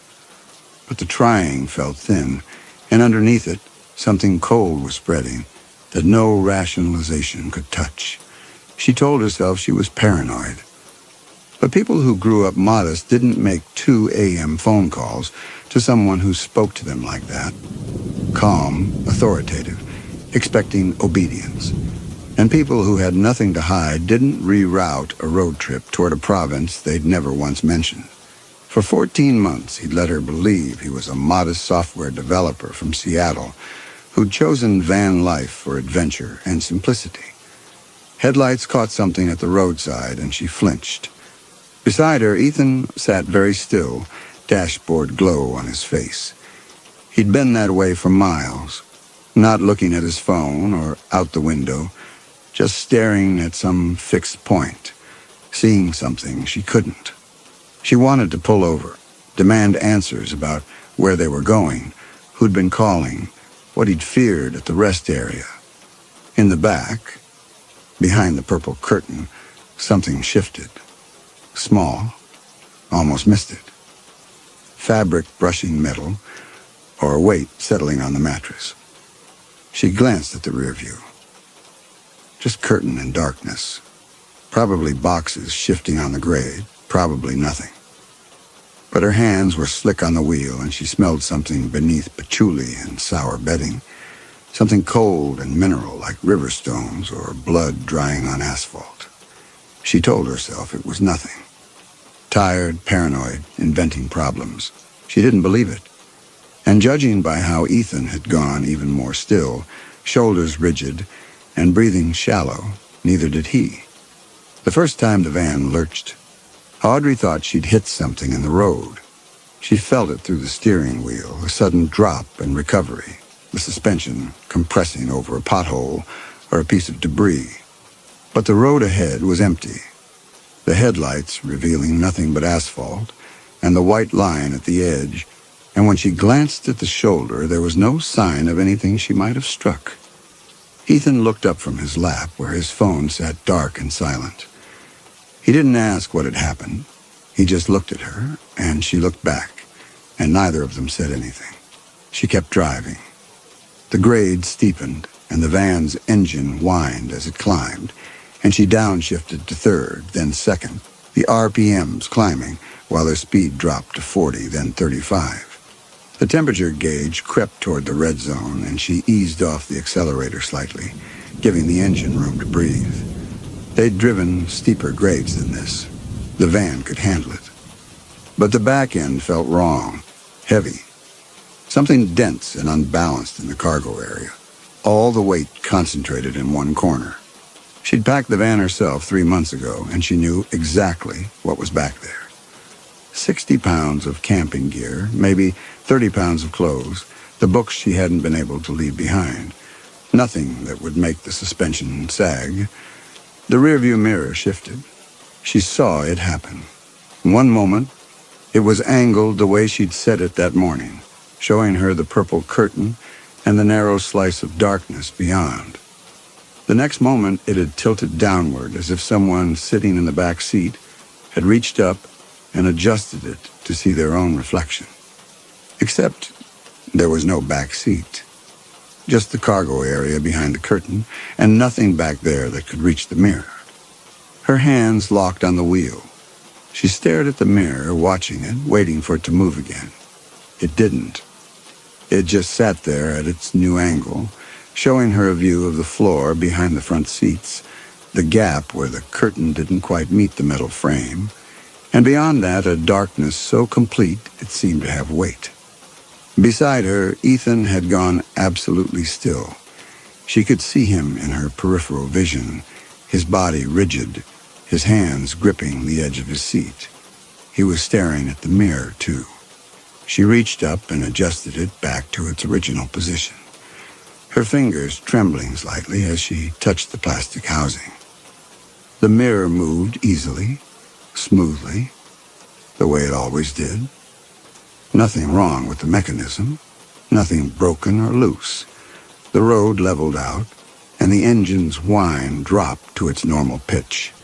They were on some kind of plateau now, the land flat and featureless on either side.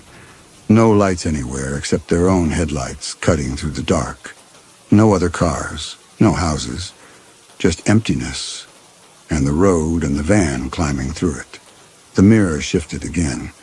This time she saw it in real time, the slow, deliberate tilt downward, and she jerked her eyes away from it and focused on the road, because if she looked at it, she would have to acknowledge what was happening, and she wasn't ready to do that yet.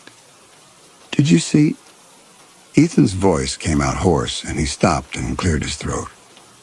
The mirror. She didn't answer. She couldn't. Her jaw was clenched so tight, her teeth ached. The temperature inside the van had dropped. She noticed it gradually, cold seeping through a crack. First, just a coolness on your skin, then an actual chill that made the hair on your arms stand up. The air conditioning was off. Had been off since they'd started climbing the grade, but the air inside the cab had gone from warm to cool to genuinely cold in the space of a few minutes. And now, when she breathed out, she could see her breath, a faint white mist that dissipated slowly. Ethan saw it too. She watched him exhale, watched the cloud form in front of his face, and his expression was one she'd never seen before.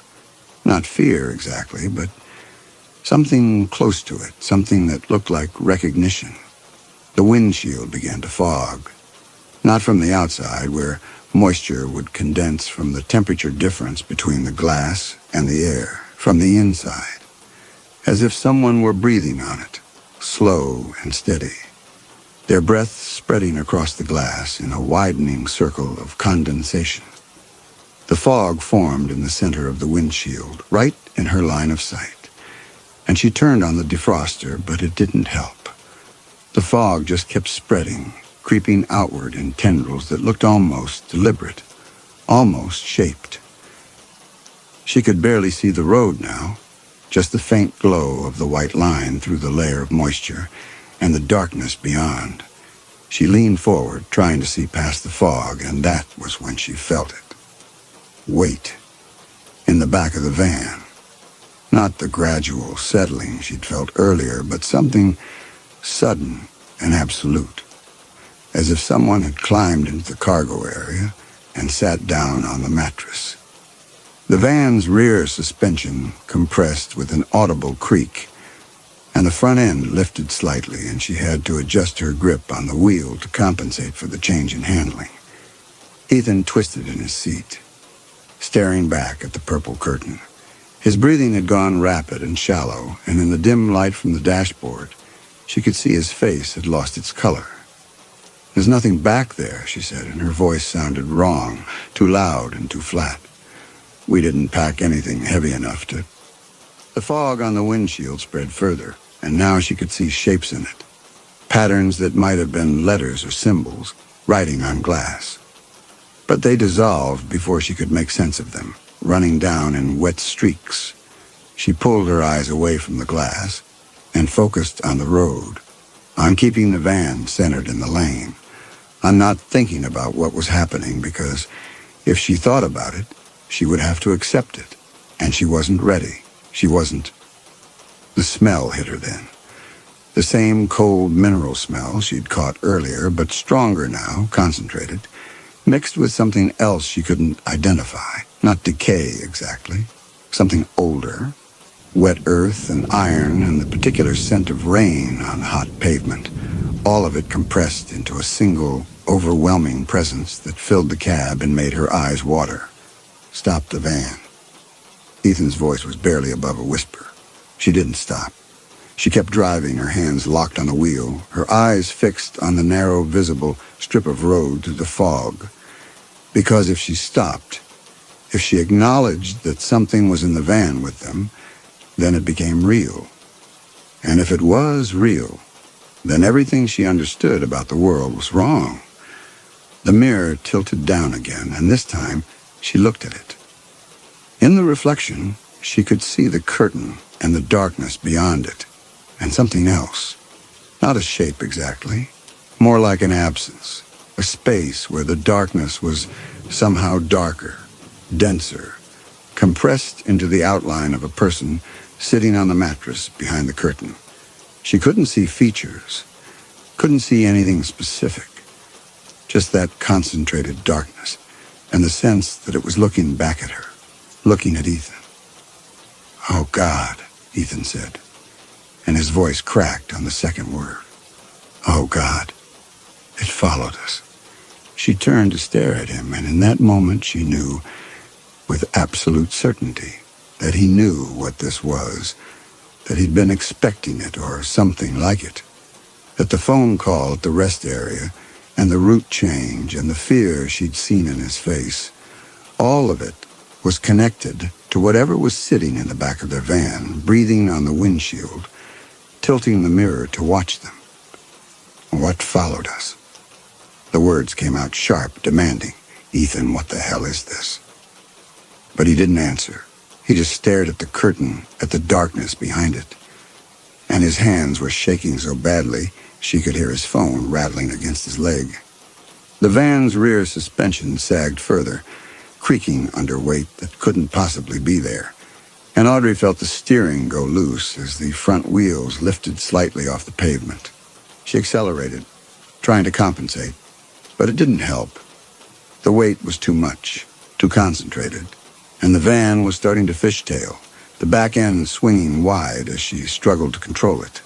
She was going to crash. She was going to lose control, and they were going to go off the road, and whatever was in the back with them would still be there, watching, waiting. And then, as suddenly as it had begun, the weight lifted. The suspension bounced back to normal, the steering steadied, and the fog on the windshield began to clear. Not evaporating, just pulling back, retreating to the edges of the glass, as if whatever had been breathing on it had simply stopped. The cold remained. The smell remained. And when Audrey glanced at the rearview mirror, she saw that it was still tilted down, still showing her that darkness behind the curtain. But the van was stable again, drivable. She kept her foot on the accelerator and her eyes on the road, and beside her, Ethan sat frozen, staring at something she couldn't see, and neither of them spoke as they drove north through the dark with a passenger they hadn't invited and couldn't see and couldn't possibly deny. They drove for another hour before Audrey allowed herself to look at the mirror again. It was still tilted down, still showing her that darkness behind the curtain, and the weight in the back hadn't shifted. She could feel it through the steering, the way the van handled differently now, nose light and rear heavy, towing something invisible.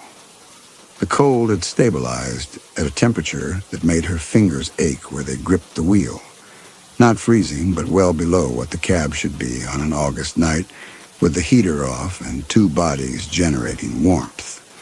Her breath still misted faintly when she exhaled, and she'd pulled on the hoodie she kept wedged behind her seat, but it didn't help much. Ethan had said nothing since his broken had followed us, and she'd stopped asking.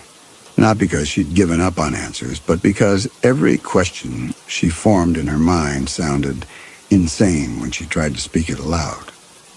What is sitting in our van? How does it know you?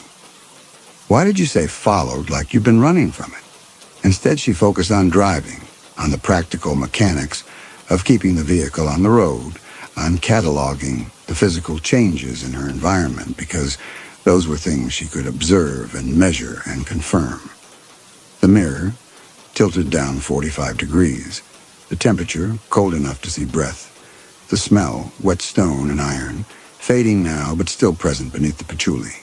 The weight, constant, unmoving, concentrated in the cargo area approximately 4 feet behind the front seats. The suspension hadn't bounced back completely. Even now, with the weight seemingly stable, the back end rode lower than it should, and she could hear the leaf springs creaking whenever they hit an imperfection in the road. She tried to calculate what could weigh 200 pounds. A person, obviously. An adult male, average build. The thought formed before she could stop it, and once it was there, she couldn't dislodge it. Someone was sitting on their mattress. Someone invisible. Someone who breathed on the windshield and adjusted the mirror and made the temperature drop and smelled like a crime scene. Someone who had followed them. The fog on the windshield returned, forming in the same central spot, spreading outward in those deliberate tendrils. She let it spread for a moment, then reached up and wiped it with her palm. And again the glass was ice cold, and the moisture stuck to her hand in that thick, wrong way. She held her palm up to the dashboard light, and this time Ethan saw it too. Saw the pattern of condensation beaded there, the clear whorls and ridges of fingerprints that were too large to be hers, too distinct to be anything but deliberate. He made a sound, small and choked, and turned to stare at the windshield where she'd wiped, where something had been pressing its hand against the glass from the inside while they drove, leaving prints in the fog that matched no living person in the van. The highway signs had stopped making sense miles ago. She'd been watching for town names, route numbers, anything that would tell her where they were, but the signs either showed distances to places she'd never heard of or were blank entirely, their reflective surfaces catching the headlights, but displaying nothing. She checked her phone, but the screen showed only a blue dot on a gray background with no roads, no landmarks, just the words, "No route available" at the bottom. Ethan's phone was still dark in his lap. She'd watched him try to turn it on twice, watched the screen stay black both times, even though she knew he'd charged it at the gas station in Lewiston. Dead battery, maybe. Or something else. The road climbed again, winding now, the curves coming faster than her headlights could fully illuminate them. She had to slow to 30, then 25, the van's engine laboring in second gear. Trees appeared on either side, dark verticals that pressed close to the shoulder, and she realized they'd entered some kind of forest, though she had no memory of the landscape changing. One moment they'd been on the plateau, surrounded by scrubland and emptiness. The next they were climbing through the dense timber, the road a narrow ribbon of asphalt cutting through walls of darkness. She became aware of a smell mixing with the wet stone and iron. Something sweeter, like cut grass left too long in a bag. She tried to identify it, and realized it was coming from the water bottle in the cup holder, the one she'd filled at the last gas station. She picked it up, and the plastic felt wrong in her hand, tacky and slightly warm despite the cold in the cab. When she unscrewed the cap, the smell intensified. Mineral and earth, and something underneath that made her throat feel tight and her lungs work harder to pull in oxygen. She didn't drink, just set the bottle back down and kept driving, her mouth dry and her hands shaking. Behind her, the curtain moved, and she looked in the rearview mirror to see their clothes hanging from the bungee cord against the wall. Her shirts, Ethan's jackets, except they'd been rearranged, folded and hung with precise, deliberate care, the sleeves aligned and the collars smoothed, the way someone's mother might arrange them, the way a stranger with too much time and too much attention might touch things that didn't belong to them. She hadn't folded those clothes, hadn't touched them in days. They'd been wrinkled and thrown over the cord when they'd packed, and now they hung like items in a closet, waiting for inspection. The radio turned on by itself, not a station, not static. Just audio, clear and close, and it took Audrey a moment to recognize what she was hearing. Her own voice from 2 weeks ago arguing with Ethan, about whether to keep going or turn back.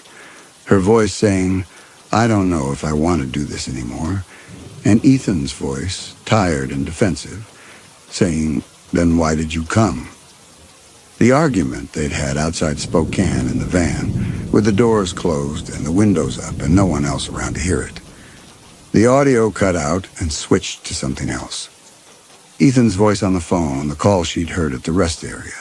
Not just the tone this time, but the actual words, suddenly audible. "I know. I know I can't. Just tell me what to do." And then another voice, older, male, authority in every syllable. "Come home. We'll handle it. We always handle it."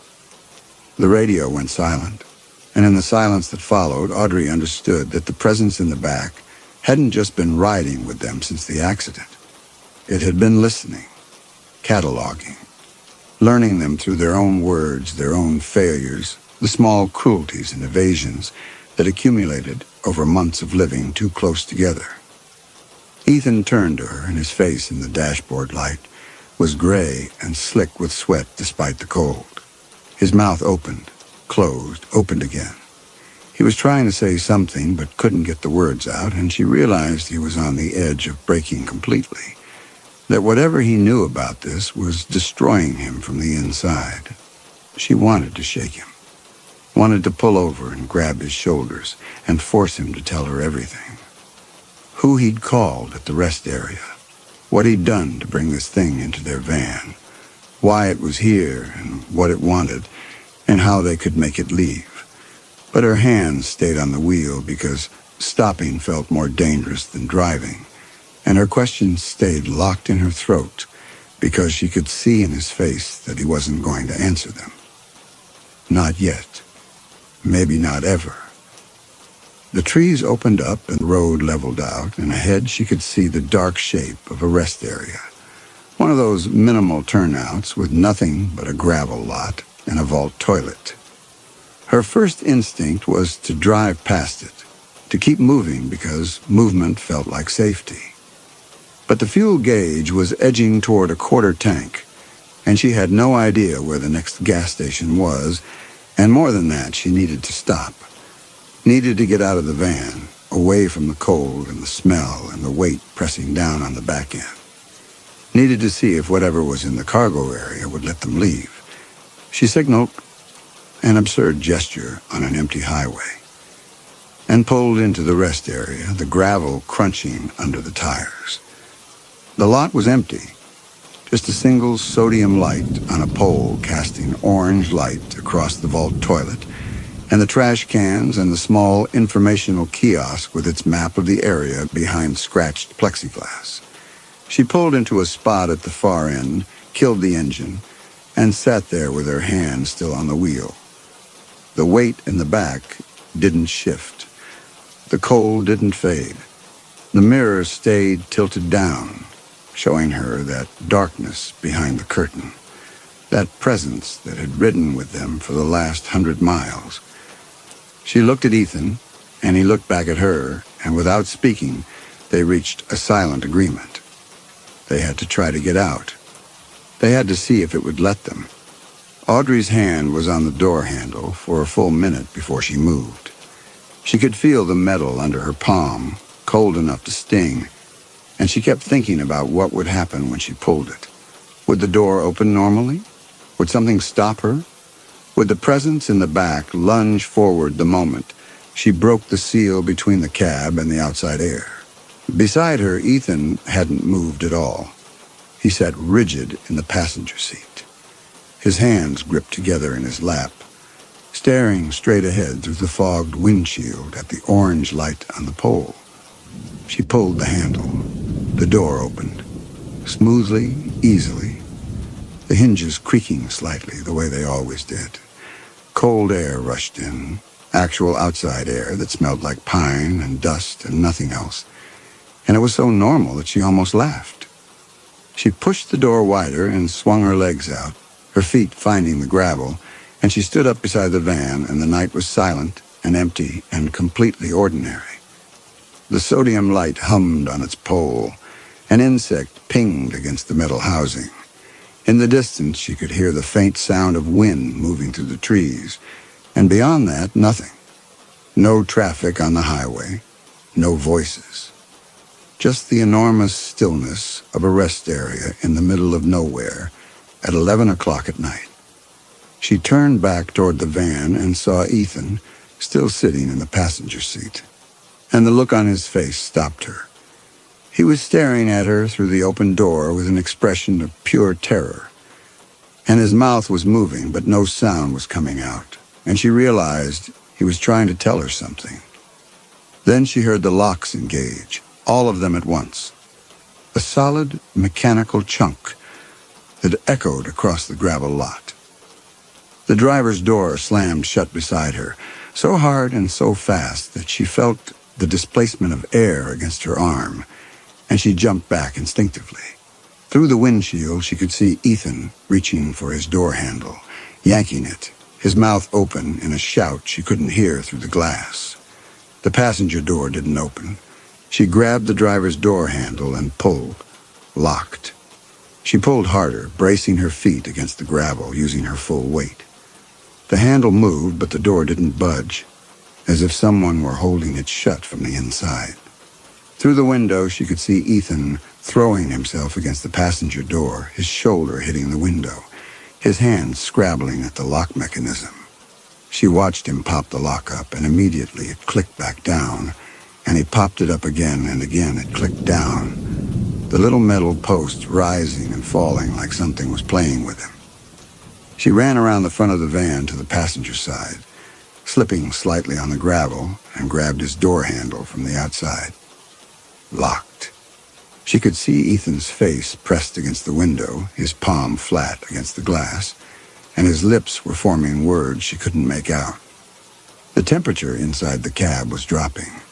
She could see it happening. First, just his breath misting, then frost forming on the inside of the windows, spreading in crystalline patterns that looked too regular to be natural.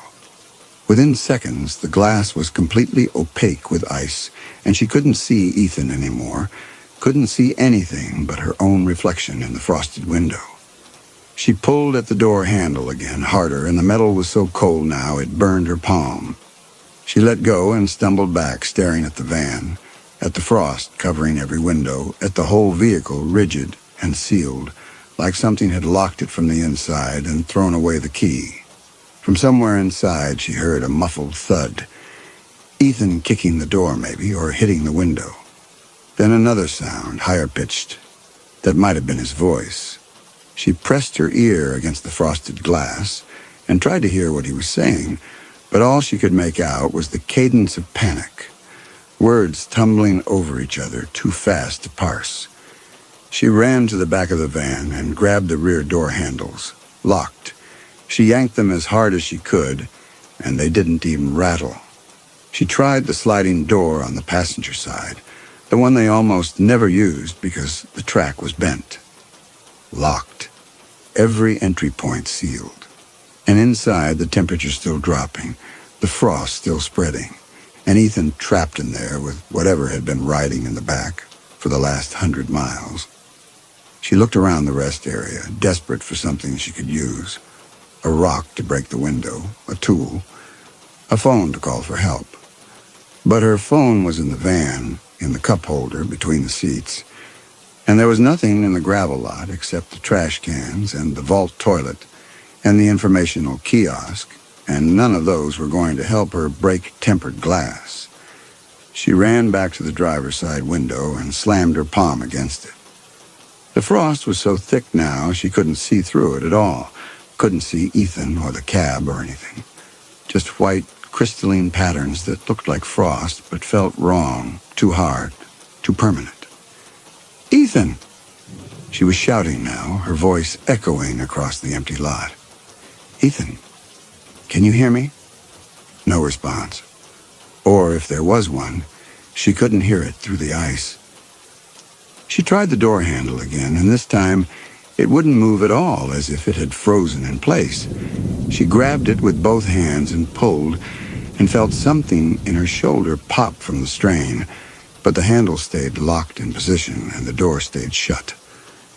She was trying to think, trying to force her mind past the panic and come up with something rational, some sequence of actions that would get Ethan out of the van. But every thought she had dissolved before she could complete it, because this wasn't a problem that had a rational solution. This was a van that had locked itself with a man inside and frozen its windows from the interior and wouldn't respond to anything she did.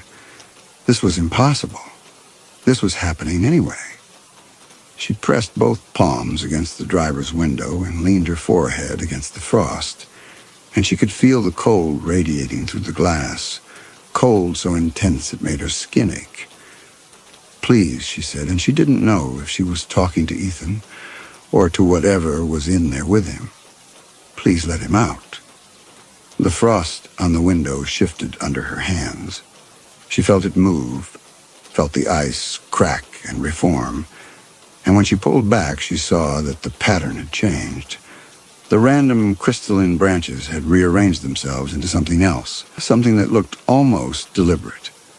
Not words exactly, not shapes, just a suggestion of intention, as if the frost were trying to communicate something it didn't have a language for. She stared at it, trying to understand, and then the frost began to melt. Not evaporating or dripping down the glass, but pulling back, receding into itself, the ice disappearing as if it had never been there. Within seconds, the window was clear again, and she could see into the cab. Ethan was slumped in the passenger seat, his head back against the headrest, his face gray and his lips faintly blue. But he was breathing.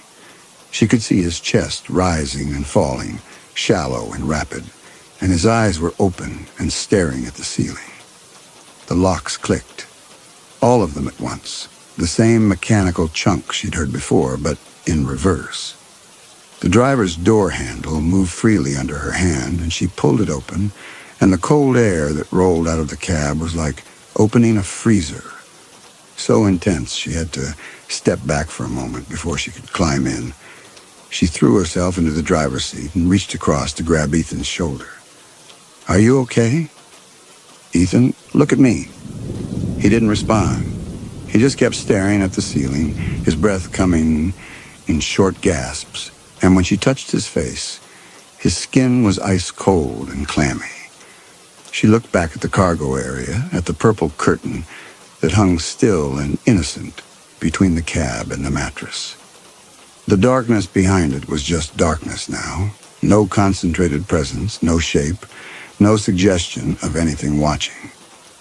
But the smell was still there, wet stone and iron, and the back end of the van still rode low on its suspension.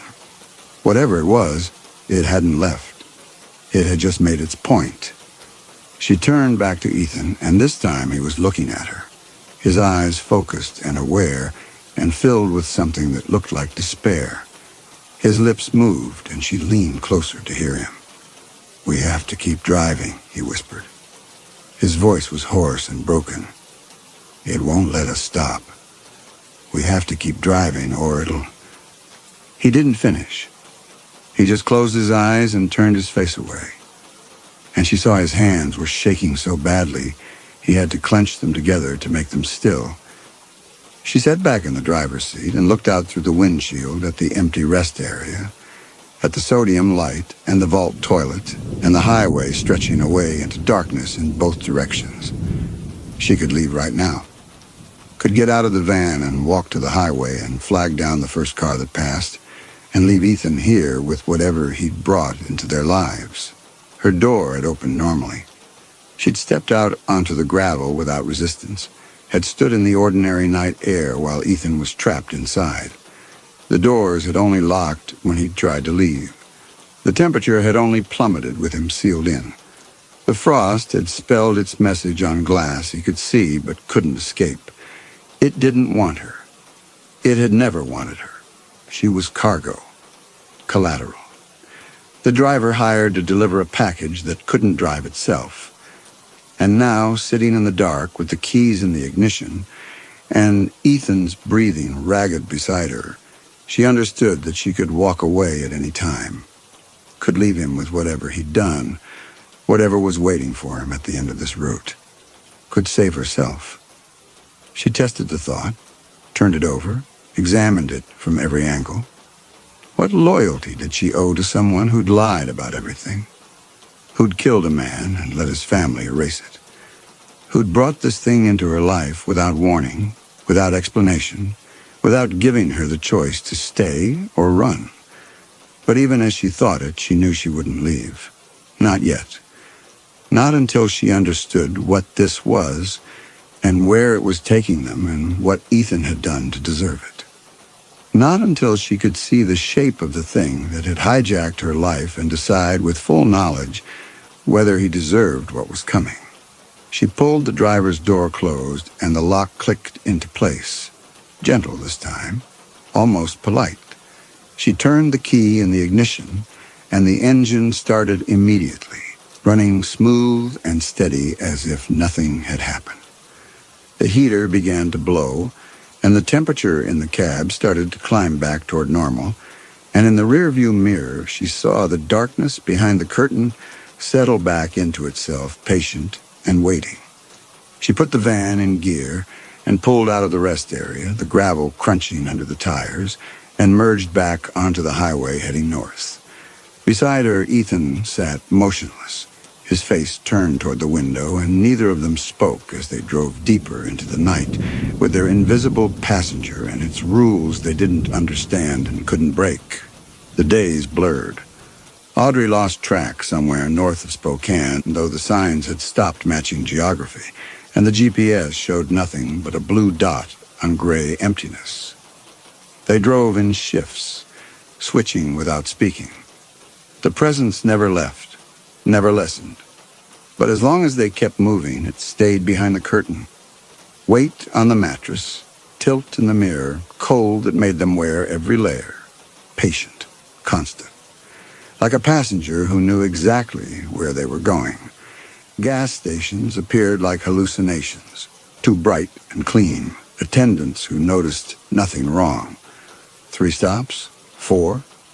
The math didn't work. They'd driven over 1,000 miles, but British Columbia was barely 700 from Boise. Unless the route was taking them somewhere else first, somewhere the road signs didn't name and the GPS couldn't map. On the 3rd day, or 2nd or 4th, Ethan started talking in his sleep. Fragments, names, apologies. And once, clearly, I didn't see him. The pieces assembled themselves. A party at someone's house. She caught the name Drummond. His house, his family's in Kelowna. Drinking. An argument with his father. Getting in the car, angry and drunk, and 22. The road at night. Not seeing the man until too late. The impact. And then nothing. No 911, no stopping, just his father's voice on the phone. Calm and authoritative, telling him how to make it disappear. She wanted to shake him awake, force the whole story out, but she was afraid. Afraid that once the full truth was spoken, she'd have to decide what to do with the knowledge that she'd been sleeping next to someone who'd killed a man and let his family's money erase it. So she kept driving, and Ethan kept sleeping, and the presence kept sitting like a judge waiting for court to convene. Mountains rose. The road climbed through switchbacks, the van's engine laboring. Snow on the peaks in August, air thin and cold. They were too high. Kelowna sat in a valley, not up in mountains, but the road kept climbing, guardrails dropping away into invisible chasms. Ethan woke when they crested and started descending. Recognition dawned on his face, not relief, just terrible, exhausted understanding. "You know where we are," she said. He stared ahead, jaw working.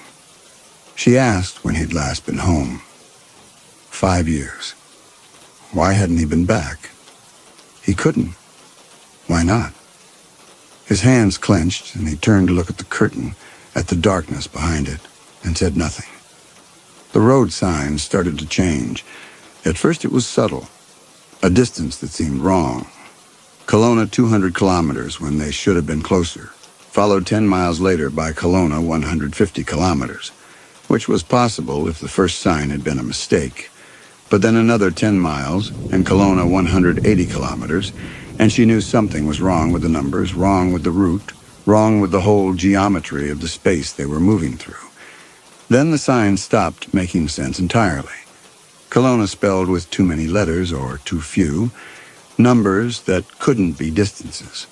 Kelowna 5 followed by Kelowna 1825 followed by a blank green rectangle with no text at all. And then signs in a language she didn't recognize. Characters that looked almost like letters but weren't, strung together in combinations that hurt to look at. Ethan saw them too, she could tell. He'd gone rigid, breathing changed. He was staring at the signs like they were saying something she couldn't read, and his face had gone gray again, the color he'd turned when the van locked him inside.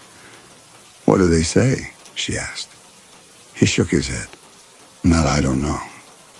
Just a refusal to answer." The van crested another rise, and the road leveled out, and ahead of them she could see fog, thick and white, and so dense it looked solid. It stretched across the highway like a wall, and she had maybe 30 seconds to decide whether to drive into it or try to turn around. She looked in the rearview mirror. The darkness behind the curtain had shifted forward, closer to the gap between the cab and the cargo area, watching, waiting to see what she would do. She looked at Ethan, and he was staring at the fog with an expression she'd never seen on his face before. Not fear anymore. Something beyond fear. Acceptance, maybe, or surrender. She pressed the accelerator and drove into the white. The fog swallowed everything. One moment, she could see the white line, trees, mountains. Next moment, nothing but white so thick it looked solid. She slowed to 20, then 15, straining to see 10 feet ahead. Headlights just reflected back, making it harder. She switched to parking lights. Marginally better. The white line disappeared. Couldn't see road edge, center line, anything but gray asphalt fading into white. Navigating by feel now, tire rumble, when drifting toward shoulders, steering pull at the edge. She should stop, wait for fog to clear. But she felt the weight in back shift slightly and knew stopping wasn't an option. Had to keep moving through white nothing until they reached the other side. If there was one. Time stopped meaning anything. 10 minutes or 2 hours, no way to tell. Dashboard clock frozen at 11:47. Her sense of duration dissolved into monotony of white fog, gray road, engine hum. Beside her, Ethan sat counting under his breath. 1, 2, 3, 4. Starting over. 1, 2, 3, 4. The kind of thing you did trying not to panic. The road changed under the wheels. She felt it through the steering, the asphalt going rougher, then smoother, then rough again. The van jolted over something that might have been a pothole, or a crack, or a speed bump, she couldn't tell. And then the surface evened out. But it felt different now, older. Decades-old pavement, never repaired. A sign emerged from the fog on the right side. She caught just a glimpse as they passed. Green metal, reflective letters. But the words were wrong. Not English, not French, not any language she recognized. The characters looked like they'd been made by someone who understood the concept of letters but not their actual shapes. All angles and curves that didn't quite resolve into meaning. Another sign. This one had an arrow pointing left. But when she followed the direction indicated, there was no turnoff, no side road, just the same gray asphalt continuing forward through the white. Then a sign that was just numbers. 18, 47, 203. No context. No indication of what they measured or what they meant. Then a sign that might have been a speed limit, except the number was 93, and she'd never seen a speed limit of 93 anywhere. The fog pressed closer. She could feel it now, actually feel it. A weight against the windshield and the sides of the van, pushing through something more substantial than water vapor. The air inside the cab tasted wrong. Not the mineral smell of the presence in the back, but something else, something that made her throat feel tight and her lungs work harder to pull in oxygen. Altitude, maybe. They were still climbing, she could tell by the way the engine strained, and they must be well above 10,000 feet by now. But that didn't make sense either, because there were no roads in British Columbia that climbed that high, not paved roads, not highways that looked like this, unless they weren't in British Columbia anymore. Unless they'd driven off the edge of the map entirely, into some space that existed adjacent to geography but not part of it. The thought should have terrified her. Instead, it just settled into her mind with a kind of numb acceptance. One more impossible thing in a series of impossible things, and she kept her hands on the wheel and her foot on the accelerator and drove through the white because there was nothing else she could do. The road forked. She almost missed it. The fork appeared so suddenly out of the fog that she had maybe 2 seconds to decide. Left or right, both lanes identical, both disappearing into white within 20 feet. No sign indicating which way to go, no difference in the road surface or the angle or anything that might suggest one choice was better than the other. She started to bear right, her hands turning the wheel before she'd consciously decided, and then she felt it. A pressure against her hands, against the wheel itself, pushing left, not violent, just firm and insistent, guiding someone's hands while teaching them to steer. She fought it for a moment, trying to keep the wheel turned right, but the pressure increased, and she could feel the van drifting left regardless of what her hands were doing, and she realized she wasn't in control anymore. Hadn't been in control since they drove into the fog. Maybe hadn't been in control since the rest area, or earlier, since Lewiston, since the accident. She let her hands relax, and the wheel turned left on its own, smooth and deliberate, and the van followed the left fork into more fog, more white, more road that went nowhere she could name. The signs became more frequent after that. Every few hundred yards, another one would emerge from the white, and they were getting stranger. A sign showing a silhouette of a car with flames coming from it. A sign that was just an eye, no text, staring at her as she passed. A sign with a single word, witness, in letters that looked hand-painted. A sign counting down, 50, then 40, then 30, then 20, though she had no idea what unit it was measuring or what would happen when it reached 0. Ethan had stopped counting. He was staring at the signs now, his head turning to track each one as they passed, and his lips were moving, but no sound was coming out. She glanced at him and saw tears running down his face, silent and continuous, and she understood that he was reading something in the signs that she couldn't, that they were speaking to him in a language of guilt and memory and recognition.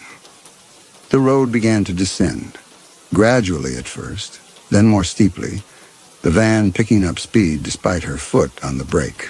The fog didn't thin. If anything, it got denser, the white now pressing so close to the windshield that she felt like she was driving through a tunnel made of cloud. And then, without warning, the road turned to dirt, not cracked asphalt or broken pavement. Just dirt, hard-packed and rutted, the kind of surface you'd find on a Forest Service road or a logging track. The van bounced and rattled over the uneven ground, and she had to slow to 10 miles per hour to keep from losing control entirely. This was impossible. They'd been on a paved highway 30 seconds ago.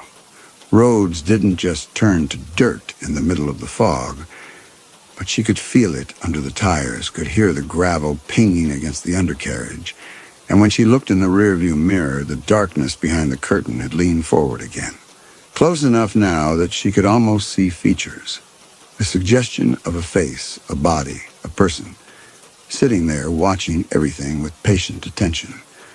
The fog finally began to thin, but what appeared beyond it wasn't relief. They were on a narrow mountain road carved into the side of a cliff. The drop on the passenger side so steep she couldn't see the bottom, just rock face falling away into more fog. No guardrail, no shoulder. Just the road and the cliff and the white emptiness beyond. The trees had changed too. Not the pine and fir she'd been seeing, but something darker and more twisted.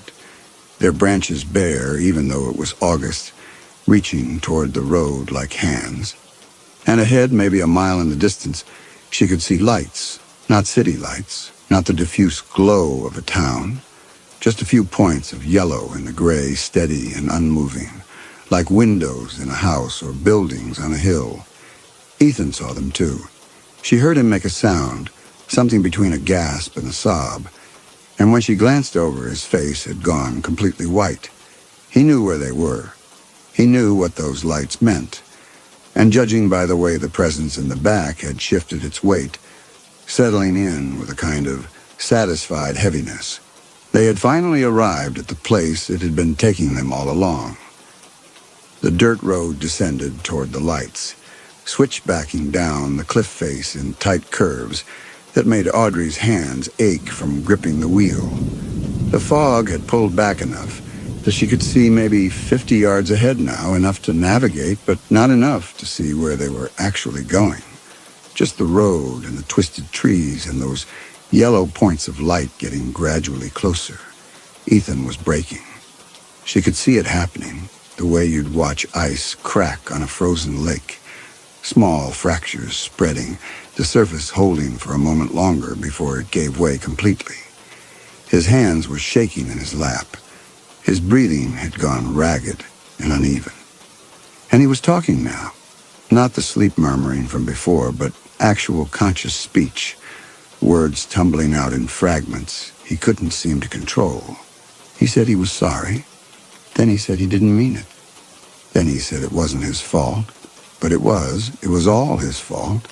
And he'd known from the beginning that it would come back eventually, because these things always came back.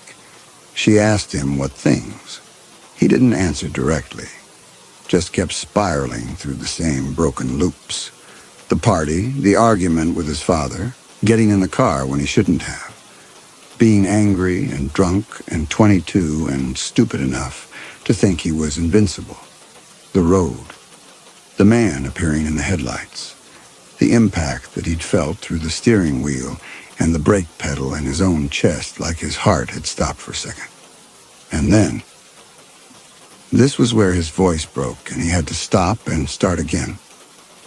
And then his father on the phone, calm, authoritative, already knowing what had happened before Ethan told him, or knowing enough to guess, telling him not to call anyone, not to stop, just to come home and they would handle it. They would make it go away. Audrey kept her eyes on the road, her jaw clenched so tight her teeth ached. She wanted to interrupt, wanted to ask the questions that were piling up in her mind, but she was afraid that if she spoke, he would stop talking. And she needed to hear this, needed to understand what he'd done, and what he'd let his family do, and why he'd spent 5 years running from it. The estate. His father waiting with a lawyer and an RCMP friend. The car made to vanish. Coached on what to say, though no one ever asked. The man who died had no family. The investigation went nowhere. The file closed in a month. His father told him to leave. Dangerous to stay, to invite scrutiny. So Seattle, new major, new story. And after a while, the lie became easier than truth. 5 years away. Trust fund through lawyers. Never mentioning Kelowna or the estate to anyone. Especially not to her. Because telling the truth meant telling all of it. And then she'd leave. His voice stopped. Tears on his face. Vehicular manslaughter and obstruction and 5 years of lies. And he was crying not because of what he'd done, but because he'd been caught. She asked him, her voice flat and cold and nothing like her own, why they were going to his family's estate now. If he'd stayed away for 5 years, why was he steering them there today? He looked at her and his face was gray and hollow, and she could see that he didn't know, or didn't want to say, or couldn't admit that he wasn't steering at all, that something else had been choosing their route from the moment they witnessed the accident on I-84. Maybe from the moment they left Portland. Maybe from even earlier than that. She asked him about the accident they'd witnessed. The man on the shoulder with his hand curled and his blood pooled on the gravel. He flinched like she'd slapped him. She asked him if the man had looked familiar. He said no. She asked him again, slower, and he turned away and stared out the window and whispered that he didn't know. He'd only seen the body for a second when she'd told him about it. He couldn't be sure. But she could hear in his voice that he was lying. She asked him what the man's name had been, the one he'd killed 5 years ago, the one his father had made disappear along with the car and the investigation and any record that it had ever happened. Ethan's mouth opened and closed, and no sound came out. He shook his head, not in denial, but in refusal, and she realized he didn't want to say the name aloud, as if speaking it would make something happen that hadn't happened yet. As if the name itself had power. In the back of the van, the presence shifted forward again, and now she could see it clearly in the rearview mirror. Not features exactly, but the definite outline of a person sitting on the mattress, leaning toward the gap in the curtain, listening. The shape of a man, middle-aged, with his head tilted slightly as if waiting for something. Waiting for his name. "Tell me," Audrey said, and her voice was shaking now. "Ethan, tell me his name." Ethan turned to look at the rearview mirror, at the shape behind the curtain, and something passed across his face that was beyond fear or grief or regret. Recognition. Acknowledgement. The look of a man who'd spent 5 years running and had finally been caught. But he didn't say the name. He pressed his lips together and shook his head and turned away, and in that moment she understood that he'd rather die than speak it, because speaking it would be the final admission, the last piece of truth he couldn't take back. The road leveled out and the trees opened up, and ahead she could see that the lights came from windows. Tall, mullioned windows in a stone building that looked like it had been standing for 100 years. Not a house. Too large for that. The kind of building that spoke of family money generations deep, of land holdings and timber rights and political connections. The Drummond estate. She'd never heard Ethan mention it. Never seen a photograph. Never been told that his family owned anything more than a modest house in Seattle that didn't actually exist. But she was looking at it now, this monument to wealth and privilege, and she understood that everything he'd told her about his life had been a lie constructed to hide this, to hide what this represented. The van's headlights swept across a stone wall, a wrought iron gate standing open, a gravel driveway that curved toward the main building. She could see other structures, too, a garage or carriage house, something that might have been servants' quarters, all of it maintained and perfect, and radiating the kind of permanence that came from never having to worry about money. "I didn't know we were coming here," Ethan said, and his voice was so quiet she almost missed it. "I swear I didn't know. I thought we were going to the coast. I thought..." He stopped, because there was no point in finishing. Whatever he'd thought, he'd been wrong, and they were here now, and the presence in the back had brought them to this place for a reason neither of them understood yet, but both of them feared. She stopped the van at the end of the driveway, maybe 50 feet from the main entrance. Killed the engine, and in the sudden silence she could hear something she hadn't heard in days. Nothing. No engine hum. No road noise, just the enormous quiet of a place far from anywhere, and the small sound of Ethan's breathing, and behind them, behind the curtain, the patient stillness of something waiting for the final act to begin. The fog had lifted. Clear mountain air, stars, nearly full moon. The estate stood in moonlight. 3 stories of gray stone, slate roof, mullioned windows, mostly dark except for a few glowing on the ground floor. Stone pillars, a portico. Beautiful in the way wealth makes things last. She'd seen this building before. In Ethan's phone, childhood photos he'd called a friend's family's place. This building in the background of a dozen pictures. His childhood home, and he'd watched her scroll past them and said nothing. She turned to look at him and saw raw misery on his face. She almost felt sorry for him. But then she remembered the man on the shoulder in Idaho, the yellow tarp, the blood on the gravel. This is where it happened, she said. Not a question. Ethan nodded, barely perceptible. She asked where. He pointed toward the road curving past the estate into trees. There. Or just mouthed it. The road was narrow, winding, trees pressed close. The kind where a pedestrian at night would be invisible until headlights caught them.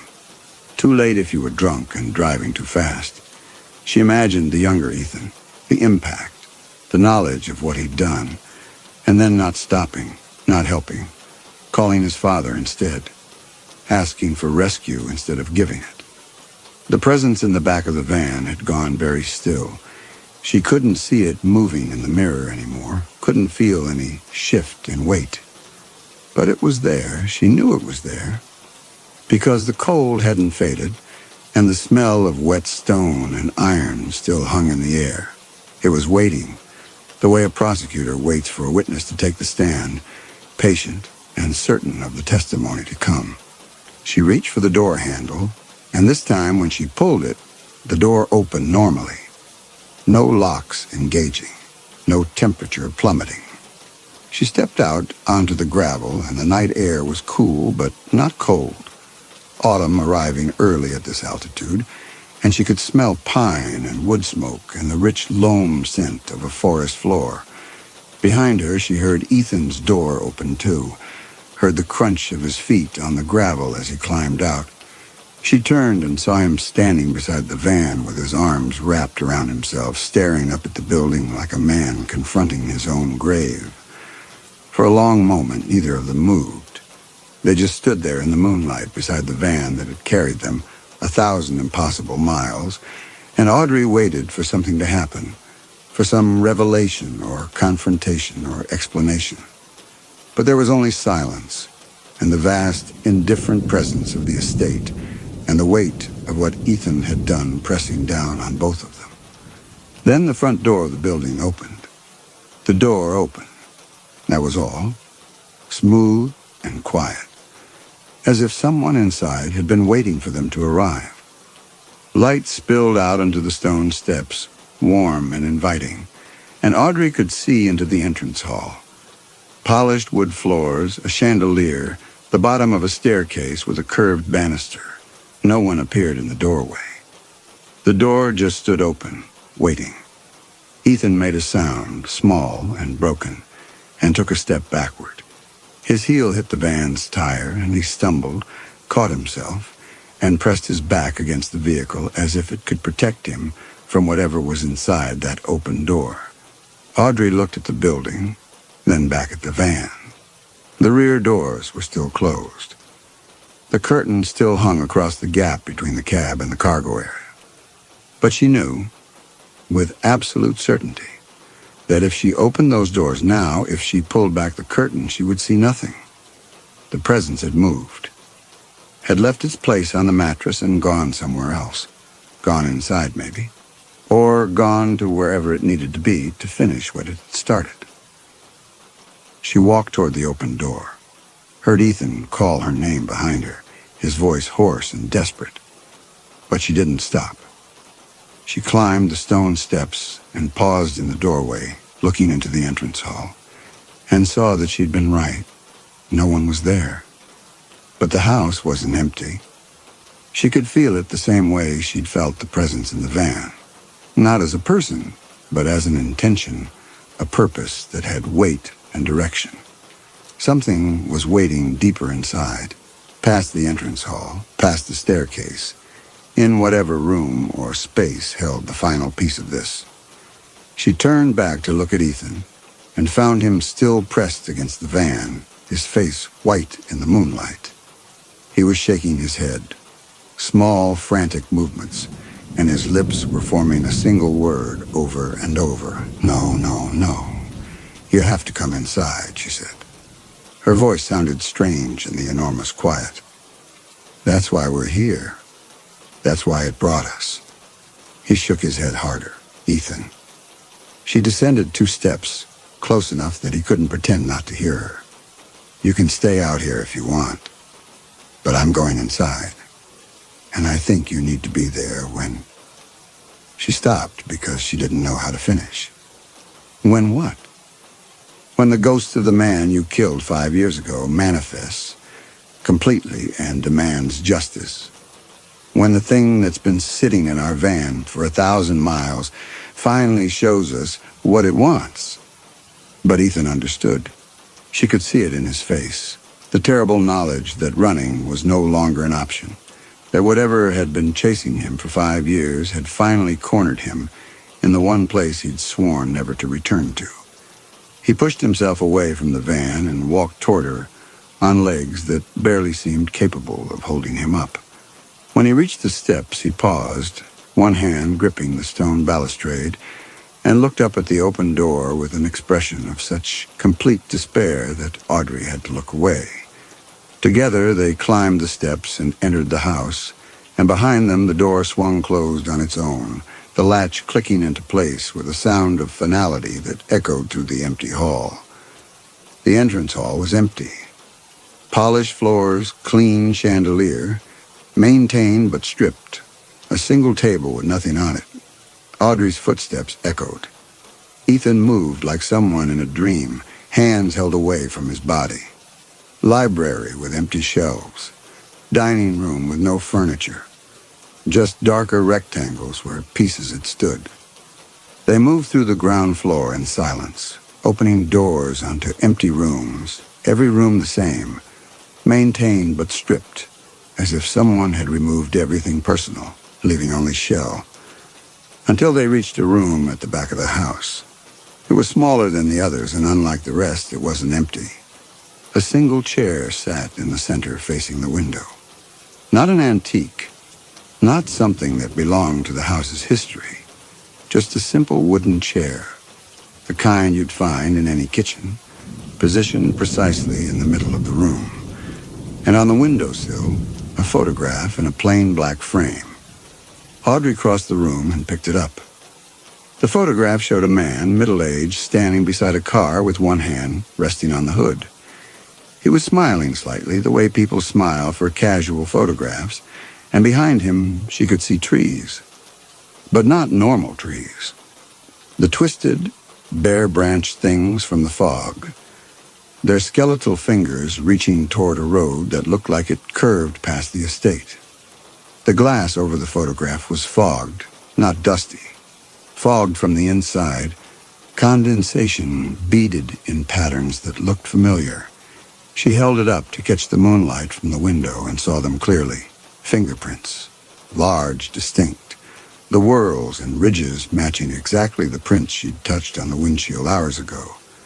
The same hand that had pressed against the van's windshield had pressed here too, and the man's hand in the photo, the one resting on the hood of the car, was curled. Not casually. Curled the way she'd seen a hand curled on the gravel beside I-84. Fingers bent at an angle that didn't look right, reaching for something he'd never grasped. She turned the frame over. No label, no name. Just blank backing and the knowledge, certain and absolute, that she was holding a photograph of a dead man whose hand she'd seen twice now. Once on a highway in Idaho, and once in a van driving north through impossible fog. She turned to show Ethan the photograph and found him standing in the doorway, frozen, staring at the image with the same expression he'd worn when he saw the estate. Recognition and horror, and something that might have been relief because finally, after 5 years of running, he was looking at the face of the man he'd killed. "Simon Boyd," Ethan whispered, and the name came out like a confession, like something he'd been holding in his throat for 5 years and could finally release. His name was Simon Boyd. The name settled into the room like a weight. Audrey set the photograph back on the windowsill exactly where she'd found it. Then the house answered. It came through the walls, not from a speaker, not from a device, but from the plaster and the stone and the floor beneath their feet. A hollow thump, the sound of impact, metal on flesh on asphalt. A car door opening, footsteps on gravel, fast and uneven, panic in the rhythm. Ethan's voice, younger, higher, breaking. Dad? Dad, And then his father's voice, cold and immediate. Don't say it. Don't say anything. Where are you? The sound looped. The impact. The door. The footsteps. Dad? Dad, Over and over, filling the empty room, bouncing off the bare walls, and underneath it now, another sound, quieter. Breathing. Slow and wet and deliberate. Like someone with a collapsed lung trying to pull in air. Simon Boyd's last breaths, preserved in whatever remained of him, playing on a loop through the bones of the house that had sheltered his killer. The breathing stopped. The impact looped one more time, and then silence, complete and absolute. Ethan turned and walked out of the room. Audrey heard his footsteps cross the entrance hall, heard the front door open, heard gravel. She didn't follow immediately. She stood in the empty room with the photograph and the chair and let the silence settle back into the walls. Then she walked through the house and out the front door and across the driveway to the van. Ethan stood 30 feet ahead of it, his back to her, facing the house where he'd grown up, and learned that money could erase mistakes, that some people's lives mattered less than others' comfort, that justice was negotiable if you had the right connections. She climbed into the driver's seat and turned the key. The headlights came on, flooding the driveway. He turned to face her. The headlights caught him full on, washing out his features, making him just a silhouette standing in the light, waiting. The windshield began to fog from the inside, that same cold breath spreading across the glass. But this time the fog didn't form patterns or symbols. It spread everywhere, thick, white, completely opaque, until she couldn't see Ethan anymore, couldn't see the driveway or the estate or anything beyond the dashboard, except for one space, a clear area, human-shaped. The exact outline of a man standing upright, arms at his sides, head slightly tilted. The fog had covered everything except this single silhouette, perfectly transparent, a lens that showed her exactly where Ethan stood in the headlights. She understood immediately. To see where she was going, she would have to look through the outline, through the shape of the man whose place Ethan had taken 5 years ago, through Simon Boyd's ghost, positioned as a window between her and her target. The entity wasn't just asking her to choose. It was making her look through the victim to see the killer. Justice. The same justice he'd escaped 5 years ago. The same death Simon Boyd had suffered on that road, struck by a vehicle driven by someone who'd made a choice, who decided their anger or convenience or fear was worth more than another person's life. She could walk away. The doors had opened for her at the rest area, had let her stand in ordinary air while Ethan froze. The presence had made its priorities clear. She was free to leave at any time. No ghost would follow her. No presence would ride in the back of whatever vehicle she found next. But only if she became the instrument. Only if she chose to do what the law hadn't done, what Ethan's family's money and influence had prevented. Only if she put the van in gear and drove forward through that perfect human-shaped window and delivered the justice that had been denied for 5 years. Her hands were still on the wheel. The keys were still in the ignition. She turned it, and the engine started, smooth and reliable. And in the dashboard lights, she could see her own face reflected in the small, clear space at the bottom of the windshield, pale and strange and framed by white fog. Her hand moved to the gear shift, rested there. She thought about the man on I-84, the yellow tarp, the hand curled against gravel.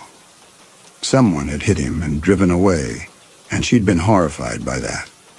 By the cowardice, the cruelty, the willingness to treat another person's life as less important than avoiding consequences. And now she was sitting in a driver's seat with her hand on a gear shift, and a man 30 feet ahead in the headlights, and putting the van in drive would make her exactly that. A hit-and-run driver. Someone who chose to kill because it was easier than letting someone live with what they'd done. The fact that Ethan deserved it didn't change what she would become. The fact that Simon Boyd's ghost was offering her freedom didn't make her hands clean. She looked through the clear silhouette in the fog, through the outline of a man who'd died on a road 5 years ago, and saw Ethan waiting in the light. Not fighting, not running, just standing there, accepting whatever she chose. Her hand stayed on the gear shift.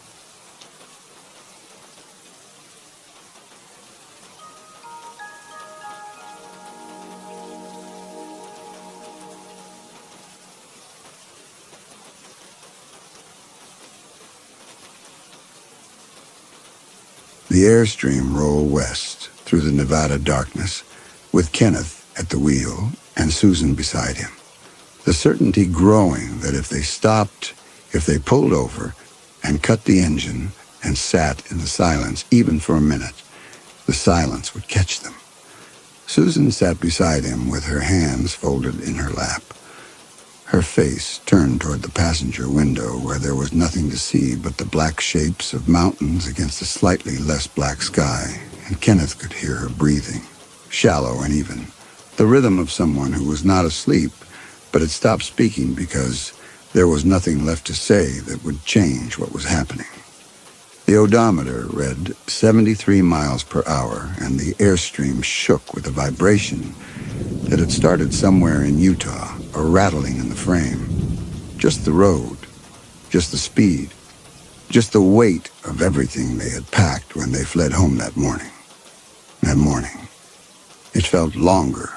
It felt like they had been driving for days already.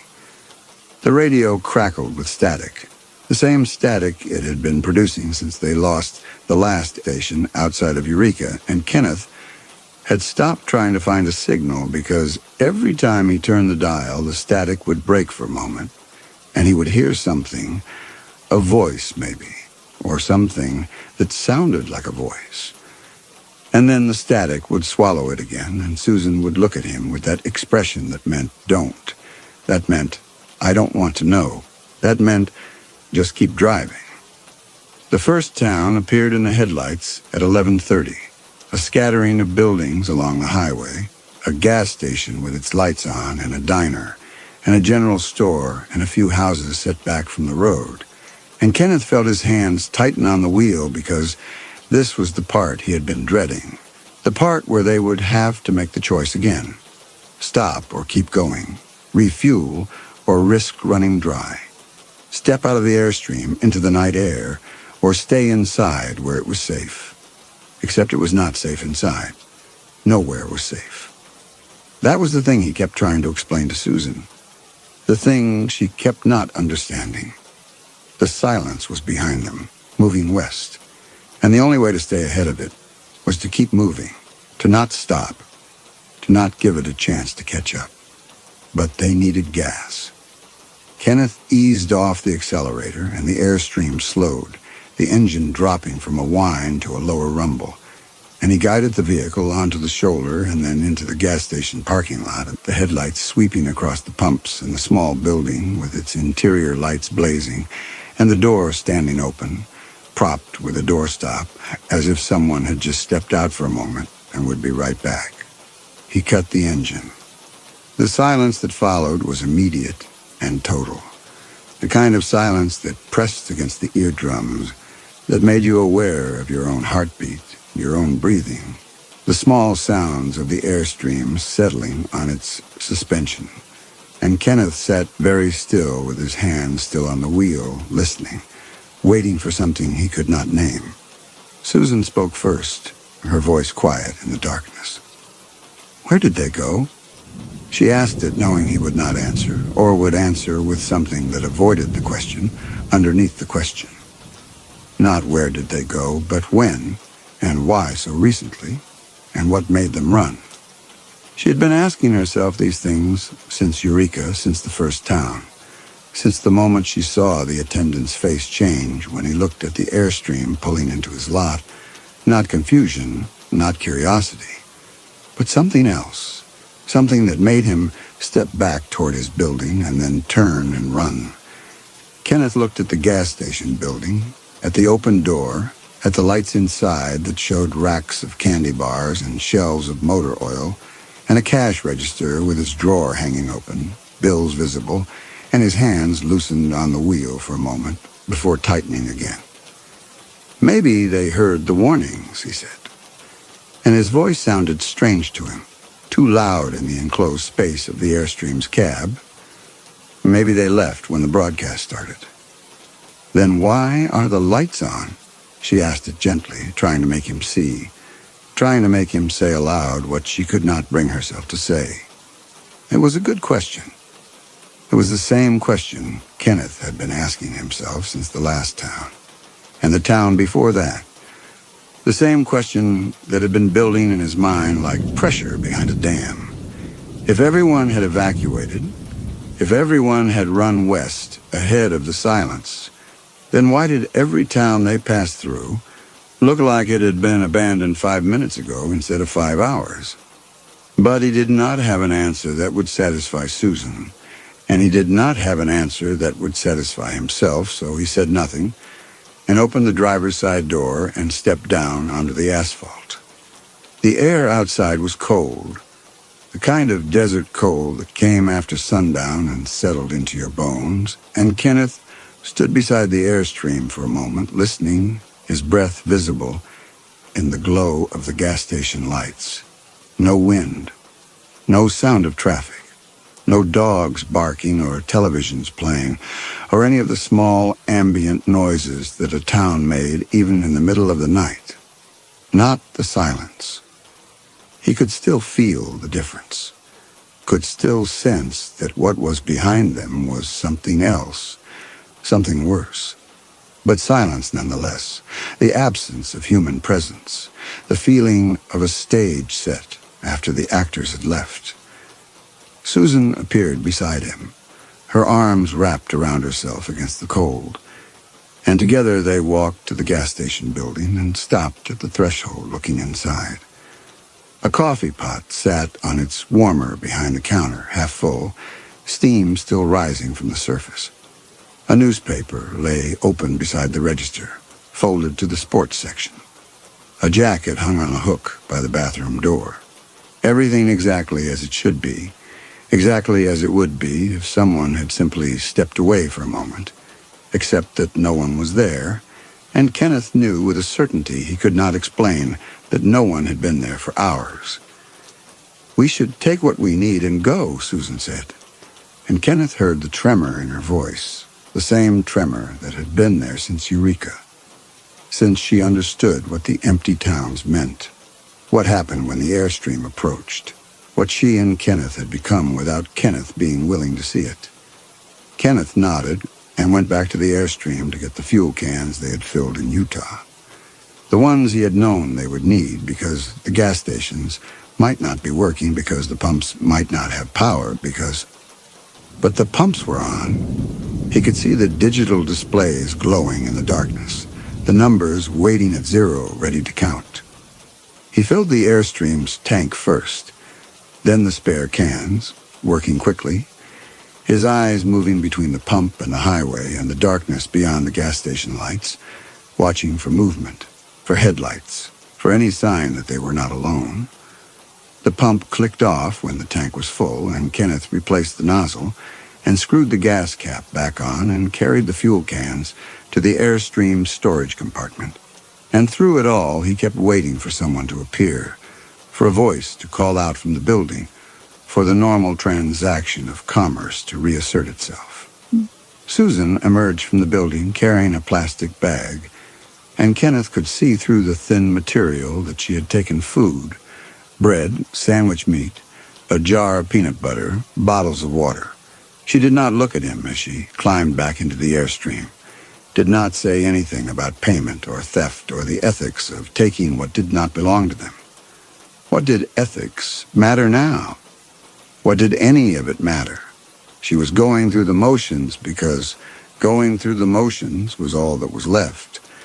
And speaking aloud what she knew would only make Kenneth drive faster, would only make him cling harder to the lie that kept him moving. He took one last look at the gas station, at the open door and the lights and the coffee pot still steaming on its warmer, and then he climbed back into the driver's seat and started the engine and pulled back onto Highway 50, heading west, always west, toward California and the coast, and the military safe zone that the last radio broadcast had mentioned before the static swallowed everything. The road ahead was dark and empty, and the white dashed line kept coming, kept unreeling beneath the headlights. And Kenneth kept his foot on the accelerator and his hands on the wheel, and told himself that the next town would be different, that the next town would have people in it, that they would find someone else who had made it out, someone else who was running west ahead of the silence, and drove on into the darkness, not believing any of it. And from the way Susan sat beside him, her face turned away toward the window, he knew that she did not believe it either. The sun came up behind them somewhere east of Austin, the light appearing first as a pale gray line along the horizon in the rearview mirror, and then spreading across the desert in shades of rose and copper and gold. And Kenneth watched it happen while keeping his foot on the accelerator, watched the darkness retreat and the landscape reveal itself. Low scrub and distant mountains and the highway stretching ahead like a ribbon thrown across emptiness. And felt no relief at the coming of day because daylight only made the emptiness more visible, only made it clearer that they were alone on this road, that there were no other vehicles, no other refugees fleeing west toward safety. No one at all. Susan slept in the passenger seat with her head against the window and her hands still folded in her lap. And Kenneth could see the dark circles under her eyes and the way her mouth had gone slack with exhaustion. And he knew that she had not really slept, that she had only closed her eyes and let her consciousness drift somewhere between waking and sleeping, because true sleep would mean letting go of vigilance, would mean trusting that Kenneth would keep them safe. And he did not know if she still trusted him to do that. He did not know if he trusted himself. The Airstream's engine had developed a new sound during the night, a ticking that came from somewhere deep in the drivetrain. Engines made noises. The vehicle had carried them this far and would carry them farther. But the sound bothered him in a way he could not name. Bothered him the way the empty towns bothered him, the way the radio static bothered him. Small wrongnesses accumulating into something larger. The second town appeared at dawn, a larger settlement than the first, with a main street and traffic lights and a grocery store and a bank and a parking lot full of cars, and Kenneth slowed the Airstream as they approached because he could see even from a distance that something was wrong, that the cars in the parking lot were not parked but stopped, as if their drivers had simply abandoned them in the middle of pulling in or backing out, doors left hanging open, the engines were running, but as the Airstream drew closer, they began to sputter. Kenneth brought the Airstream to a stop in the middle of Highway 50 and watched as the nearest idling car coughed, its engine note dropping, faltering, and then dying completely. Then the next one, then a third. The sound of a dozen running engines dropped away one by one as the Airstream sat there, leaving only the morning wind and a silence that felt wrong, too complete, too heavy. Kenneth's hands loosened on the wheel for a moment before tightening again, because this was worse than the gas station, worse than finding lights on and doors open, because these cars had been left running and now they were dying just from proximity, which meant something had made their drivers run, which meant Susan stirred beside him and opened her eyes and looked at the town and said nothing. But Kenneth saw her watching the engines die one by one, saw her face in profile as she understood what it meant. That the cars had been running until the airstream got close. That their presence had killed the engines the way it killed everything else. And that there was no more pretending, no more avoiding what was obvious. Kenneth wanted her to say something, wanted her to ask a question, or make an observation, or offer an explanation that would contradict what they both knew. But she only sat there looking at the silent cars and the empty street, and the grocery store with its automatic doors standing open, frozen in their track. And Kenneth understood that she was not waiting for him to decide. She was waiting to see if he would finally admit what she had been unable to make him see. But he needed supplies. They had taken food from the gas station, but not enough. Not if they were going to make it all the way to California, and the grocery store was right there. Doors open, aisles visible through the glass, and it would only take a few minutes to go inside and fill bags with whatever they could carry. He pulled the Airstream into the parking lot and guided it between two idling cars, a pickup truck and a sedan, both with their keys still in the ignition, and cut the engine. The silence that followed was not silence at all, but the rumble of a dozen engines running, the sound bouncing off the buildings and filling the air with a low engine chorus that made Kenneth's teeth ache. And he sat listening to it for a moment before opening his door and stepping down onto the asphalt. The air smelled like exhaust and something else, something faint and sharp that Kenneth could not identify, and he stood beside the Airstream with his hand on the door frame, looking at the grocery store entrance and the darkness inside where the automatic doors had frozen open, and considered going back, getting back in the Airstream and driving away and not looking back. Susan joined him without speaking, and together they walked across the parking lot, weaving between the now silent vehicles, and Kenneth noticed small details as they passed. A purse on the front seat of the sedan, its contents spilled across the upholstery as if someone had grabbed for it while running. A child's car seat in the back of an SUV, a stuffed bear still strapped in place, the rear door hanging open at a wrong angle, its hinges bent as if someone had wrenched it while the vehicle was moving. A coffee cup in a cup holder, liquid splashed across the dashboard and driver's seat. The door left so wide it had swung back against its stop. In the bed of a pickup truck, a dog cowered behind the wheel well, and when Kenneth got within 10 feet of the vehicle, the animal began to whine, a high, keening sound, and Kenneth moved 3 steps closer before stopping himself, because the dog was not afraid of abandonment. It was afraid of him, of the Airstream, of whatever moved with them through these empty towns. They reached the grocery store entrance and stopped just outside the frozen doors, looking into the fluorescent-lit interior. And Kenneth saw shopping carts abandoned in the aisles, their contents visible.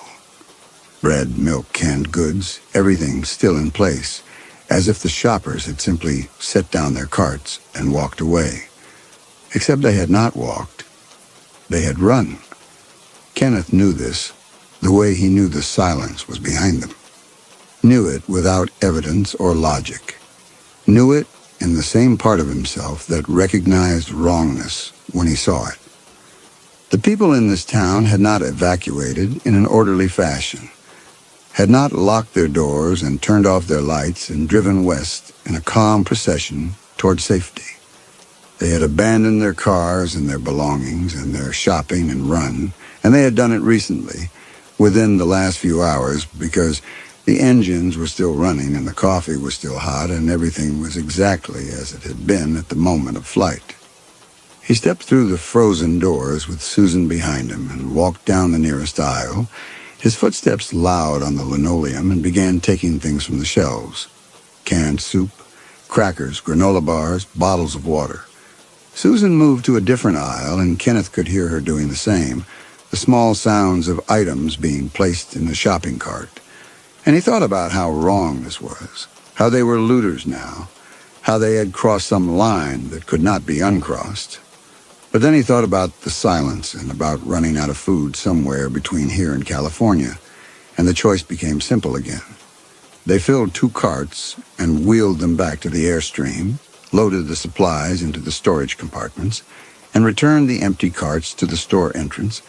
And through it all, Kenneth kept expecting someone to appear, kept waiting for a voice to call out in anger or fear or simple confusion. But the town remained empty. The engines kept running, and the sun climbed higher in the eastern sky. Susan spoke as they climbed back into the airstream, her voice hoarse from disuse, and said something about the cars, about the engines left running, about what could make people abandon their vehicles in such a hurry. Kenneth started the engine and backed out of the parking space, guiding the airstream between the idling vehicles toward Highway 50. He told her they had been in a hurry, which was not an answer, and they both knew it. She asked what they had been hurrying away from, but Kenneth did not answer because he did not have an answer that would not terrify her, did not have an explanation that made sense. And so he simply drove back onto Highway 50 and pointed the airstream west and pressed the accelerator. They reached it in the early afternoon, a small cluster of buildings at a crossroads, and found cars stopped in the middle of the intersection, doors open, engines silent even though their keys still hung in the ignitions. A convenience store stood with its lights on and a pot of chili still simmering on a hot plate behind the counter, the smell of it drifting out through the open door. But as Kenneth stepped out of the airstream, the fluorescent lights inside the store flickered once, twice, and went dark, and the smell of chili faded as the hot plate died, and Kenneth stood in the sudden stillness, understanding that the power had been on until they arrived, that their presence had killed it the way it had killed the car engines, the way it killed sound itself when they drew close enough. But Susan needed to use the bathroom, and Kenneth needed to refuel, and so they stopped. The convenience store bathroom was clean, and the toilet flushed, and the water ran clear and cold from the tap. And Kenneth washed his hands and looked at himself in the mirror above the sink and saw a stranger looking back, unshaven, hollow-eyed, skin pale beneath the fluorescent lights. He did not look like someone who was running towards safety. He looked like someone who was running from something, and the distinction seemed important, even though he could not name why. He dried his hands on a paper towel and left the bathroom, and found Susan standing at the counter, staring at the pot of chili, steam rising from its surface. And he understood without asking that she was thinking the same thing. How recently had this been abandoned? Minutes, hours, not days, not with the chili still hot, not with the engines still running. They took what they needed: fuel, bottled water, a road map that Kenneth spread on the airstream's small table, and studied while Susan stood looking out the window at the empty crossroads, and left without speaking. And when they were back on Highway 50 heading west, Kenneth turned on the radio and began scanning through the static, searching for a signal, for voices, for anything that would tell them they were not alone in this. The static broke at the edge of the FM band, and a voice came through, distorted and crackling. A woman screaming over what sounded like wind or traffic or something else entirely, and Kenneth turned up the volume and leaned closer to the speaker, trying to make out the words through the interference. Can't breathe. Everyone's running. I don't know why. I can't.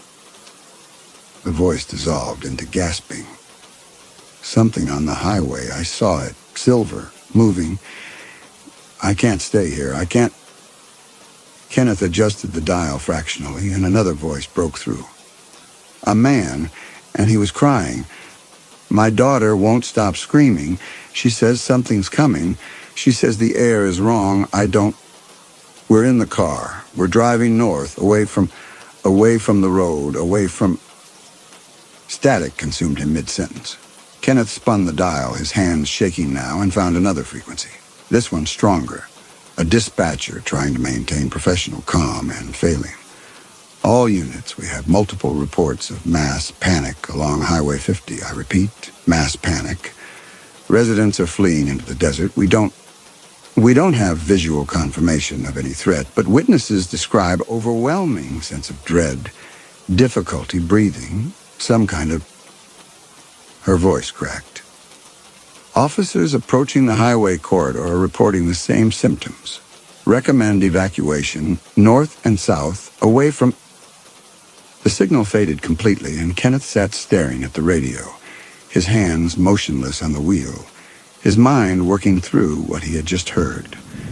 Mass panic along Highway 50, fleeing into the desert. Overwhelming sense of dread away from the highway.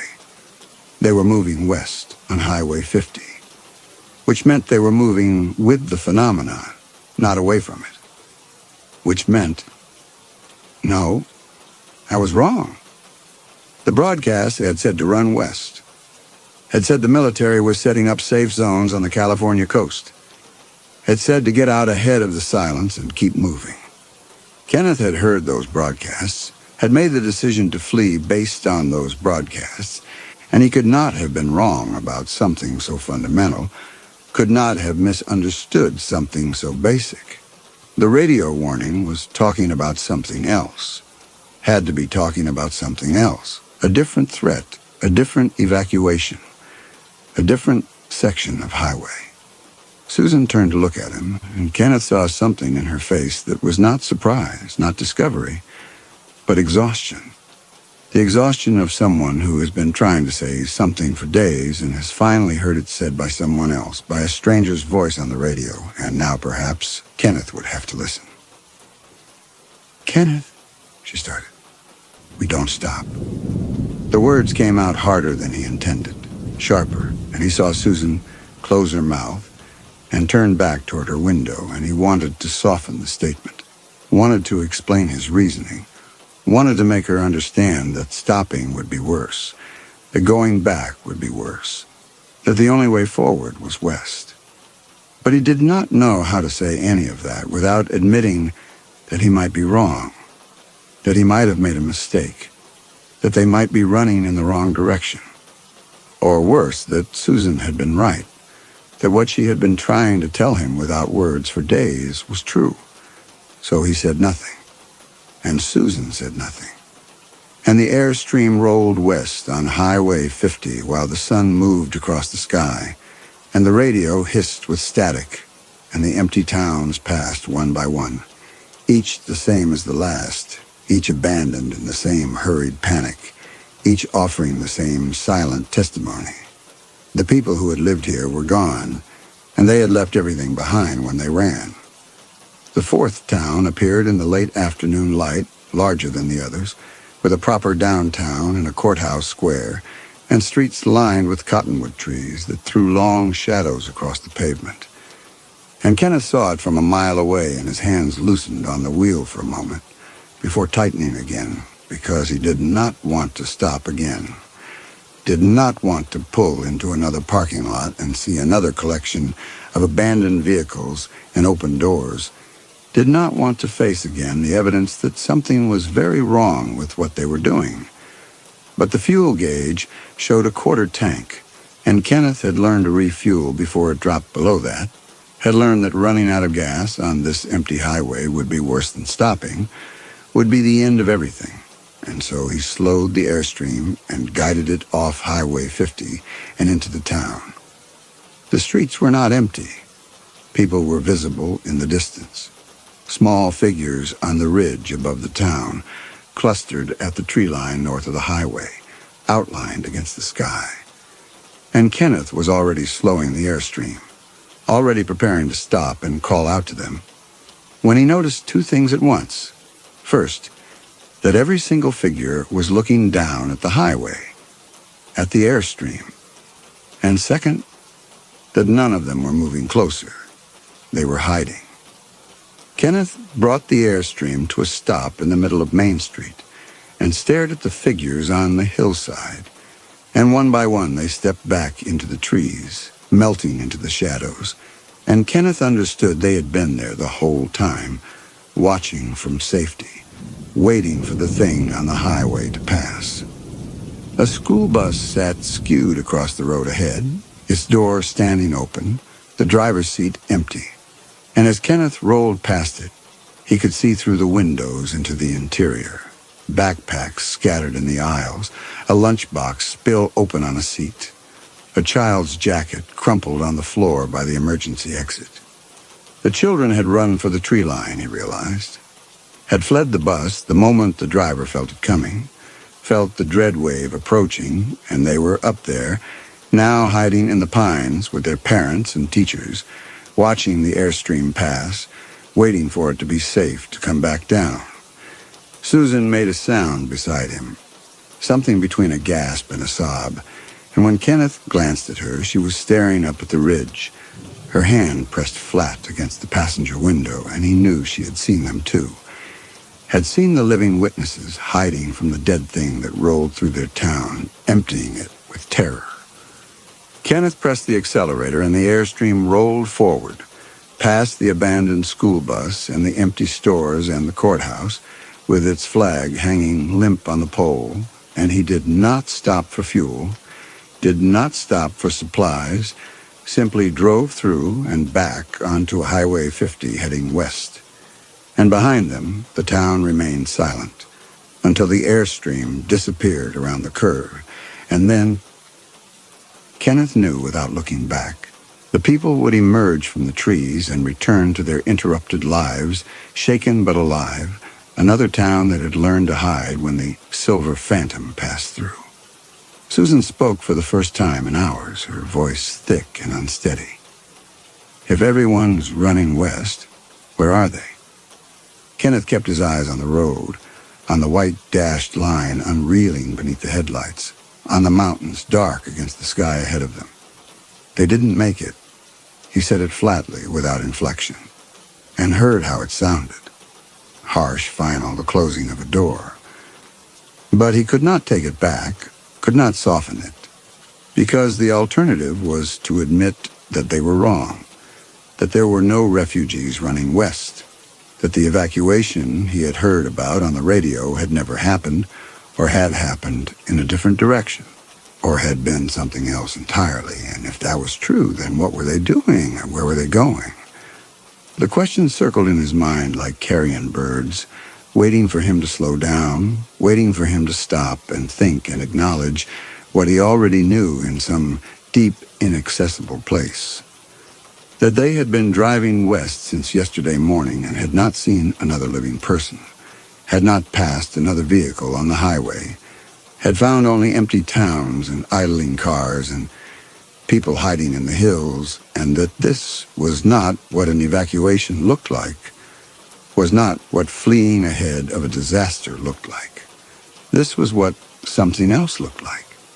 But Kenneth could not let himself think about what that something else might be, could not let himself examine the wrongness too closely, because if he did, he would have to stop, would have to turn around, would have to admit that he had made a catastrophic mistake somewhere back in the beginning, when he first heard the warnings and decided to run.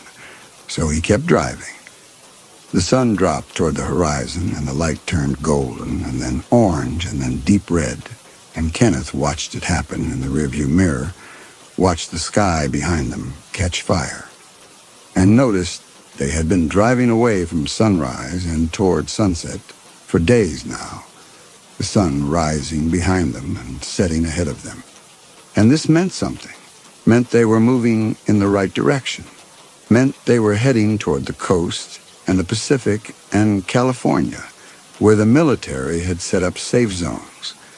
Except he could not remember when he had last heard about the safe zones, could not remember the exact words of the broadcast that had sent them fleeing in the first place, could only remember the feeling of urgency, the certainty that they needed to run west, the conviction that staying put would be worse than leaving.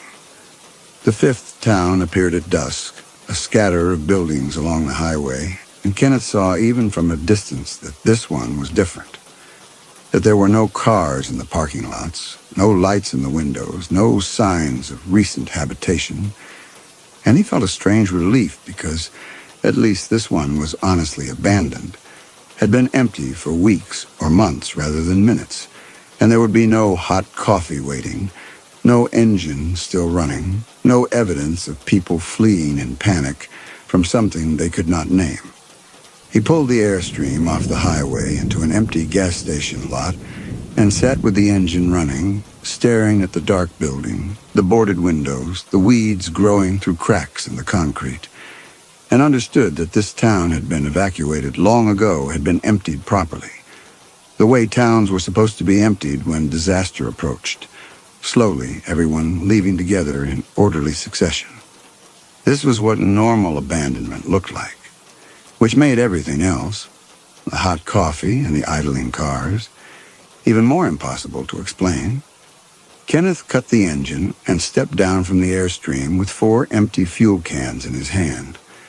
They had 3 spares beyond the main tank, and Kenneth wanted all of them filled, wanted enough reserve fuel to make it across the California desert without stopping, without risking another town, and walked to the nearest vehicle that looked promising, an old pickup truck sitting beside the gas station with its windows intact and its tires still inflated, and tried the door. Locked. He tried 3 more vehicles before finding an SUV with its door unlocked and its keys hanging from its ignition, and he started it up. The engine turned over on the first try, the tank showing half full, and drove it to the gas station pumps. The SUV's tank would not be enough to fill 4 spare cans. He needed the underground tanks. He found the manual override switch inside the dark station building, flipped it, and the pumps hummed to life on battery backup, and Kenneth worked in the fading light, filling the cans one by one while Susan stayed in the Airstream, a dark silhouette behind the windshield. The sky was full dark by the time he finished, the stars emerging overhead in their thousands, and Kenneth stood beside the SUV for a moment, looking up at the constellations he had learned as a boy. Orion, the Big Dipper, Cassiopeia. And the thought arrived. What if they were not running from the silence? What if they were the silence? The thought crystallized, complete, undeniable, and Kenneth stood frozen in the parking lot with the fuel cans at his feet and the stars wheeling overhead, and he wanted to push the thought away, wanted to seal it back up behind the barrier where it had been contained, but it was too late. The thought was loose now, and with it came others. The towns were not abandoned before they reached them. The towns were abandoned because they reached them. The radio warnings were not about something behind them. The radio warnings were about them. There were no other refugees because there was no evacuation. There was only Kenneth and Susan driving west in their Airstream, and ahead of them, the towns emptied, and behind them, the towns filled again with the people who had fled, and the pattern would continue as long as they kept moving, would continue forever unless... No. Kenneth bent and picked up the fuel cans and walked back to the Airstream and stored them in the rear compartment, and climbed into the driver's seat, and started the engine without looking at Susan, without speaking, and pulled back onto a Highway 50 heading west. The thought made no sense, belonged to exhaustion and fear rather than to anything real. They were not the silence. They were fleeing the silence. The difference was obvious, was fundamental, was the entire basis for everything they had done since leaving home. Kenneth repeated this with every mile that passed, the words losing meaning as the miles accumulated. And beside him, Susan sat in silence, and Kenneth did not know if she was sleeping or crying, or simply sitting with her own thoughts. And he did not ask because he was afraid of what she might say if he did. The highway climbed into the mountains, and the Airstream labored up the grade, the engine noise rising to a whine, and Kenneth kept his foot on the accelerator, and his eyes on the road, and his mind carefully blank. And when the headlights picked out figures standing on the ridgeline above the road, distant silhouettes watching from the rocks, too far away to see clearly but close enough to know they were human, Kenneth did not slow down, did not point them out to Susan, simply drove past and told himself they were survivors, people who had made it out, people who were hiding in the hills until the silence passed, people who were afraid of the airstream. No, people who were hiding from the silence that was behind the airstream, that was following the airstream, that would catch the airstream if it stopped moving. Kenneth pressed the accelerator harder, and the airstream shook with speed, and the figures on the ridgeline receded into darkness behind them. And Kenneth did not look back, did not check the rearview mirror, because if he did, he might see them still standing there, still watching. And he might have to think about why they had not called out, had not waved, had not tried to flag down the only vehicle they had seen in days. Might have to think about what they were watching for. The road dropped down the far side of the grade and leveled out again.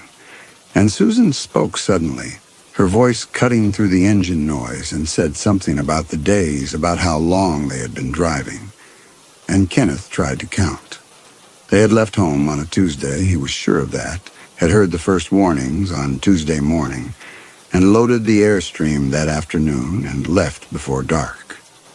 But the days since then blurred together, blurred into one continuous stretch of highway and empty towns and radio static, and he could not separate them into discrete units, could not remember if they had seen 3 sunrises, or 4 or 5. He told her 4 because 4 seemed right, seemed like the number of days it should take to cross most of Nevada.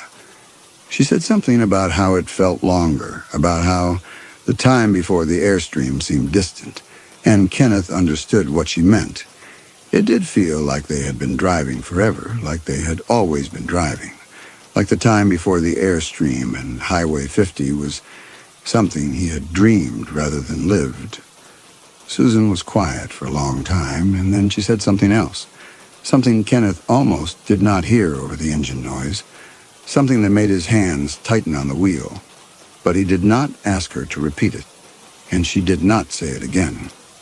And the airstream rolled west through the darkness while the stars turned overhead, and the highway stretched ahead, endless and empty, and behind them the mountains stood against the sky like walls they could never climb back over, even if they tried. Night fell completely, and the highway dropped into a valley where the darkness was absolute, where the headlights seemed to penetrate only a few yards before being swallowed by blackness, so total it felt like a physical substance. And Kenneth drove with his hands locked on the wheel and his shoulders rigid, and his mind carefully, deliberately blank. Susan had not spoken for hours, had not moved except to breathe. She sat pressed against the passenger door with her arms wrapped around herself, and Kenneth could feel her watching him in the darkness, could sense her fear like a physical presence in the cab. And he did not look at her because he knew what he would see. The understanding in her eyes, the horror of sitting 3 feet from him in this small, enclosed space, while the world died around them. The radio hissed with static, the same static it had been producing for days, and Kenneth had stopped trying to find signals hours ago, after that dispatcher's warning about Highway 50, after hearing the panic in those voices, after understanding what they were moving with, because listening only made it harder to keep driving, harder to maintain the forward motion that had become the only thing he could control. Except they were not ahead of the silence. They were the silence. The thought had been growing since the convenience store radio broadcast, since Kenneth heard mass panic along Highway 50 and realized they were moving with the phenomenon. But he had pushed it down, sealed it away, because acknowledging it meant stopping, and stopping was impossible. Since before Eureka, since... Susan reached for the radio dial suddenly, her hand shaking, and Kenneth started to stop her, but she was already turning it, frantically searching through the static, and Kenneth understood that she was not hoping to find something different. She was hoping to find something specific, something that would make Kenneth hear what she had been trying to tell him, And the voices that broke through made Kenneth's throat tighten. A woman screaming, "I saw it, silver thing, on the road, and I couldn't breathe. I couldn't. My son is still crying. He won't stop. We're 10 miles away, and he's still..." A man gasping. Doesn't make sense. There's nothing there, but I felt it. Felt it coming. Felt like the air was being sucked out. Another voice, calmer but wrong, the calm of someone in shock. All the cars just stopped. Everyone got out and ran. I saw a woman jump from a moving vehicle, saw her hit the pavement. She was so afraid she didn't even... Susan turned the volume up and the voices multiplied, overlapping, a chorus of panic and incomprehension. And then a dispatcher broke through, trying to maintain control and failing. Reports of a silver vehicle, Airstream or similar, traveling westbound on Highway 50. All residents evacuate north or south immediately. Do not approach the highway. Repeat, do not... Her voice cracked. Officers who got within visual range are reporting severe panic symptoms. One officer crashed his vehicle trying to escape the feeling, the presence, whatever it... Kenneth reached for the dial to turn it off, but Susan grabbed his wrist, her fingers digging in hard enough to hurt. And she spoke for the first time in hours. "They're describing us. They're describing this." Her voice cracked. "Silver Airstream. Westbound Highway 50. Kenneth, they're warning people about us." The words hung in the air between them, and Kenneth's grip on the wheel tightened until his knuckles ached. One thing to suspect. Another thing entirely to hear law enforcement broadcasting their exact vehicle description as a public threat. "You're exhausted." His voice came out flat, automatic. The voice of someone saying words because words were expected, not because they meant anything, and he heard how it sounded. Dismissive, desperate. The sound of someone clinging to something that was already gone. But he could not stop himself, could not acknowledge what Susan had just said, what the radio had just confirmed.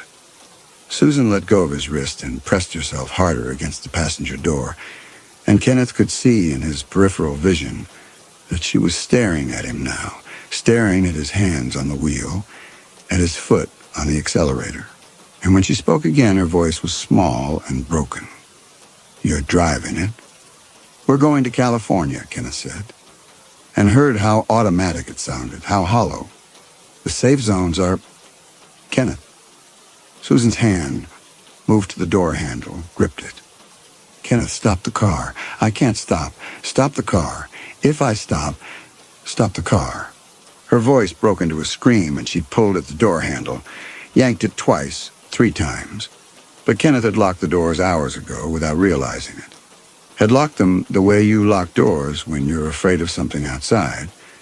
Except what Susan was afraid of was not outside, was sitting 2 feet away from her with his hands on the wheel and his foot on the accelerator, driving them west while towns emptied ahead and people fled screaming into the desert. "Susan, don't."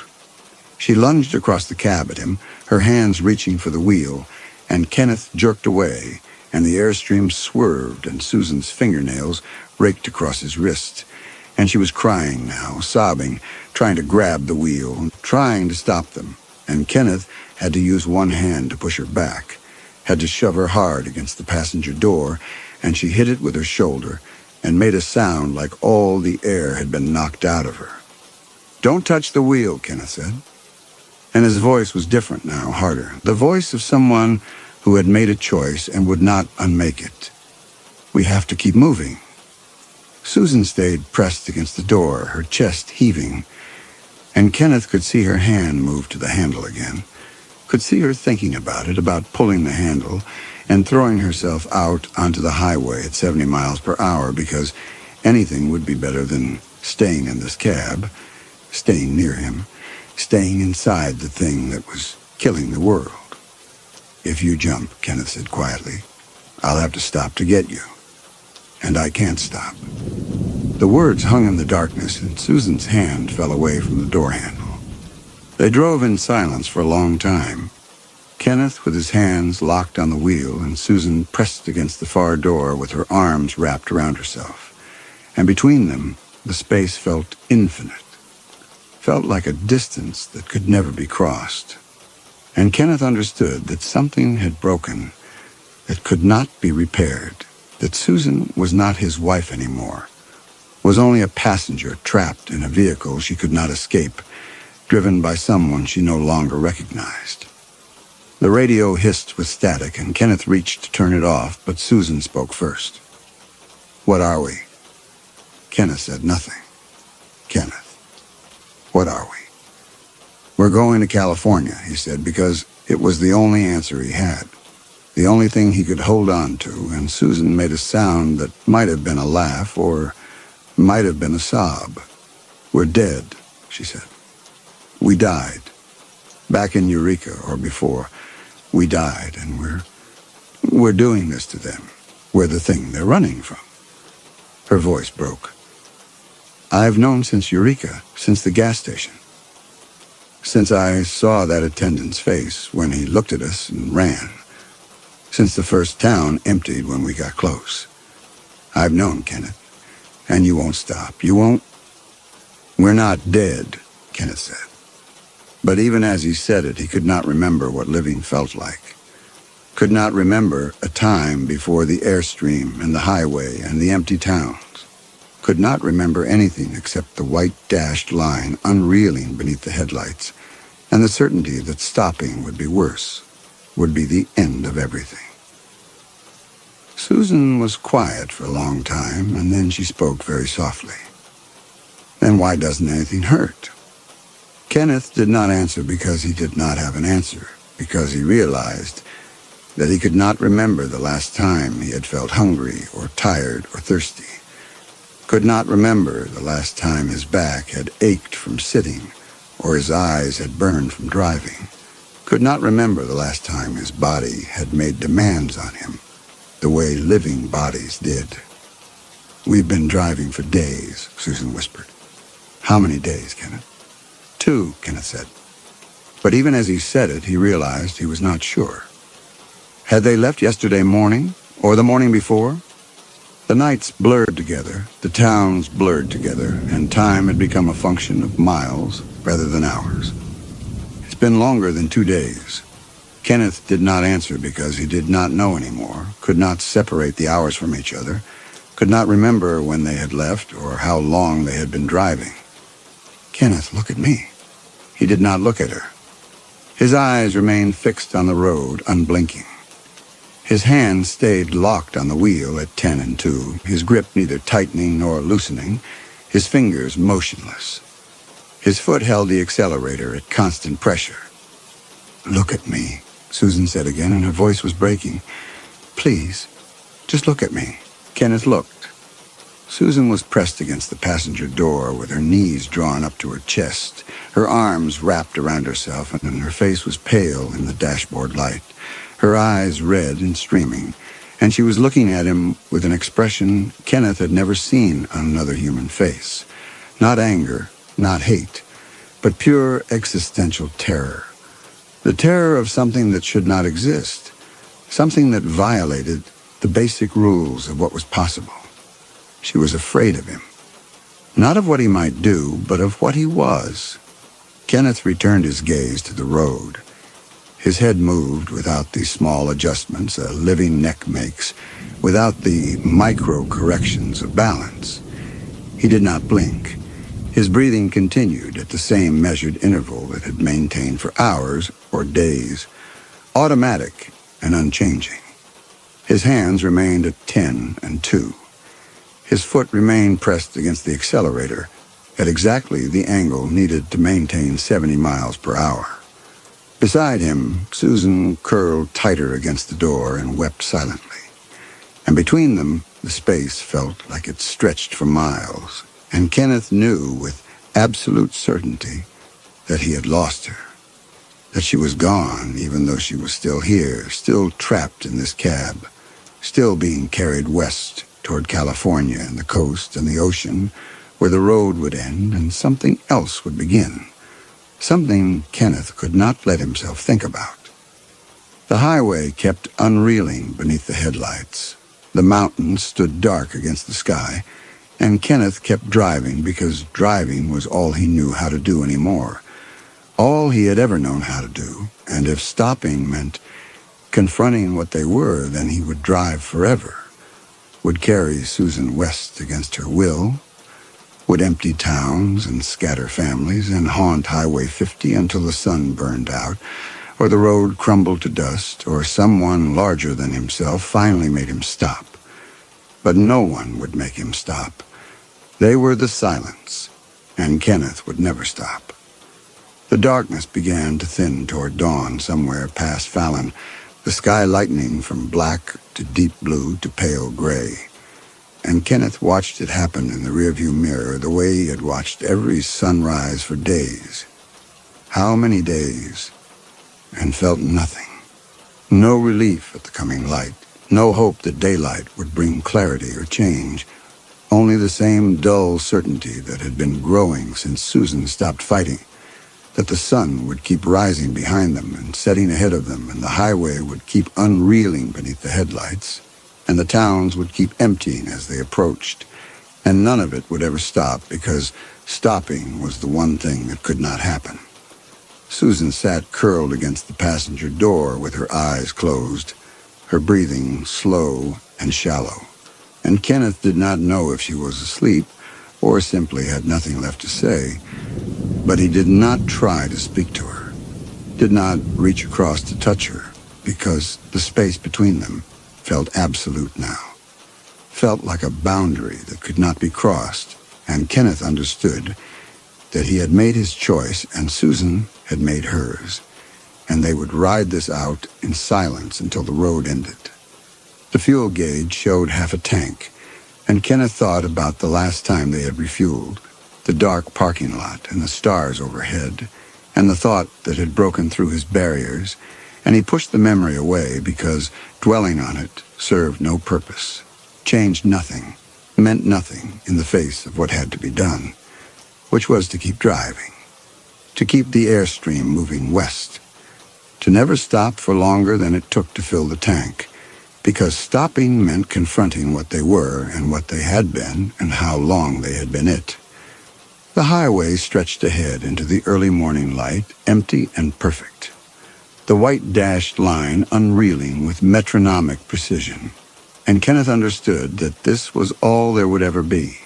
The road and the airstream and the empty towns appearing and receding in the pattern that had no beginning and would have no end.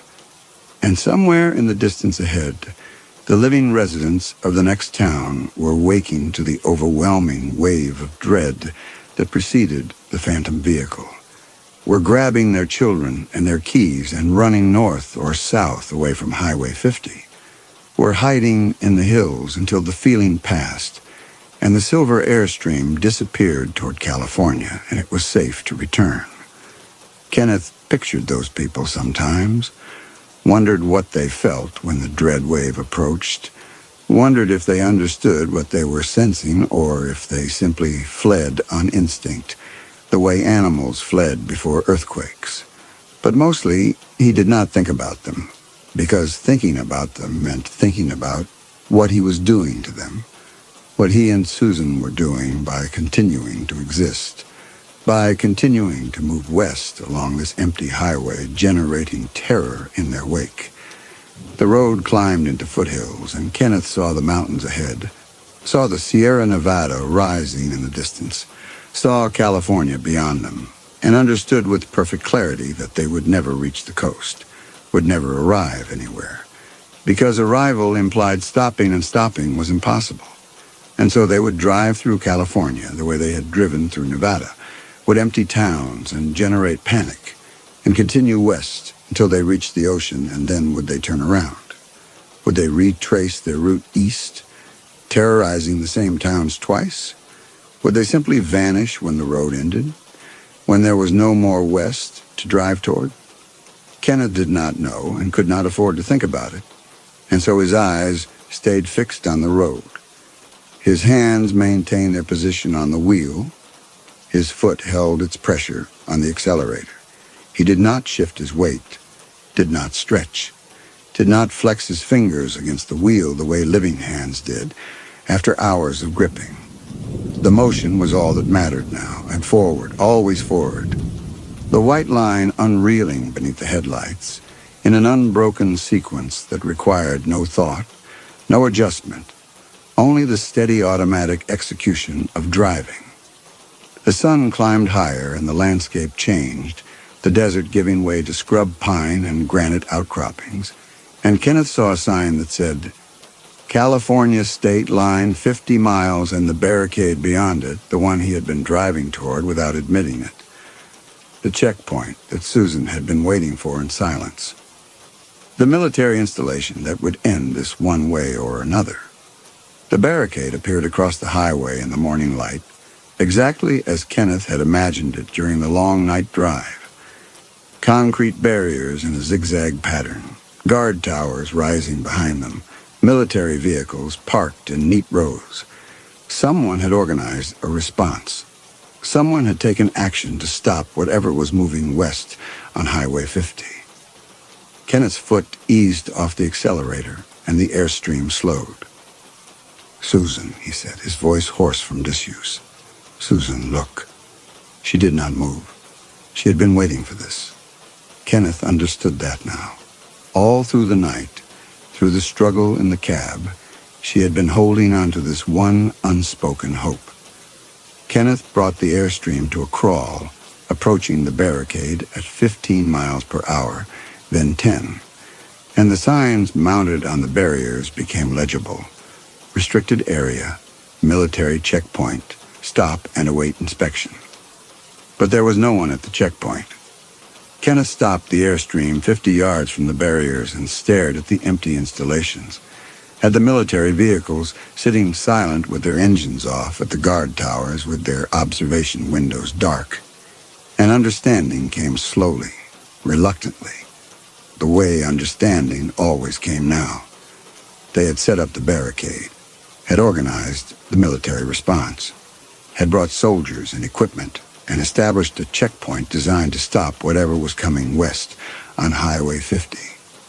And then the soldiers had felt it approaching, had felt the dread wave that preceded the airstream, had felt the air go wrong and their chests tighten and their hindbrains start screaming at them to run, to flee, to get away from the highway. And they had abandoned their posts, had left their vehicles and their equipment, and run north or south into the mountains, had fled the way everyone else had fled, because the terror was too great, because proximity to the thing was impossible, because whatever was coming could not be faced or fought or even witnessed. Kenneth could see it now as clearly as if he had been there. The soldiers gathering around their radios as the reports came in.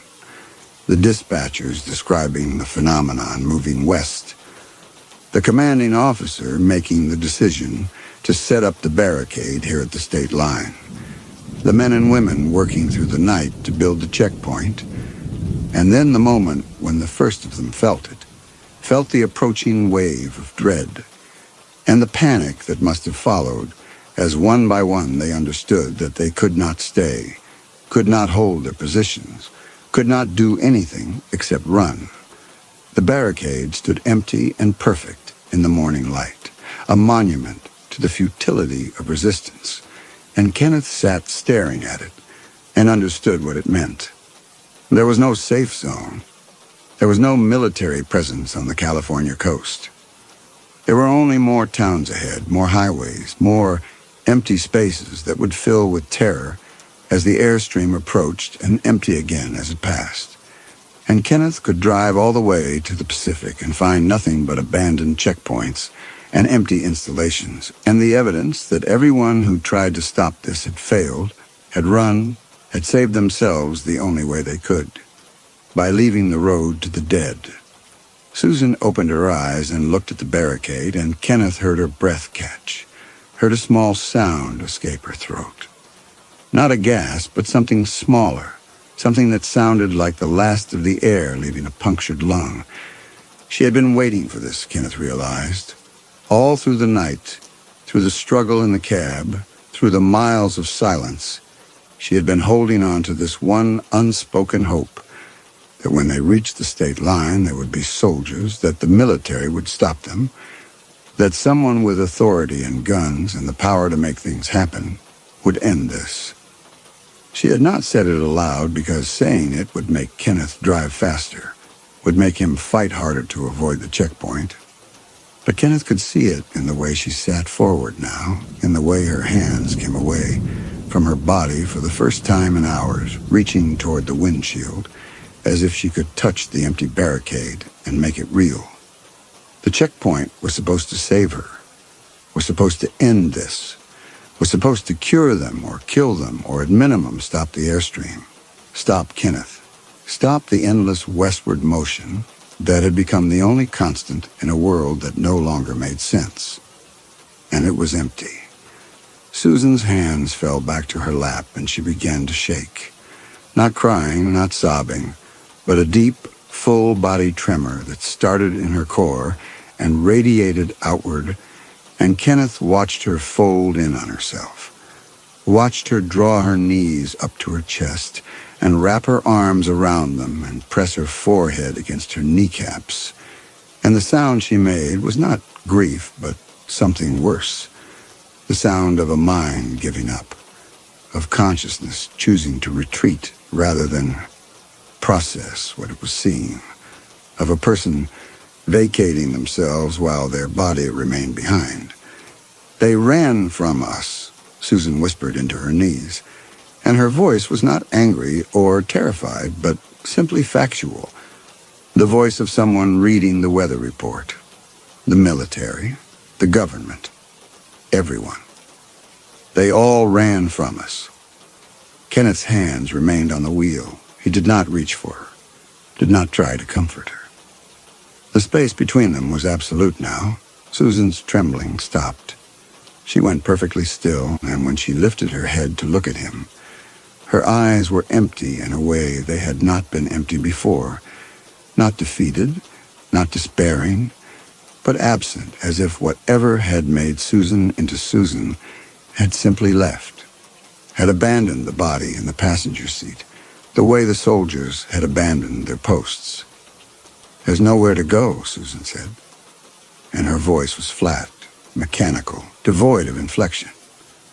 "There's no safe zone. There's nothing ahead but more of this, more towns, more people running, forever." She looked back at the barricade, at the empty guard towers and abandoned vehicles, and something changed in her posture. Not a slumping or a collapse, but a settling, the way a machine settles when its engine shuts off. "Then drive," she said softly. "Just drive." Kenneth pressed the accelerator and the airstream rolled forward, past the concrete barriers, past the abandoned guard towers, past the military vehicles, sitting silent in the morning sun, and crossed into California. The blue sign that said, "Welcome to California," stood beside the road, and beneath it someone had spray-painted in large, desperate letters, "Turn back." Kenneth drove past without slowing, without acknowledging the warning, because there was no turning back, no stopping, no escape from what they had become, only the endless forward motion that had become his entire existence. Susan spoke without looking at him, her voice soft and distant, and empty of everything except exhaustion. "We've been driving for days." Kenneth said nothing. The sentence was not a question and did not require an answer. They had already fought about this in the darkness, had already screamed about being dead, about how many days they'd been driving, about nothing hurting. This was not a new realization, but the quiet aftermath of denial finally collapsing. Susan stating aloud what she had already known and Kenneth had refused to acknowledge. He kept driving as the sun climbed toward noon and the road curved through the foothills and towns appeared in the distance and emptied before the airstream reached them. He could see it happening now, could see cars stopping in the street and people running, could see the wave of panic spreading ahead of him like a shadow. And Susan sat pressed against the passenger door watching it happen. Watching Kenneth drive through town after empty town, and she said nothing, made no protest, only bore witness to what they were doing, what they would keep doing, what they could never stop doing. Kenneth's hands remained locked on the wheel at 10 and 2, joints rigid, no tremor in the fingers. His foot pressed the accelerator at constant pressure, calf muscles neither fatiguing nor cramping. His eyes stared forward without the small saccades of living vision, without moisture, without blinking. He was a component now, a mechanical element in the system of the airstream, no more alive than the engine or the transmission. And he understood that this was his punishment and his prison and his purpose, to drive west, generating terror in his wake, to empty towns and scatter families and haunt the loneliest road in America until the sun burned out, or the highway crumbled to dust, or something larger than himself finally granted permission to stop. But permission would never come. Kenneth knew this, with the certainty of someone who had already died and refused to accept it. Someone who had become something else and would drive forever, rather than face the stillness that waited at the end of the motion. The road stretched ahead into infinity, the mountains rising and falling, and Kenneth drove through it all with Susan curled against the far door, and the radio silent, and his hands white-knuckled on the wheel, and the white dashed line unreeling beneath the headlights that he could not remember turning off, that had perhaps never been off, that would burn forever in the darkness they carried with them. And then, somewhere in the final miles before dawn, the engine noise began to fade. Not the engine itself. The speedometer still read 70, the tachometer still held steady, the vibration still traveled through the frame. But the sound of it, the engine whine that had been their constant companion for days, began to diminish, to muffle, to retreat behind a pressure that built in Kenneth's ears like descending in an airplane, like diving underwater, like the air itself was thickening into something that would not carry sound. Kenneth's hands remained at 10 and 2. His foot remained on the accelerator. His eyes remained fixed on the white line. But the engine noise faded to a whisper, then to nothing, and the road rattle disappeared, and the wind against the windshield went silent, and Susan's breathing beside him became inaudible, and the world outside the airstream fell into a pressurized quiet, so complete it felt like a physical substance pressing against the windows, against the metal frame, against Kenneth's skull. The silence had caught them, or they had become it. The headlights still cut through the darkness ahead. The speedometer still read 70. The white line still unreeled beneath the wheels in perfect metronomic rhythm. But Kenneth could hear none of it anymore, could hear nothing at all except the terrible nothing that filled the cab. And he understood, in the final moment before understanding became irrelevant, that this was how it would be forever. The silent machine carrying the silent dead west through the silent towns, generating terror without sound, emptying the world without noise, haunting Highway 50 in perfect soundless motion until there was nothing left to empty and nowhere left to go.